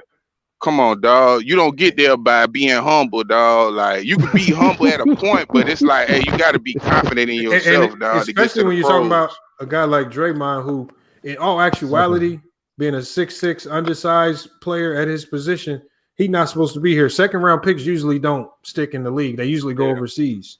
So he found a niche and he's stuck in the league. Look at everybody else in this draft class that got drafted ahead of him. A lot of them guys ain't in the league no more. And so when you look at where Draymond is, Draymond didn't just stick around in the league. He won Defensive Player of the Year. He's been on first team all defense. He got championships. He's been a primary piece to championship teams. Just like Nikola Jokic. So what I'm saying is he done did a lot in the league, a lot more than a lot of the people that hate on him. He's done a lot more than what they've done. That's a fact. Hold on, Lamont. Let me say something again real quick. So going back to that Kyrie situation, the thing that scares me about the Nets and the reason why I don't think they could win the championship is because Kyrie he remind me of Russell Westbrook back in OKC with Durant. I feel like all this stuff going on during the regular season, like how Kyrie seeing James Harden might be able to get this MVP, and then Kevin Durant come back, but the world still know that even though Harden got the MVP, everybody in the world know that the second best player, but the best player on that team is really KD. Kyrie gonna be looking at himself like he chopped liver. He gonna see these other two dudes getting all the attention and stuff, and that's when he gonna start acting like Westbrook. You know, and OKC when they lost to Warriors, Westbrook out here trying to save the day, and they put Iguodala on him, and he stripped the ball from back-to-back possessions. That was like Game 6 when Game 6 Clay took off, and Westbrook got stripped 2 times back-to-back, and it was all Westbrook's fault. That's why I didn't blame KD when he left Golden State. OKC, but I knew he was gonna leave because of Westbrook and how the way he plays and stuff. Though. That's not true. What do you mean it's not true? Westbrook, that's the thing about Westbrook. You live with it. Like he plays, I'm at 100 miles per hour, so it's like it is what it is. But that was the problem. That's why he knew he wasn't gonna win. Yeah, but it's not, dog. KD had no problem with Westbrook. Like KD would play with Westbrook today if that was possible. True the king. Like, who's supposed to take the last shot with 30 seconds? It doesn't matter, but KD was cool with that, so you can't separate. Like, hold on. Like you can't. The thing is, the shot, bro. KD was cool with that. Generally, at the end of games, like when you talk about in-game situations, those are usually called ATOs. That's something that coaches control. If a coach can't control his own ATOs, then maybe that's when you really need to check the coach. Because Russell Westbrook shouldn't even be put. If you don't want him shooting the ball, a coach can design it so he doesn't even touch the ball. If you're designing so Russ even gets the ball, then you shouldn't even be designing the ATOs. Yeah, KD maybe you need to bring an assistant in who's good at ATOs, and that's his strong suit, and he can give you some better coming out of timeout plays. But like when y'all see situations like that, remember coaches in the NBA, game managers, they handle ATOs, they manage egos. Other than that, the assistants are handling the offense. You have an assistant for defense. You have an assistant for timeouts.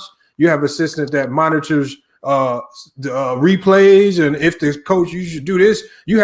Some assistants have the job of making sure if there's a scuffle on the court, you don't allow other guys to run out on the court because if you cross that certain threshold, it's an automatic suspension. Everybody, just like the players, the coaching staff also all have roles too. But do y'all remember the game where KD and Durant first got into the argument when they was playing against Memphis, and KD called for the ball, but Draymond wanted him to go run to the side, and so they could run some play action for Curry to come get the ball. That was in transition. That was not an ATO. That was just off a rebound, and Draymond that was just two players on a different page. Draymond was trying to push it up. KD just wanted to walk it up and get his own shot because we seen how lethal he was when you allow him to do that. And Draymond Green was trying to push it, he turned the ball over, and then they arguing. So again, different situation. I said ATOs. That means after timeout. That wasn't after a timeout. It's much harder for a coach to control that.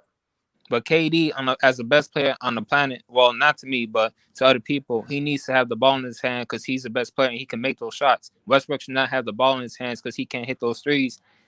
And what to say, like I don't know, but I don't think Westbrook should be holding the ball. Like the same reason I think Brooklyn gonna lose. Okay, then Kyrie's gonna try to play Superman. If Westbrook has the ball in his hands in game, that's a coach issue. That's not a player issue. Billy Donovan, I blame him. So go talk to the coach because Russ can only do what the coach puts out there. Coach puts the designs of play with him and the ball in his hands. You know what to expect. Coach that he don't want the ball, let KD run. Man, come on. Do you think? Hold on. These are ego-driven players. Do you think he draws a play up? Westbrook's going to say, "But they do the play up for I don't want the ball." Get that 3-point shot, and he didn't move, and he let AD shoot the 3. And the play was on LeBron. That was no. The play was for option. Hold on, look. I thought that was an option. That was it was multiple reads right there. The read till LeBron James got taken away. So if you go watch that play again, it was LeBron was actually going to be cutting back to the basket, and they did a good job of taking that away. AD was the last read. He got the ball. He made a tough shot. So, but you can do that because look at who was taking the ball out of bounds too. Who was taking the ball out of bounds? Rondo. So you put your smartest player. You can have a little bit more leeway when you're a coach when you got a Rondo, an elite playmaker on your team who you can trust with that decision. Look, here's all your reads with this much time on the clock. Go make the best read, and he did. Not every team has a Rondo. Yeah. And then you got to shut up AD because he actually made the shot. Not everybody make wide open shots, man, on the regular. So and with the shot clock running down, that was a time bomb he had to shoot. So, I mean, again, there's a lot of things that have to fall in place for last minute plays to work. All I'm saying is I feel like Kyrie gonna be trying to play, especially because since he hit that shot in Cleveland, I feel like he's gonna think he could replicate the same thing in Brooklyn. He could save the day. It's on the coach. It's on the coach to control that. That's the Steve Nash problem. At the end of game situations, Steve Nash needs to identify with that team who's going to be the alpha, who's going to be taking that last shot. That's the coach's job to do that. Yo, Lamont, if the Brooklyn Nets are successful, bet your money James Harden is going to be the guy. Trust me. He's never. If the Brooklyn Nets win the championship, KD will get Finals MVP. I mean, if you think so, if you're coming out. But think about it, James. KD will get Finals MVP. I don't care how you lace it. The NBA this year is not going to allow James Harden to win shit because of the shenanigans he pulled in Houston. Yo, Charles, that's what I think they're going to do. But you know how they're going to be fighting for that MVP. Exactly. Look. But hold up. Do you know how easy it is for this man to grab 10, 11, 12 assists playing with these dudes? And then he going to have better numbers. Generally, man, it sounds good, but this team they're going to live or die on KD. Yes, and then you got to think about this. Like Lamont just said, one, he's been doing all them shenanigans, and then two, they will push more money out if the narrative is LeBron versus KD, and then they have KD pass LeBron as the GOAT taking over the league. Man, that's stuff. Look, and then you got to think about this. You got to think about this too, though. LeBron finna leave in like the next 2-3 years. KD still gonna be here. Who's gonna be the GOAT when LeBron goes? Because if you don't have nobody to take that 2-3 years, you say 2-3. Come on, 2-3 years. LeBron's come on. be here, G. How long do y'all think KD really about to be here? Like y'all got to chill. Like these other guys going. Okay, look, listen. My whole point is this. Right, you know. And when LeBron leaves, they got to crown somebody else the best player of the league. Somebody got to take that crown. You don't want to be in the league. It's gonna be one of them young dudes. It's not gonna be Kevin. Bro, honestly, I think both them niggas gonna leave at the same time. That's the funny part. That's the funny part. Because KD keep getting hurt. Hey, look, Trey had a good point right here.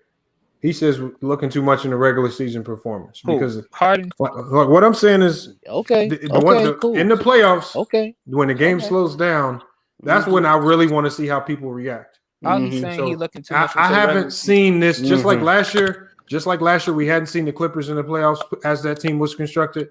We haven't seen this Nets team in the playoffs as constructed.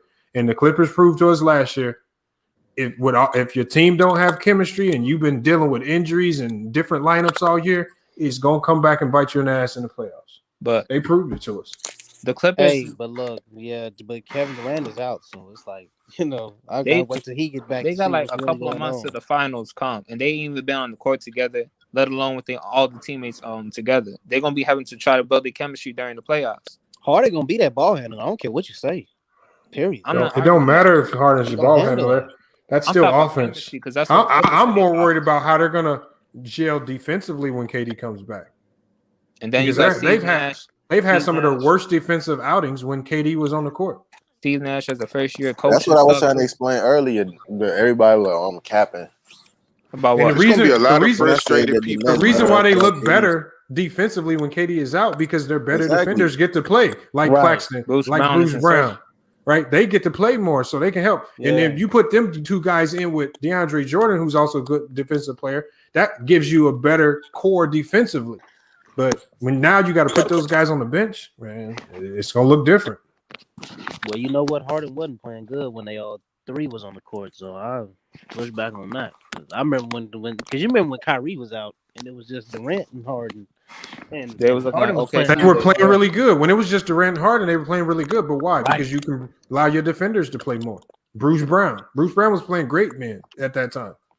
But also, that's 20 more shots for them to split up to 10 more shots to get touch the ball and do what they like to do more.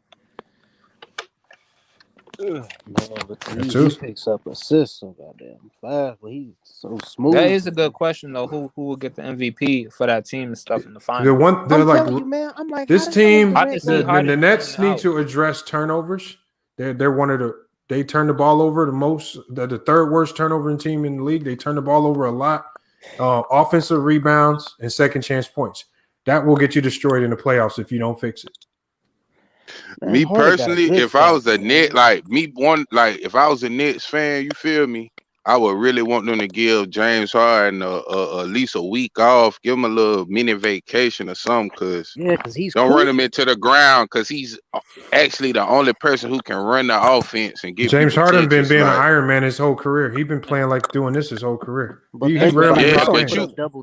know how that go, Lamont. You already know how that go, bro. Yeah.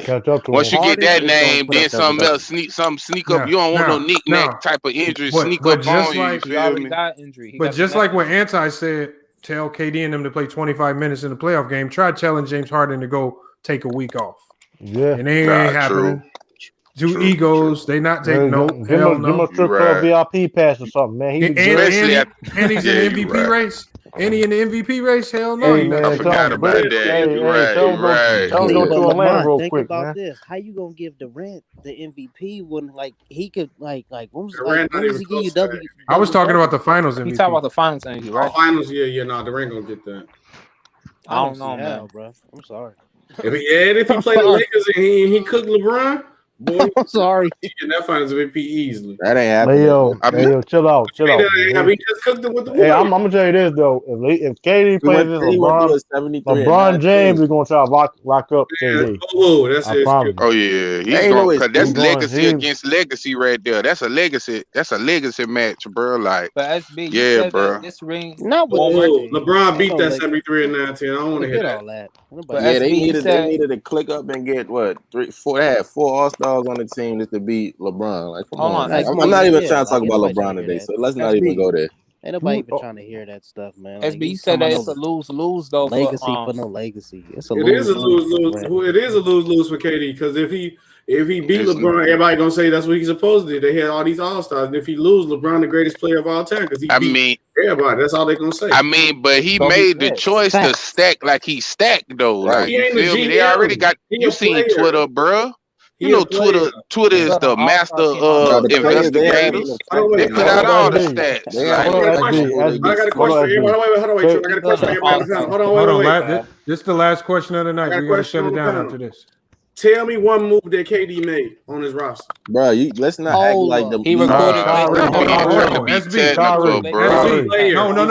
SB, remember? I want y'all to remember back early in the season when some reports came out that said Kevin Durant had spoke with James Harden about coming to play with the Nets, and then he came out and said that was capped. But then, later on in the season, James Harden starts to really force his way out of Houston, and then they say that James Harden says he wants to go to the Nets. I hear you, but Lamont, did KD actually make the phone call and say, "Hey, let me get it"? Don't matter. He probably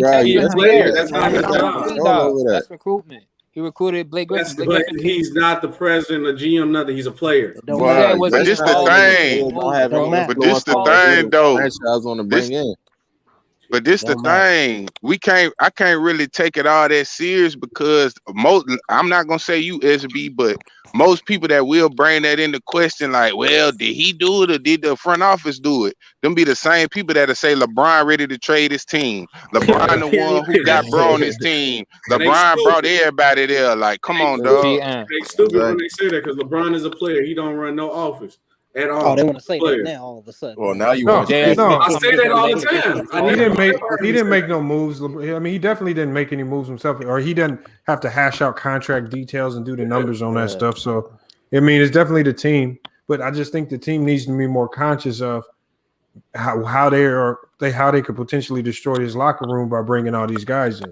They're not even finna be playing half those dudes. They about to be staying on the bench like LaMarcus Aldridge. Man, I believe they on the same page. Because we gotta also remember that some of these dudes is playing for contracts next year. Yep. And so now you got a guy like Bruce Brown who's playing for a contract that. next year, and you bringing in guys that's going to absorb his minutes. He ain't being too happy about that. And the same thing with a lot of players on that team. Even with Spencer Dinwiddie, who's injured now, they bringing in all these guys. He's not trying to come back to a situation like that. He's about to go out and get paid somewhere else. I believe these dudes on the same page, Joe. And then you have to look at the aspect of Blake Griffin and LaMarcus Aldridge. Are they trying to play for contracts next year? Will they be more selfish than they normally would be? We've seen Blake Griffin be selfish in the past, like what he was with Detroit. Is he going to get selfish? Is he going to fall in line and sacrifice his numbers? Hey, Lamont, he needed that, know. Man. I know you heard about that child support check he had to pay. He got to pay $400K in child support, dog. Who you talking about, Blake Griffin? Yup. A month. And then you got to think about like they getting crunk up now. They feeling like, okay, so this the type of touches I'm gonna get right now. Okay, cool. And then you fall in love with how the game going right now till Big Dog come back, and then we gonna see how people adjust. Like, you know what I'm saying? That is true. We gonna see. I don't know who see it how was people earlier, adjust, man. but somebody said that they didn't address their real needs, and that's perimeter defense and It was interior defense. Interior. Well, still dangerous. Well, hold on, who said that? Who said that? Now I'm about to like who said that, man? Nah, we ain't gonna cook them yet. We ain't gonna cook them because we gotta shut it down. Nah, because you out of pocket for that one. That was drone. That was I cap. heard somebody say that. I ain't saying that shit.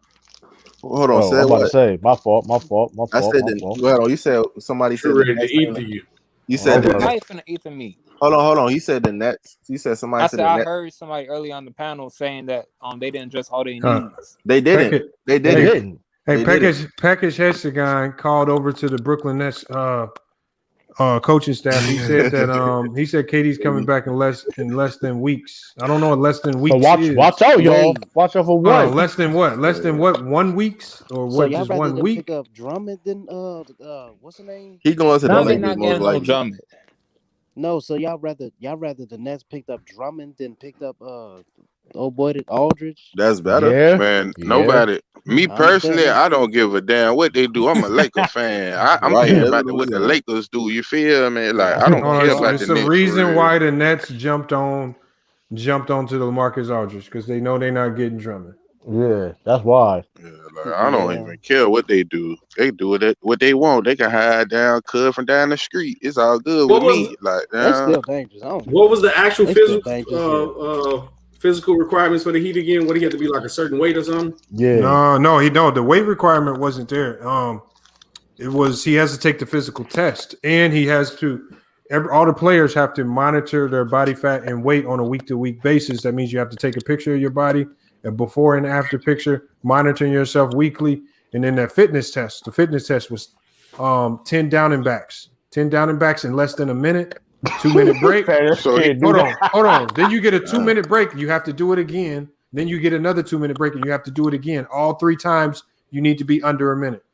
Chronicles do so it's safe to say. So it's safe to say he didn't want to put the work in. Hell no, he didn't want to try that. So basically, nigga just chasing the rain. So basically, he another player that not going to be able to do dirty work because you need players that can do. You need role players to do the dirty work for your team, and he's another one that don't do dirty work. So he just want an easy ring. I don't know. Bro, Shaq and Charles Barkley gonna kill that boy, bro. I ain't gonna lie, they about to kill him, bro. Man, I can't wait. Shaq and Charles Barkley, they gonna kill him. Like, you making big man look bad out here. Hey, y'all, we about to kill Kevin Durant on Undisputed. Hey, we about to shut it down. Hey, we about to shut it down right now. I appreciate everybody coming in. Salute. Great chat, man. Great conversation, man. Bless you, man. Sir, we can pick it back up tomorrow because I feel like we can go on all day talking about this subject. Just really trying to figure out the Nets. Oh man, the Ether King, man. Man, you get cooked all day. Ether King, Ether King. Y'all was getting cooked. Ether King. But make sure. Hey, I seen a lot of new people. I saw a lot of new people in the chat today. So make sure if you're not subscribed, smash the subscribe button, hit the notification bell, smash the like button on the video. We got to start getting these likes back up, man. We should be getting at least 200 to 300 likes per video, if not more, man. So we need to be smashing that like button every time one of these live streams start up. So appreciate all the support for the channel. We're gonna be back tomorrow with another live stream, but until then, man, we out of here. Salute. Salute. Peace. All right, man. Blessing, no blessing, no stress. Hey, Nick. Ain't talking about nothing, right? Watch this. We gon' bring that pressure. Just a little FYI, FYF. 20K sub 6 months. What's next? They been hating at first, now they calling us the best. Hit up YouTube, tell them cut the check. Just a FYI, FYF. 20K sub 6 months. What's next? Woo! Fuck your feelings. We all know who the real is. I be getting to it, ain't wasting no time. Walking straight in, we ain't waiting in line. Fuck your feelings, you don't care about mine. You a YouTube gangster, don't be yelling out slime. Or you talking LB, talking Ticket TV. Ain't nobody watching them, all the viewers be sleep. 5 years in, all your subs is your friends. Ticket TV, watch the cars again. Just a little FYI, FYF. 20K sub 6 months, what's next? They been hating at first, now they calling us the best. Hit up YouTube, tell them cut the check. Just a FYI, FYF. 20K sub 6 months, what's next? Woo! Fuck your feelings. We all know who the real. They all know. Shop don't close. Working 24, trying to make the channel grow. Look at them, pointing fingers, hating on the low. You can't compete with our podcast show. Couldn't make it in the league, so we got on TV. Crying by LeBron like a little baby. You must be crazy, trying to ever play me. Or you super tough until it's time to say cheese. Just a little FYI, FYF. 20K sub 6 months, what's next? They been hating at first, now they calling us the best. Hit up YouTube, tell them cut the check. Just a FYI, FYF. 20K sub 6 months, what's next? Woo! Fuck your feelings. We all know who the real